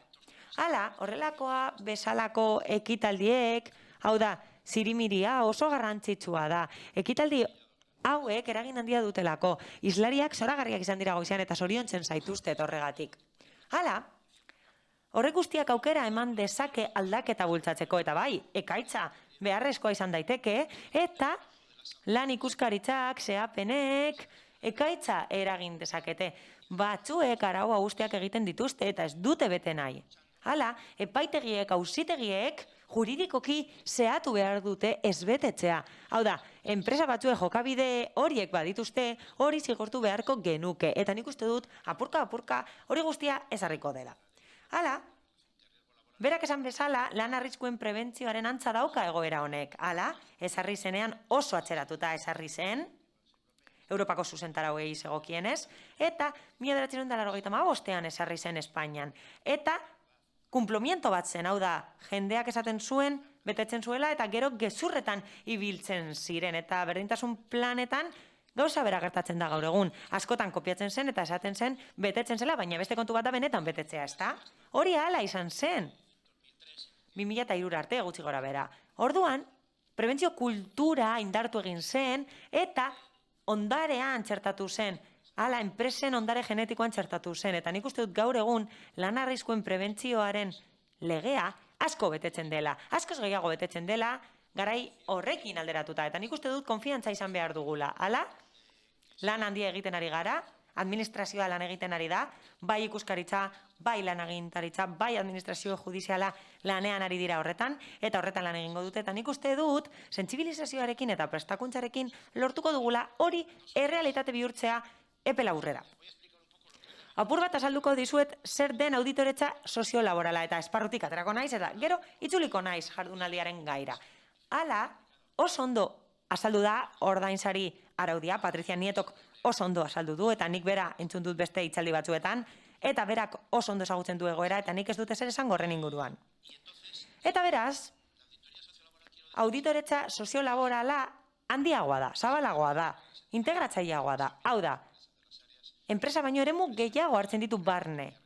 Eta ez du soilik barne hartzen ordainsari auditoretza. Hala, ordainsari auditoretzak analisi kualitatiboa egiten du, baina datu kuantitatiboekin lan egiten du, baina soziolaboralak datu kualitatiboagoak hartzen ditu barne. Hala, 71 talde edo arlo aztertzen ditu, eta horrek esan nahi du enpresaren jarduera osoa aztertzen duela. Hala, hori lotzen du, eta enpresaren betetze hori lotzen du funtsean arau hauste eta zehapen legearekin, eta mailakatzen ditu enpresen jokabideak. Hala, legean jasotzen ez direnak taldekatzen ditu. Hau da, taldekatzen ditu legeak agintzen duen hori betetzen ez dutenak, hau da, arina, larria eta oso larria dira kategoriak, eta ez betetze bakoitzeko legearen zehapena jasotzen du. Hau da, tresna bat da, eta guk lan ikuskaritzari eskaintzen diogu tresna hori, administrazioari eskaintzen diogu, eta enpresei ere eskaintzen diogu tresna hau, jakin dezaten zein den araudiaren betetze maila. Hala, Helenak esan bezala, hori da compliance hori, eta niri ezait gustatzen, ez da baina badakit ezarrita dagoela arlo juridikoan, compliance penalari eta beste batzuei dagokienez. Eta hala da, termino hori erabiltzen ari da. Eta epaitegiek zein fiskaltzak hori erabiltzen dute. Eta horrelako zerbait aplika genezake eremu juridiko laboralean. Eta azter genezake araudiaren arautze mala eremu soziolaboralean, gizarte segurantza eta legeak. Hau da, lan legeak, barkatu. Hala, auditoretza soziolaboral bat egiteko, eta Helenak aipatu du, auditoreak euskal organokoak izan beharko lirateke. Hala, zeharken gaude, estatu mailako organo batean gaude, eta Euskadin beste organo bat dago, eta badaude arau tekniko batzuk guk aplikatzen ditugunak auditoretza hori egiteko. Eta auditoretza egiteko tresna verifikare deitzen da. Hori erabiltzen dugu guk. Zuek informazioa aurki dezakezue horren inguruan webgunean, eta webgunea da verifikare.es. Informazio gehiago eskuratu nahi baduzue. Ondo da, auditoretza soziolaborala egin dezakete auditorea dituek, eta balioa kasu horretan handiagoa izango da, objektibotasun handiagoa dutelako eta espezializatuago daudelako eta profesionalagoak direlako, auditore soziolaboralak direlako pertsona horiek, edo bestela esan bezala, erabil daiteke barre mailan. Eta kasu horretan enpresak berak, erabil dezake hori autodiagnostiko bat egiteko eta bere betetze maila neurtzeko. Bi kasuetan, auditoretza egitearen abantailak argiak dira, lehenik eta behin, aukera ematen dietelako enpresei bere akatsak, bere irregulartasunak ezagutzeko, jakiteko zer nolako neurriak hartu behar dituzten horiek zuzentzeko. Hala, auditoretza profesional batek egiten badu, akatsak ezagutzeaz gain eta ezbetetzeak ezagutzeaz gain, zuzentzeko jarduketa egin beharko da, baina enpresak egiten badu, barne mailan autodiagnostikoa egiteko, orduan, profesional baten gana jo beharko luke, hau da, ondorioa ateratzeko gai ez bada, kontsultore baten gana jo beharko luke, jakiteko zer neurri hartu behar dituen bere akatsak eta irregulartasunak zuzentzeko. Gainera, auditoretzak aukera ematen du lan giroa hobetzeko enpresak, eta nola ez? Langile jakin dezakete enpresak etengabe hobetzeko politika duela. Hau da, enpresak aztertzen dituela akatsak, zuzentzen dituela, identifikatzen dituela, proposamenak egiten dituela, eta gainbegiratzen duela proposamenak betetzen direla. Langileek hori badakite, ez betetzea murriztuko da, araua guztiak txikiagoak izango dira, eta zehatzeko aukerak murriztuko dira. Askoz txikiagoak izango dira probabilidadeak. Baina horrez gain langileak motibatuko dira. Hala, enpresa giroa hobetuko da, bere bete beharrak betetzen dituelako enpresak, eta horrela soldata emozionala edo gehigarria sortuko da, eta horrela langileak hobeto integratuko dira enpresarekin. Eta ikuspegi horretatik, bai langileak, bai enpresa, onuradunak dira auditoria hori egitearen ondorioz. Gainera, gizartea onuraduna izango da, bai bezeroak, bai hornitzaileak, enpresaren irudia hobea delako, sinesgarriagoa delako, egonkorragoa delako. Eta erantzukizun soziala betetzen denez, irudi asko hobea izango da, bete beharrak betetzen badira, inguruneari, irudi hori islatu halko zaio, betetze maila helarazi halko zaio, eta gainera aukera egongo da administrazioari mesede egiteko. Hala, fiskalizazio ikuspegitik administrazioak lan gutxiago edukiko du, eta bigarrenik, lan gutxiago edukiko du, ara uste gutxiago egongo direlako, eta bigarrenik, esan bezala, tresna hori erabili halko duelako verifikatzeko eta egiaztatzeko enpresak egiten duena zuzena dela. Izan ere, eta esan dudan bezala, guk ikuskaritzaren esku jarri dugu tresna, eta bai auditoretza hori egin daiteke bertan, eta horrela ikuskaritzak barne mailan erabil dezake egokitza jotzen badu, eta besterik gabe egiaztatuko du baldin eta emaitza hori benetakoa den edo ez. Hau da, egiaztatu halko du araudia betetzen den edo ez. Eta esan bezala, bai, kanpo mailan edo barne mailan egiten bada, auditoretza egiteko tresnak 71 talde ditu. Eta 71 talde horiek biltzen dituzte iaia 3.000 adierazle. Adierazleak oso galdera simpleak dira. Galdera horiek egiten dira eta erantzun behar da. Bai, ez edo ez dator bat. Adibidez. Ba aldu enpresak hitzarmen kolektiborik? Bai. Hitzarmen kolektiboan lanaldi bat esartzen da? Bai. Edo ez? Lanaldia txikiagoa da? Sektorearekin alderatuta? Bai edo ez?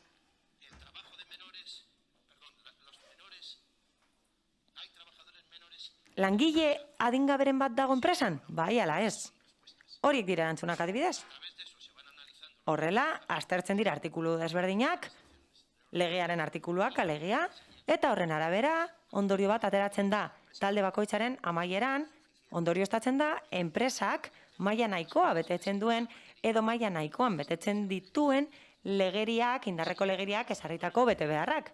Eta horrela, badaude gai batzuk edo talde batzuk lanaldiarekin, kontratu motekin lotutakoak, etenaldiak, lizentziak, baimenak, gai guztia jorratzen dira. Langileen hautaketa, promozioa enpresaren barruan, prestakuntza, negoziazio kolektiboa, langileen ordezkarien jarduketak, afiliazioa, gizarte segurantzarako kotizazioa, lan arriskuen prebentzioa, eta bar. Esan dezakegu, ia lan araudia guztia hartzen dela barne, baita gizarte segurantzarekin lotutakoa ere. Hala, gaur jorratzen ari garen gaira itzulita, esan beharra dago auditoretza soziolaboralaren barruan, badaudela 4-5 gai honekin lotutakoak. 46 adibidez lotuta dago berdintasunarekin, 214 adierazle ditu horrek, eta horiek amaitzerakoan, hau da, egiaztapen hori egiterakoan, primeran jakin daiteke zein den enpresaren betetze maila gai horretan, eta zeintzuk diren egindako arau usteak. Eta badago beste talde bat, soldata arrakalarekin lotutakoa eta 59garrena da. Eta kasu horretan 120 adierazle daude gai horrekin lotutakoak. Badago beste bat, diskriminazioarekin eta jazarpenarekin lotutakoa, eta uste dute 114 dituela honek, eta badago kontziliazioarekin lotutako beste bat.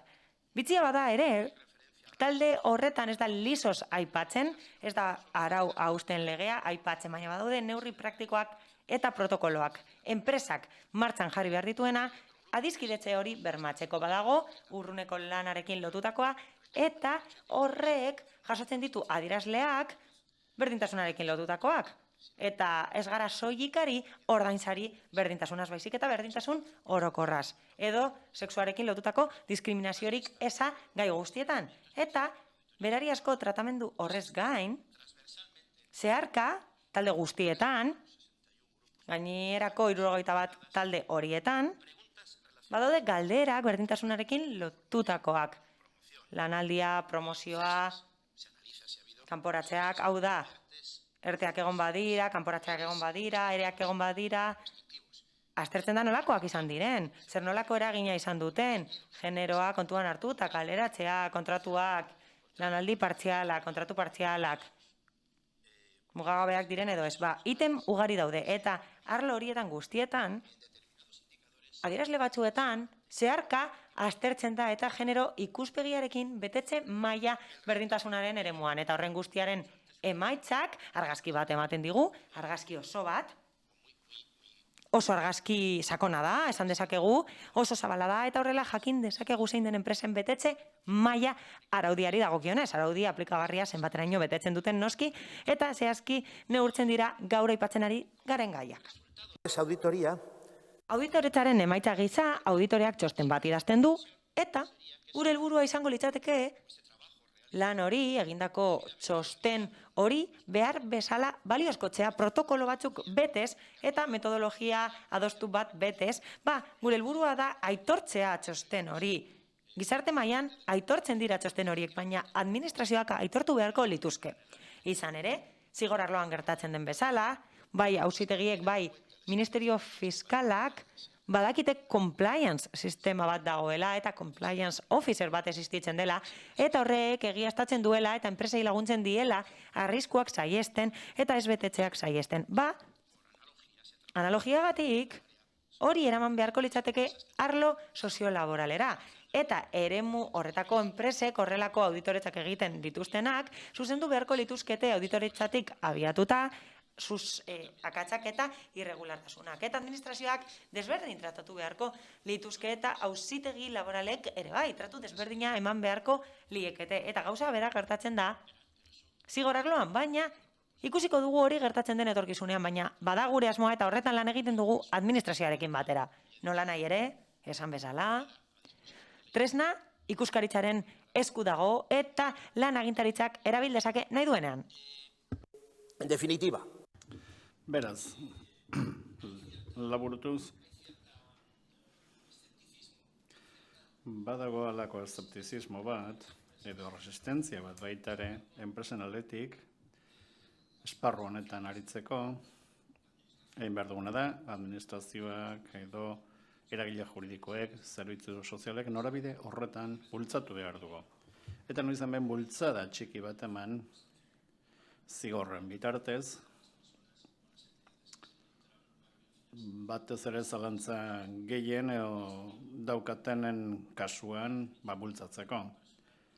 Bestalde, nire aldetik, administrazio ere erreprotxe bat egin nahiko nioke, eta ez gonbidatu gaituzten nahi baizik eta administrazioi oroar, bai udal eta foru eta autonomi mailako administrazioei. Segurazki estatuko administrazioari ere erreprotxe berbera zuzendu beharko nioke nola nahi ere. Dakizunez, alor publikoko kontratuen legeak klausula sozial batzuk baditu, kontratuetan txertatu beharrekoak, esleketan eta olakoetan, eta 2 urte gutxinez badaramatzagu administrazioak konbentzitu nahirik,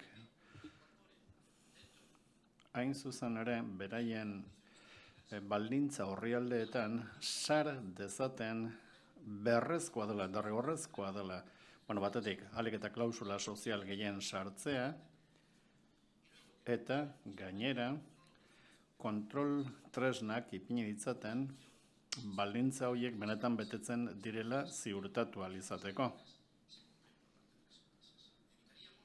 Horrela, gertatzen diren arazo asko ekidingo genituzke. Askotan gertatzen baita, zenbait enpresak lehiaketa bat irabazi eta gero, zerbitzu bat emateko edo obra bat egiteko, gero ezin dituztela bete esleiketa horretako baldintzak eta edo prezioak bota egiten dituzte, araudia ez dutelako beteko. Hori ez da onargarria. Oda, tresna honekin, auditoria soziolaboralarekin, segurtasuna ematen zaio administrazioari,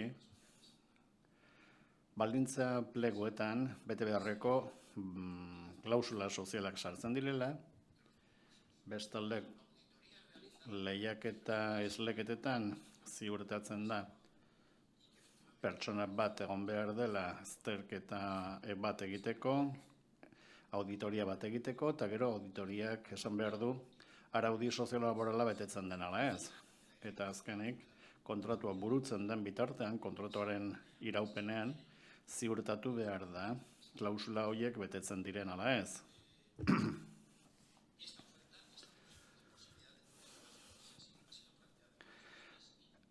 aukera hau askotan eskatu zaie, udal, foru eta erkidegoko administrazioa eta zoritxarrez oraindik hori ez dago jasota. Eta uste dut, adibide txar bat dela eta zuzendu beharko litzatekeela, zeren administrazioak hori egingo balu, enpresak gehiago motibatuko lituzke araudia betetzeko. Aspirazio zahar bat da, eta borrokan jarraitu beharko dugu.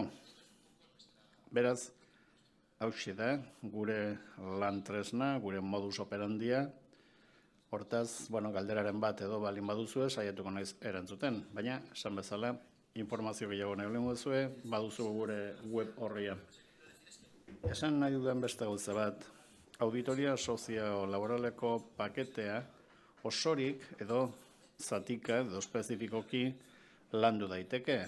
Hau da, egin daiteke auditoria partzial bat, halako gai konkretu bati buruz, berdintasunari buruz edo nahi duzuenari buruz. Hori egin daiteke zati bakoitzean edo guztietan, eta honekin bukatuko nuke. Joan zaidalako bukatu dut. Bakarrik, esan nahi dut, zealen bitartez, emakumen erakondeari, eskatu egin dizkigula iradokizun batzuk, ere, arodi berrian sartzeko, edo egiten ari diren gida berrietan sartzeko. Nahi, hori mazio horretaz pixka bat itzein dezakegu, geroago, besterik gabe, eskerrik asko.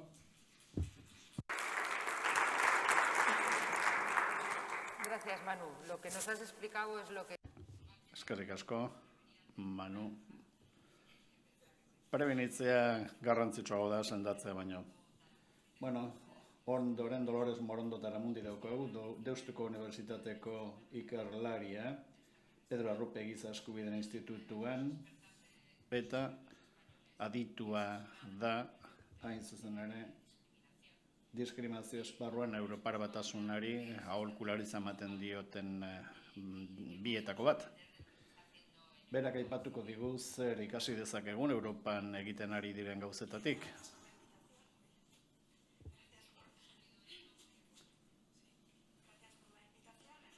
Bai, eskerrik asko gonbidapenagatik. Esango dut nolako esperientziak edo lezioak ikasi ditzakegun Europako beste herrialde batzuetatik edo beste herrialde batzuetan daukatan esperientziatik, batez ere soldata gardentasunerako tresna gehiago dauzkaten herrialdeak dira eta horietatik ere ikasi dezakegu dexente. Dena dela, Europako esperientziaz hitz egiten hasi baino lehen, sarrera txiki bat egin nahi nuke hemen aipatu den zerbaiti buruz. Izan ere, askotan esaten dugun bezala, soldata berdintasunerako eskubidea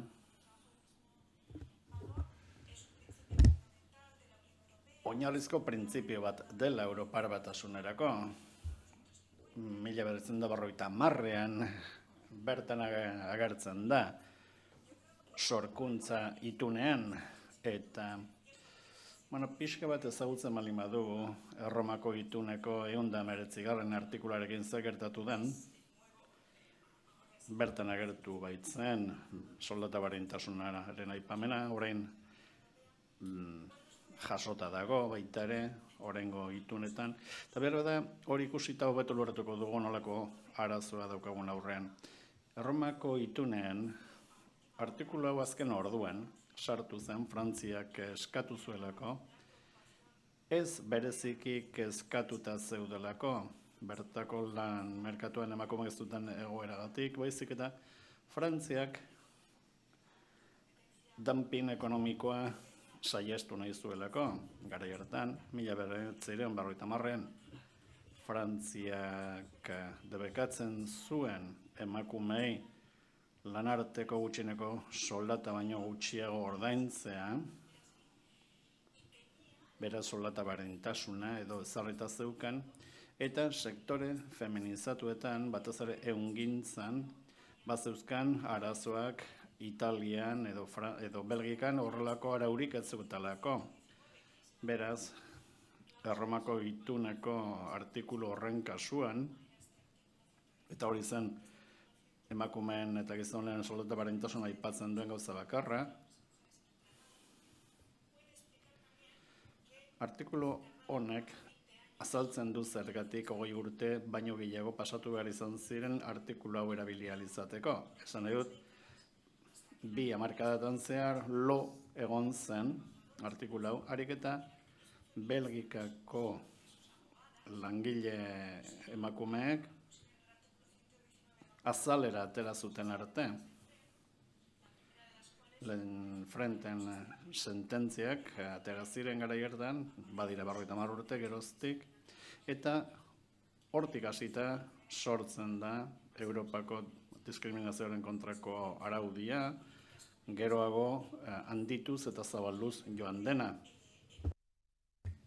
Beraz, ulertzen bali badugu pixka bat, ezagutzen bali badugu 119. artikulu honen historia, ikusiko dugu batetik ez dagoela eskubiderik, gero eskubide hori gauzatzeko biderik ez badago. Eta, bigarrenik, ez dagoela ez eskubiderik, ez eta bideratzeko modurik ez palin badago gizartean mugimendurik edo erakunden aldetik ez badago behar bezalako erantzunik.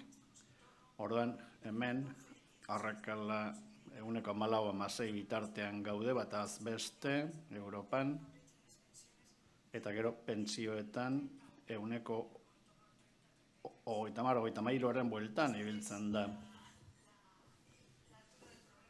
Hau da, beraz, gaur egun daukagun arazoaren maila. Orduan, arazo honetan zein marko juridiko ematen digu zuzenbide komunitarioak?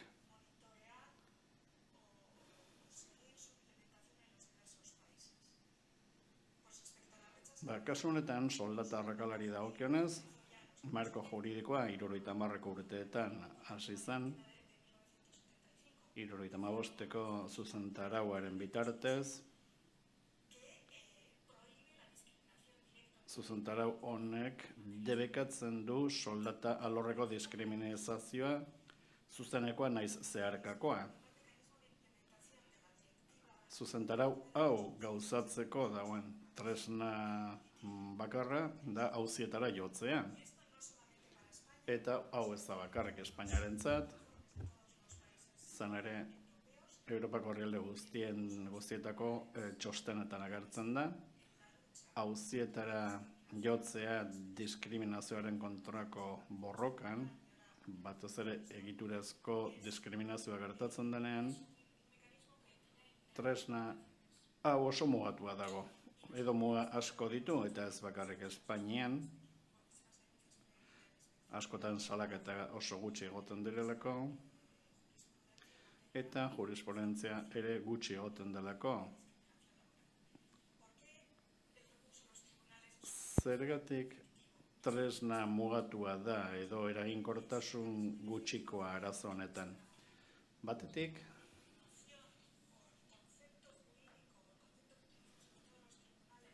auzitegietan erabiltzen den diskriminazioaren kontzeptua estuegia delako gertatzen diren egiturazko diskriminazio kasuak sartzeko. Edozein adibide ipini ditzakegu izan ikusi ditugunak. Adituen txostenetan garbi esaten da, soldata arrakala guztia ez dela diskriminatorioa, kausa asko dituen zerbait da, gerta daiteke,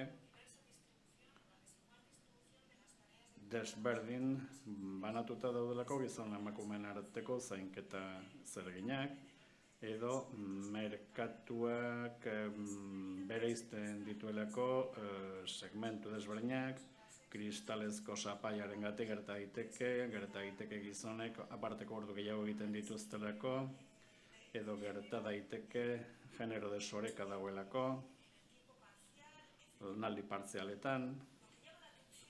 Atentzioa edo horreta deitzen duena arrazoi hauek entzuten ditugunean, da arrazoi horiek guztiak diskriminatorioak direla eta egiturazkoak direla. Egon daitezke beste arrazoi batzuk, desberdintasun osagarri hori ez dutenak, baina aipatu dituan guztiak, soldata sapaia, edo zainketa lanen banaketa desberdina,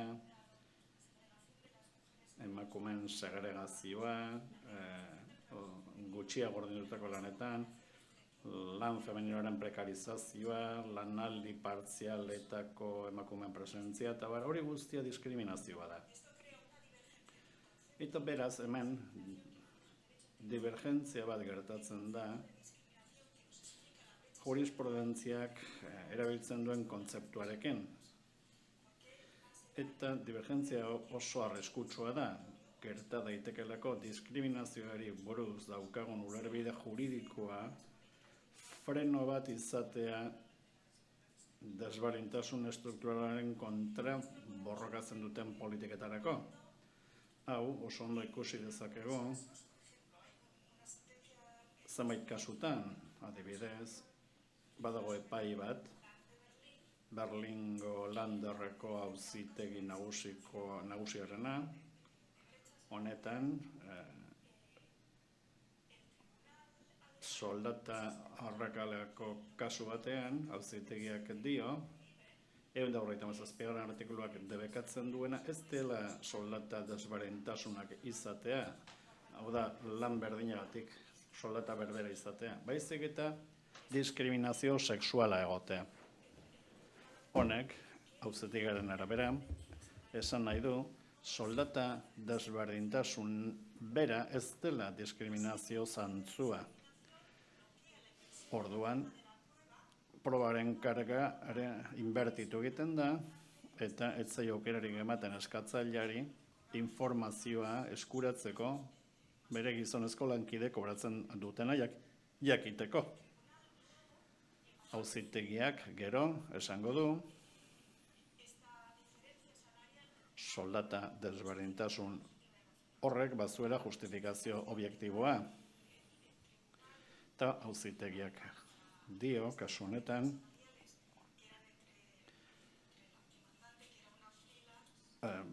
eskatzailea freelance zen eta lankideek lanpostu finkoa zutelako. Edo beste freelance batzuk zera matelako denbora gehiago enpresan. Eta horregatik azaldu zitezkeela desberdintasun horiek, antzinatasunagatik, edo freelanceak izateagatik, edo lanpostu finkoa izateagatik. Eta horiek dira, erakusten diren, edo alegatzen diren arrazoi bide objektiboak. Nik ulertu dezaket zaila izan daitekeela epaile batentzat, ulertzea diskriminazio kontzeptua zentzu juridikoan inputagarria izan behar dela. Hau da, diskriminazio hori enplegatzaileari inputatzeko moduko izan behar da. Aldiz, egiturazko diskriminazioa ez da norbanako bati inputagarria. Honen eraginez,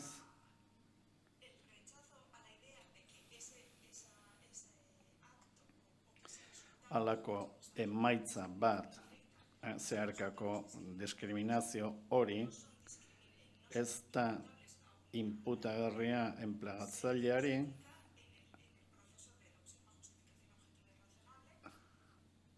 justifikazio objektibo eta razonagarriarentzat esaten da estereotipoetan oinarrituta dauden arrazoiak eta Alemaniako auzitegiak esaten du emakume freelance honek gutxiago kobratzen duela lankide gizonek baino, emakumeek negoziatzeko ahalmen gutxiago dutelako. Gizonek trebetasun hobeak dituztela negoziatzeko eta horrek azaltzen duela gizon eta emakumeen arteko soldata desberdintasunak.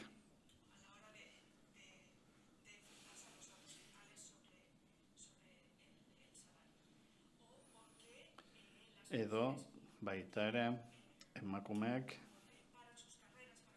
beraien karrerak eteten dituztela, seme-alabak zaintzeko eta lanaldi partzialera jotzen dutela, eta horregatik antzinetasun gutxiago izaten dutela, eta horregatik gutxiago kobratzen dutela. Eta esan beharreran horiek egiturazko kausak direla,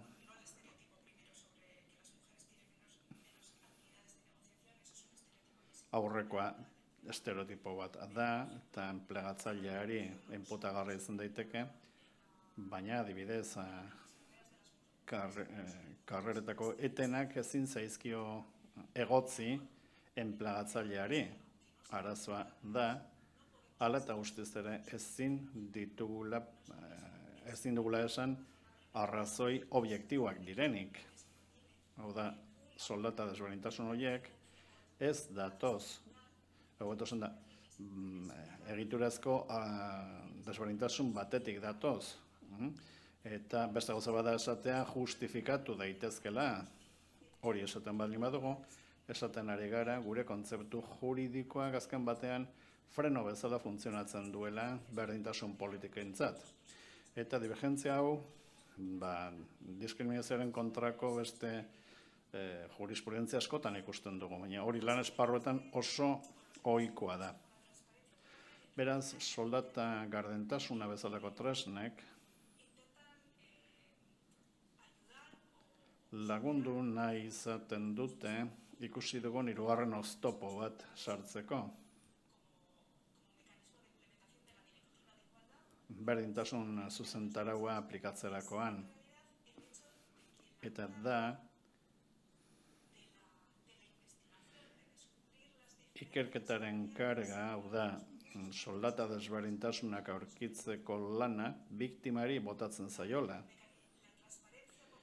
Beraz, gardentasuna, eta hau gardentasun txosten guztietan, ikusten da, gardentasun ez da arrakalaren arrazoia, baina bai laguntzen du arazo honen ikusgarritasuna frogatzeko edo bermatzeko, beto esan da.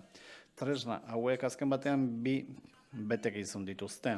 Batetik informazioa ematen dute, eta informazio horiek laguntzen die biktimei beraiek ez ibiltzeko aztertzen edo ikertzen zein diren diskriminazioa salatzeko kausak edo arrazoiak. Eta bestetik, eta garrantzitsuagoa nire ustez, gardentasun tresnek, alegia txostenek, erregistroek edo auditoriek, batez ere informazioa ematen dute enpresetako jardunei buruzko genero sesgoei buruz. Hemen aipatu diren gardentasun tresna hauek laguntzen digute maila desberdinetan ikusten soldata berdintasunaren kausak. Gardentasun tresnek enpresen antolakuntza mailan eragiten dute, ez digute asko esaten, edo asko esaten digute, enpresen jardun bideari buruz, soldatei dagokienez, edo nola banatzen diren gizon eta emakumeen artean, baina zeharkako informazioa ematen digute oro bat, emakumeen segregazioari dagokienez, eta kristalezko sapaiari buruz ere bai, eta maila sozial batean ere, zainketa arrakalari dagokienez, horiek ere izaten duelako isladarik enpresen soldata jardun bideetan. Beraz, era honetako tresnak erabiltzen denbora gehiago daramaten herrialdetan, adibidez Frantzian, edo Suedian, edo Danimarkan eta Austrian, hauek dira denbora gehiago daramatenak era honetako tresnak erabiltzen. Herri hauetan ikusten dugu informazio hau asko ematen dutela, tresna hauek, enpresen jardunbidei buruz, eta horrek aukera eman dezakela gero diskriminazioa salatzeko auzitegietan. Eta gainera, informazio asko ematen digute genero sesgoi buruz. Eta horrela ikusten dugu enpresek nola islatzen duten eta nola jasotzen duten egiturazko arrakala. Bai, zainketen zainketengatik, edo bai lanen prekarizazioengatik, batez ere emakumeen kasuan, edo lan partzialetan batez ere emakumeak egoteagatik.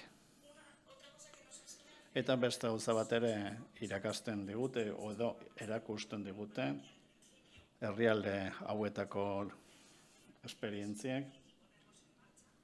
Tresna hauek hasteko zailak dira martxan jartzen, eta batzuetan zenbait herrialdetan gutxitu dira txostenetako baldintzak edo registroetako baldintzak betetze kuantitatibo handiagoa lortzeko, baina kontuan izan behar dugu tresna hauek baliagarriak direla, informazio zehaztua ematen badigute, eta baldintza kualitatiboak gutxitzen baldin baditugu, orduan tresna ez da oso baliagarria izango. Bestalde, bai lan ikuskaritzak edo langileen ordezkariek eta enpresek berek behar dutela laguntza, softwareak, baina baita administrazio publikoen laguntza ere, prestakuntza emateko, era honetako tresnak martxan jarri ahal izateko. Prestakuntza hori beharrezkoa dela, baina ez dela nahikoa. Txostenek argi esaten digute, enpresarien borondatea funtsezkoa dela, eta kultura eta logika enpresariala, merkatu ekonomia baten barruan, nola lortu enpresariek beraien erantzunkidetasuna izatea gizon emakumeen arteko berdintasunaren esparruan, beraien enpresak ez ditzaten islatu egiturezko diskriminazio hauek, eta hau noski gaia askoz ere zailagoa da. Gutxi gorabehera hori esaten digute. Soldata gardentasuna ez dela panazea bat, baina bai beharrezko tresna bat, eta baliagarria egiturezko diskriminazioa detektatzeko eta konpontzeko, edo konpontzen saiatzeko, edo diskriminazio kontzeptua tekniko-juridikoki baldin badoa bide desberdin batetik, edo ez baldin badu ikusten egiturezko diskriminazioa eta orduan freno bat izango dela era honetako fenomenoen kontrako borrokan.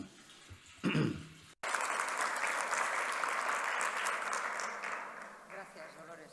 Muy interesante. Por último tenemos a Eva Perujuaniz Bermúdez. Ella es socióloga y realiza asistencia técnica. Soziologoa da eta laguntza teknikoa ematen die gobernu desberdinei, unibertsitatei eta sindikatuei ere bai. Berak txosten baten inguruan hitz egingo du, txosten hori egin zen arrain industriarentzat, nekazaritza eta elikadurako industriarentzat egin zen. Hala, industria oso maskulinizatuta dago, nekazaritzako elikaduraren sektorean izan ezik, emakumezkoak gailentzen direlako horretan, eta esperientzak esaten digu, feminizatutako sektoreak ez direla oso berdinzaleak izan ere, berdintasunik ez handiagoa da maskulinizatutako sektoretan baino. Nik uste dut oso garrantzitsua dela industriak eta sektoreak oroar aztertzea. Utziko diot desberdintasunak esateari, eskerrik asko Morondo irakasleari. Hala, diskriminazio horiek erabat sektorialak dira askotan eta horregatik modu sektorialean jorratu behar dira eta ez enpresa. Eba, nahi duzunean zurea daitza. Muchas gracias. Eskerrik asko guztioi, nekatuta gaude, denok, eta gustatuko litzaidake beti bezala hastea eskerrak ematen Eusko Jaurlaritzari. Gaur parte hartutako profesionalei eskerrik asko, plazera izan da guztiak entzutea, baina gustatuko litzaidake bereziki aipatzea Maria Angeles Duran, naiz eta ez dagoen.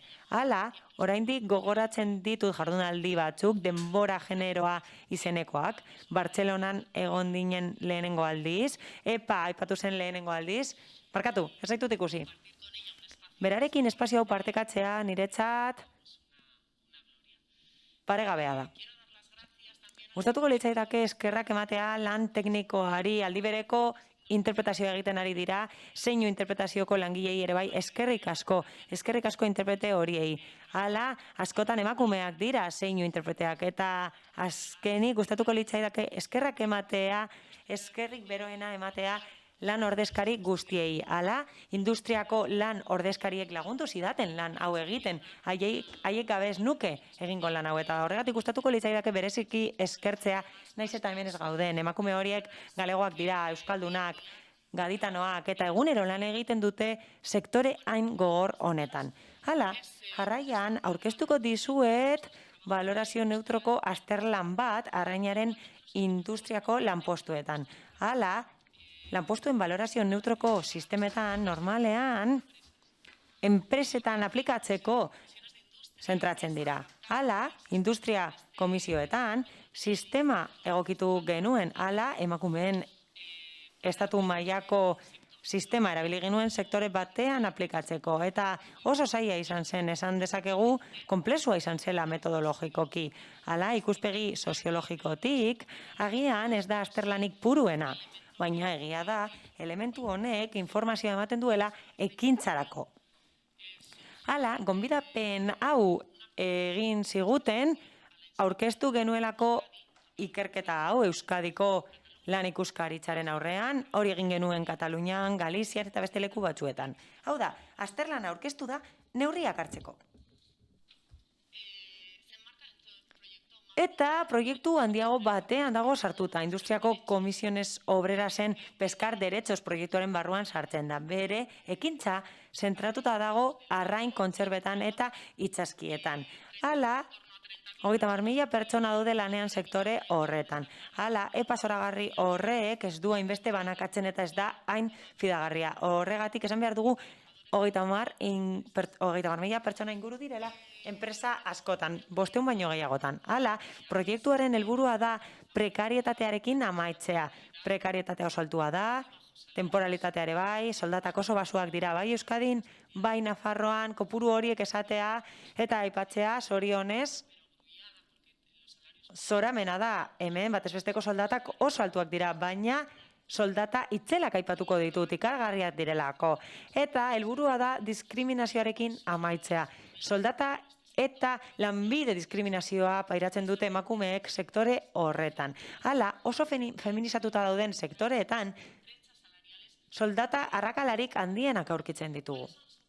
Bitxia bada ere, baina zeintzuk dira azterlan honen helburua kanpaina horren barruan. Hala, helburua da sektorera berregokitzea ebaluazio neutroko metodologia bat institutuak zeukana. Hala, helburua da datu objektiboekin frogatzea, are gehiago frogatzea noski, soldata eta lanbide diskriminazio hori existitzen dela sektorean. Eta nik uste dut datuek argi eta garbi usten dutela soldata eta lanbide diskriminazioa dagoela. Helburua da kategoria profesionalen eta soldata kategorien aldaketa bultzatzea. Eta horrek ez badu kristalizatzen negoziazio kolektiboa ez dugu ezer lortuko.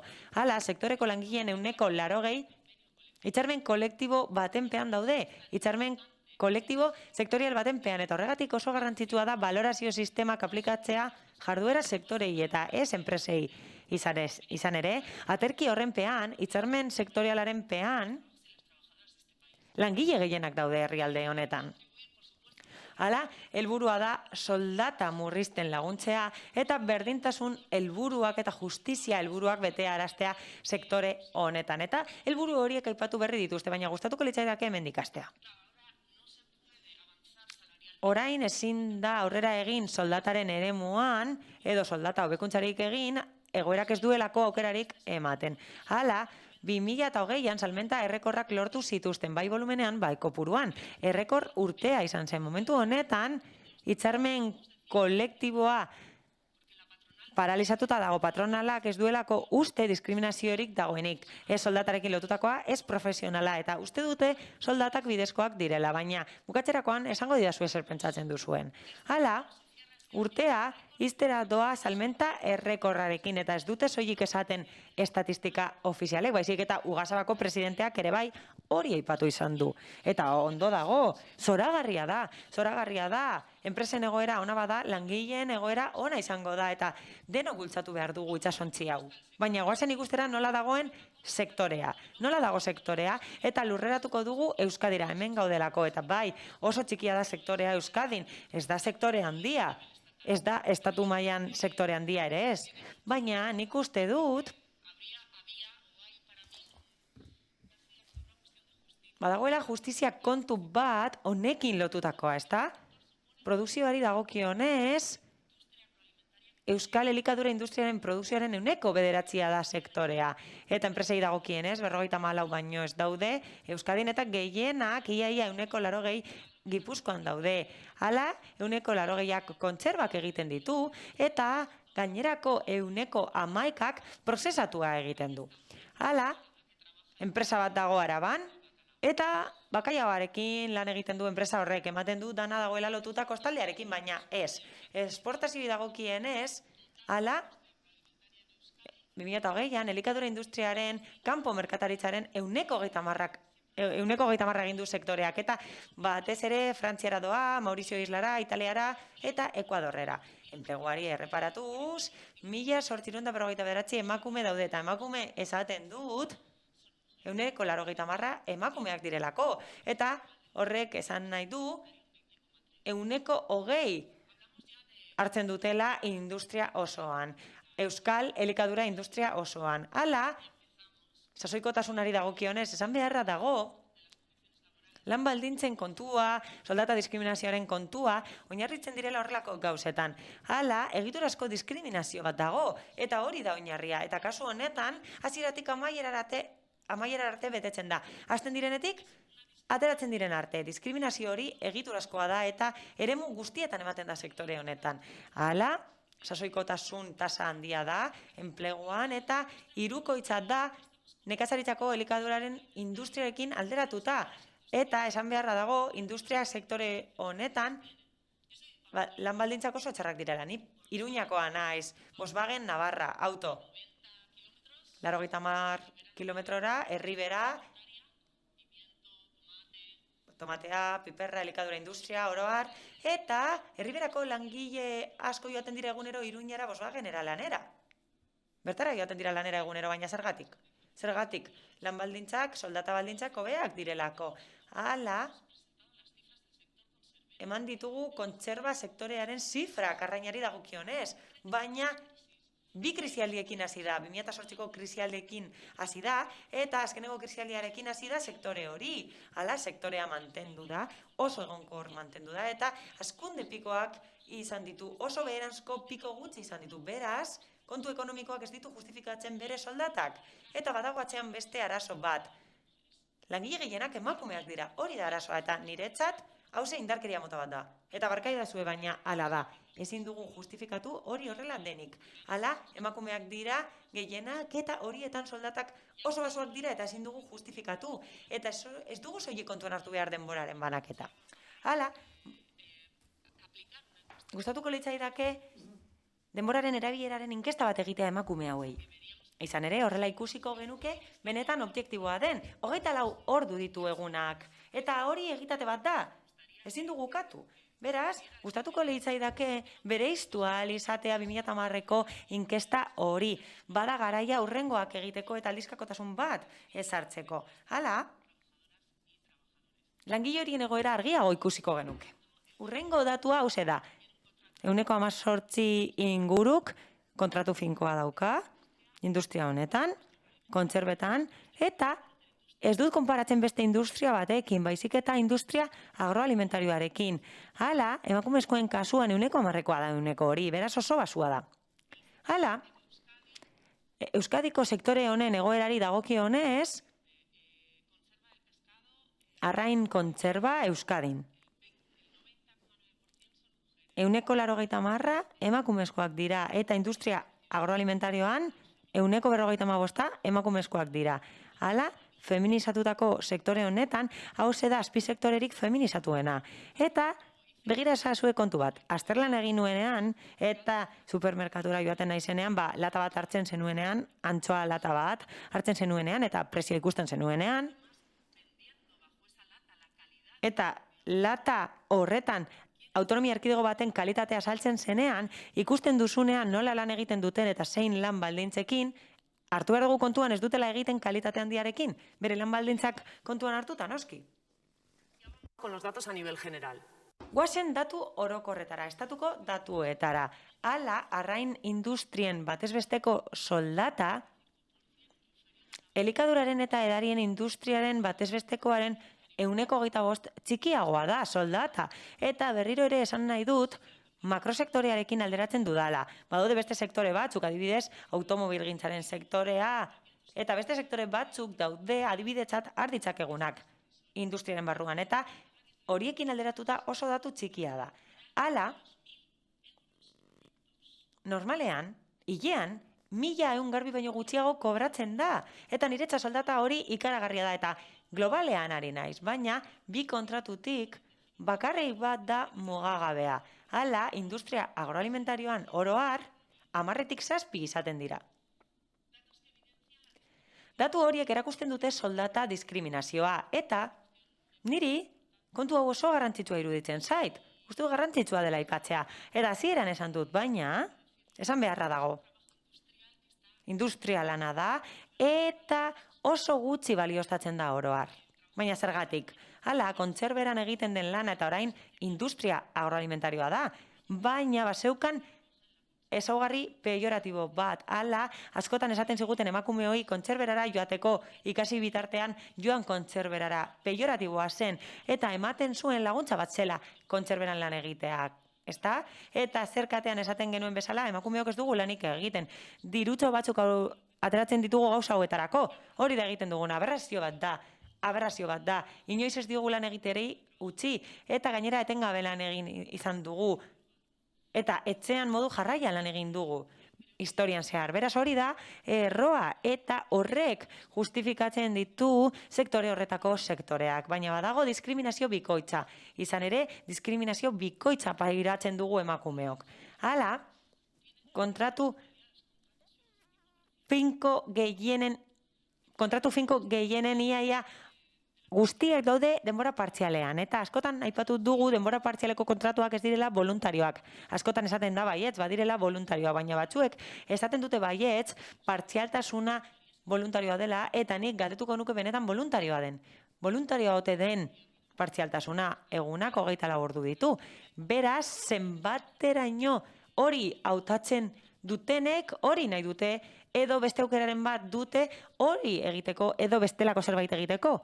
Hala, aldi baterako kontratuen 162 hartzen dituzte, eta etengabeak ez diren kontratu finkoen 183 emakumeek ez dituzte egiten, baizik eta gizonek. Hala, barkatu, baina akats bat egin dut irakurtzean. Hala, gizonezkoen kasuan ez da 107 heltzen kontratu finkos jarraien kopurua, eta gainerakoa emakumei dagokie. Soldata arrakalari dagokionez, 15-18 ingurukoa da, eta nire autonomia erkidegoan 138 da. Euskadirekin batera, eta bai, kontraesankorra da, Euskadirekin batera borrokan gaude. Batezbesteko soldatarik altuena daukagu, herrialde honetan, Espainian, estatuan, baina soldata arrakala handiagoa dugu nafartarrok soldata arrakala honetan, eta 130koa da sektore honetan industria osoarekin alderatu da. Eta 900 euro baino gutxiagoko tartean, pertsona guztiak dira emakumeak. 900 eta 1.300 euro bitarteko tarte horretan, gizonezkoen emakumezko bikoitza daude. Hau da, bikoitza da emakumezkoen kopurua gizonezkoekin alderatuta. Eta beirazko sabaia badago. Beirazko sabaia ere badago. Soilik emakumezkoen 118 kudeatzen ditu horrelako enpresak.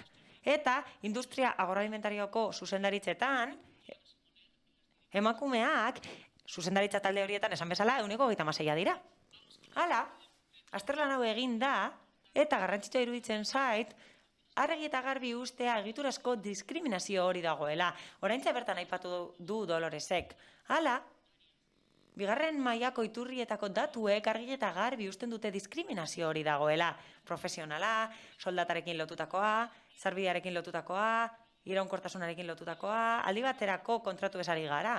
Eta, hala, SVPT sistemaren metodoa egokitzen da, hala, emakumeen institutuak egin zuen estatu mailan hori, eta helburua da hori erabiltzea sektore batera aplikatzeko. Sistema hori eginda dago enpresa bati aplikatzeko. Beraz, egokitzapen metodologiko handiak egin behar izan genituen.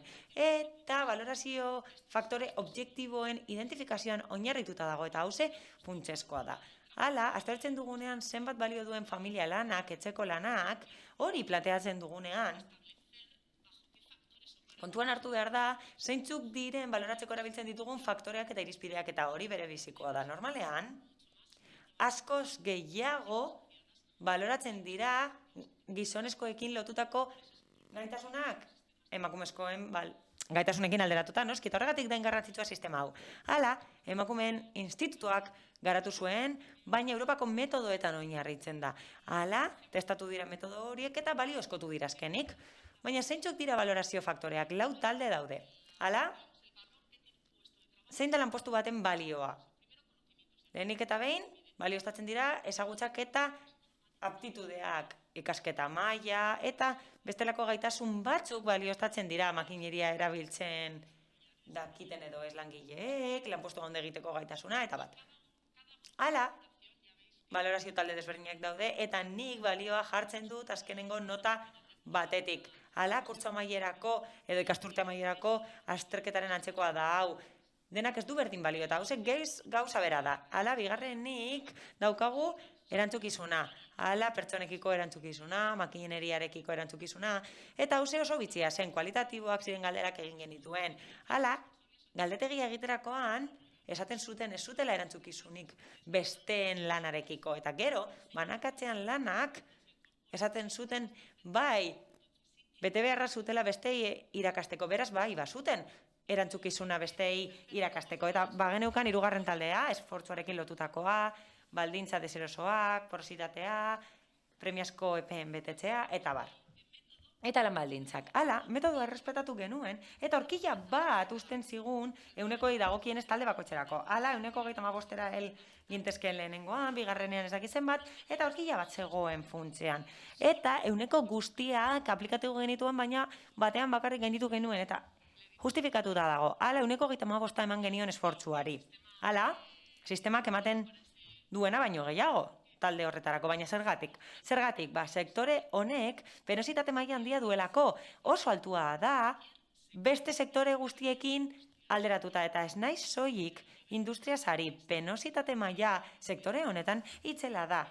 Hala, sektore honetan lan hori egiteak arrisku maila handia dauka, eta horregatik 115 gehiago eman genion horri. Estos factores. Hala, valorazio faktore hauetan oinarrituta galdetegi ad hoc bat egiten da, eta hori prestatzen da sektorearentzat, baina mugatzen da ezarritako neurketa parametroera. Hala, 380 galdetegi baino gehiago, eta horiek aplikatu genizkien langilei. Baina zein aldaketa egin behar izan genituen, oso garrantzitsua da aipatzea. UBNako soziologia irakasle batek esaten zidan. Hala, metodologikoki egin duzuna azaltzen baduzu, ondo dago. Azaldu duzulako dagoeneko nola egin duzun. Eta ez dakizu zetaten, baina hori esaten zuen berak. Hala, ez gara ari lanpostu ez baizik eta lanpostu talde sektore bat delako. Eta horregatik, taldekatu genituen lanpostuak eta delegatuek asko lagundu ziguten. Egia da, 16 taldekatze genituela, eta nik gehiago taldekatzeko eskatu niela, bestela ez genuelako aukerarik izango ikerketa aurrera eramateko. Eta ez genituen soilik soldatak aztertu baizik eta batez besteko soldatak lanpostuak ez genituen aztertzen. Eta horregatik funtsezkoa zen aldaketa hori egitea. Hala, batez besteko soldata bat ezarri zen. Hala, batez besteko soldata garbia 14 ordainsaritan. Hori da rateoa. Kanpoan utzi genituen zeharkako lan guztiak.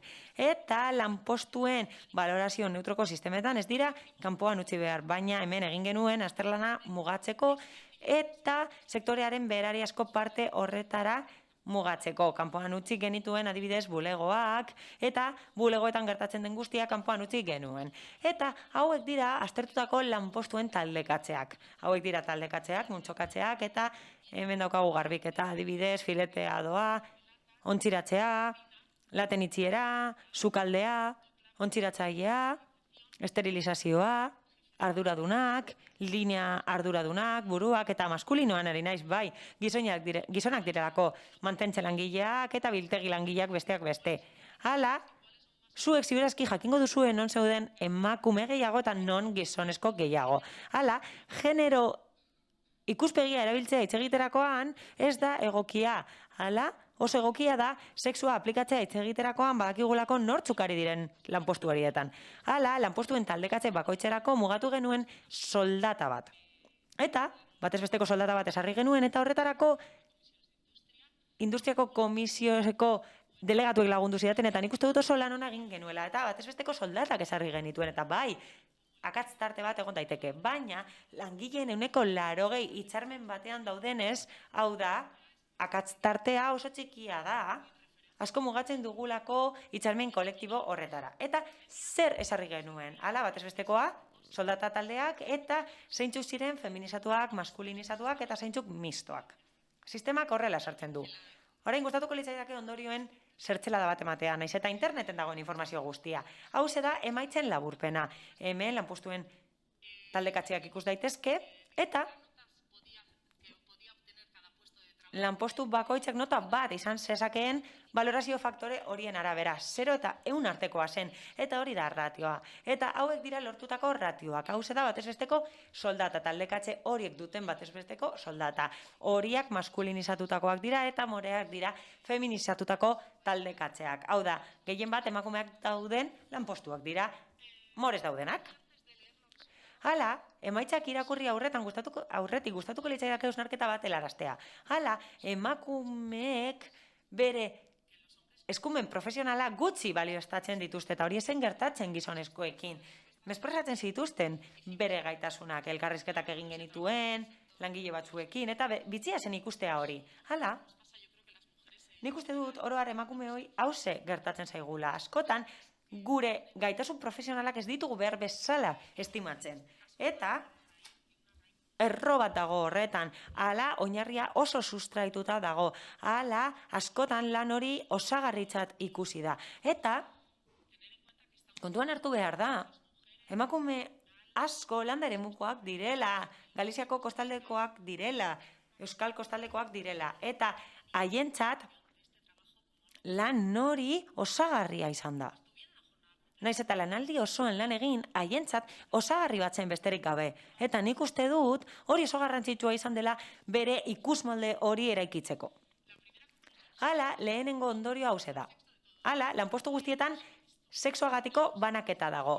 Ez zegoen mistorik. Hala, ez genuen mistoa zen sektorerik edo taldekatzerik aurkitu. Beraz, badago diskriminazioa eta atetik sartuta badakizu non egongo zaren edo behintzat non ezaren egongo.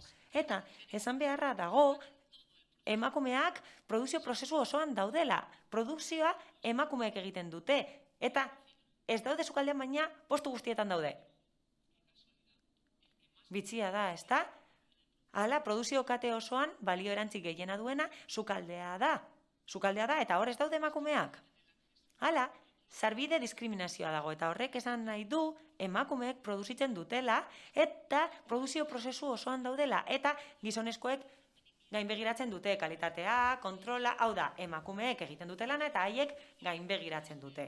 Hala, lanpostuen taldekatzeetan 1.000 euro baino gehiago kobratzen bada maskulinizatuta daude.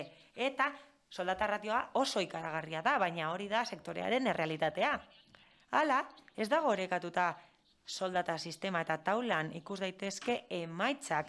Ez dago irizpide objektiborik, ez dago inolako irizpiderik, ez dago inolako valorazio neutroko irizpiderik. Hala, gutxien baloratzen dena jarri dut, hilean 800 euro garbi kobratzen dituztelako 14 ordainsaritan. Eta valorazioan 59 puntu lortu dira. Eta arduradunak 1.200 euro kobratzen ditu hilean. Eta hori da arduraduna. Hala, diskriminazioa ematen da kategorietan.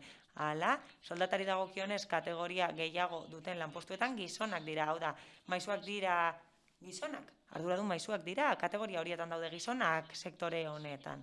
Hala, feminizatutako postu gehiago daude kategoriarik basuenetan.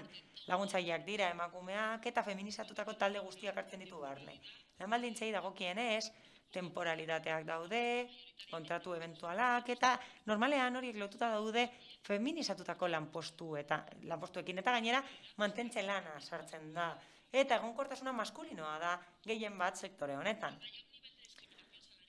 Hala, niretzat, soldata diskriminazioko mailarik handiena ematen da soldata osagarrietan. Hala, horiek dira soldata osagaiak. Niretzat, zuzeneko diskriminazioak dira. Eta egia da, zuzeneko diskriminazioa zer den definitzea eta zeharkako diskriminazioa zer den definitzea, erraz ulertzen dela paperean, baina gero sektoreko evidentzia ikustean, zaila dela ikustea askotan, zeharkakotzat hartzen dena paperean, zuzena da errealitatean. Hala, produktibitate osagaia kobratzen dute, produkzio hori egiten ez dutenek. Niretzat, elementu hori harrigarria da, oso zaila da hori ulertzea. Eta, penositate osagai hori proportzio handienean kobratzen dute, esposizio mailarik txikiena dutenek. Osagai gisa daude sartuta enpresetan eta esan bezala, arrisku osagaia kobratzen dute esposizio mailarik txikiena dutenek. Autoklabea, kalitatea, mantentzea, hau da, ateratzen dira, sartzen dira, produkzio planta horretara, eta beste batzuek ez daukate aukerarik mugitzeko, eta horiek pairatzen dituzte arriskua, baina ez dute kobratzen osagai hori. Esta es la justificación. Hemen dago justifikatuta zergatik eman diogu esfortzuari 135ko pisua, eta galdera bat, hau zen. Zein lan baldintza dituzu lanaldiaren 140 eta 100 bitartean. Eta galdera hau jarri nuen ratioa horrela jasota zegoelako, baina langile gehiene kualitatiboan esan zuten esposizio maila 100koa zela bere lanaldi osoan. Eta multierantzun bat da. Hau da, aukera zeukaten nahi beste erantzun markatzeko. Eta 75,3 esaten zuten oso postura txarrak zituztela bere lanaldian, muturreko temperaturak pairatzen zituzten, 175, zarata handia, 181, ezetasuna 164, eta usain txarrak 140 inguru. Beraz, horrek esan nahi du arrisku gehienak pairatzen dituztela, eta lan baldintza horiek pairatzen dituztela lanaldiaren 100ean, eta horregatik hain zuzen ere, justifikatzen dugu 105ko gehikuntza hori eta ez da, inbesterako. Eta valorazio faktore talde horretan hori egin dugu eta penositate hori ez da konpentsatzen ekonomikoki. Hala, zertela da bat besterik ez da esandako guztia.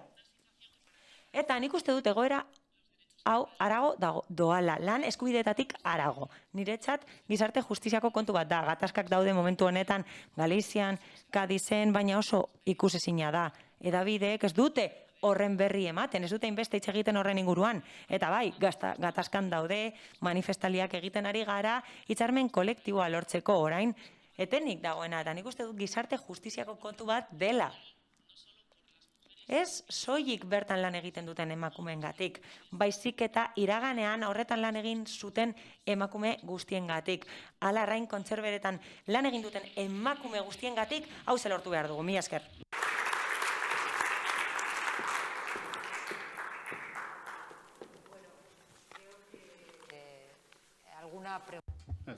Badago galderarik edo zerbait esateko. Galdera egiteko gogo gutxi ikusten dut gaur.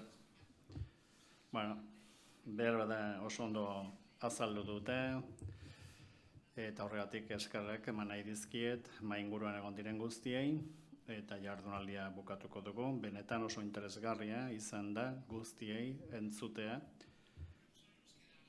Bai, orduan zuei ere bai, eskerrik asko. 2 jardunaldi hauetan gurekin egoteagatik, lehendabiziko egunean, joan den hilabetean, eta oraingo honetan ere bai. Nik uste dut asko ikasi dugula, batez ere azkenengo hitzekin lotuz, nik uste dut justizia sozialeko kontu bat dela, soldata arrakalaren kontra borrokatu beharra dago, eta hor ari gara, eta hor hariko gara etorkizunean. Eskerrak eman nahi dizkiet, antolatzaileei ere bai, mai gainean ipini dutelako egoera hau, diskriminazio mota hau, desberdintasuna bakarrik ez, diskriminazioa aipatzea egokiago izan daitekeelako. Azken batean beraz, eskerrik asko mundu guztiari eta hurrengo batera arte.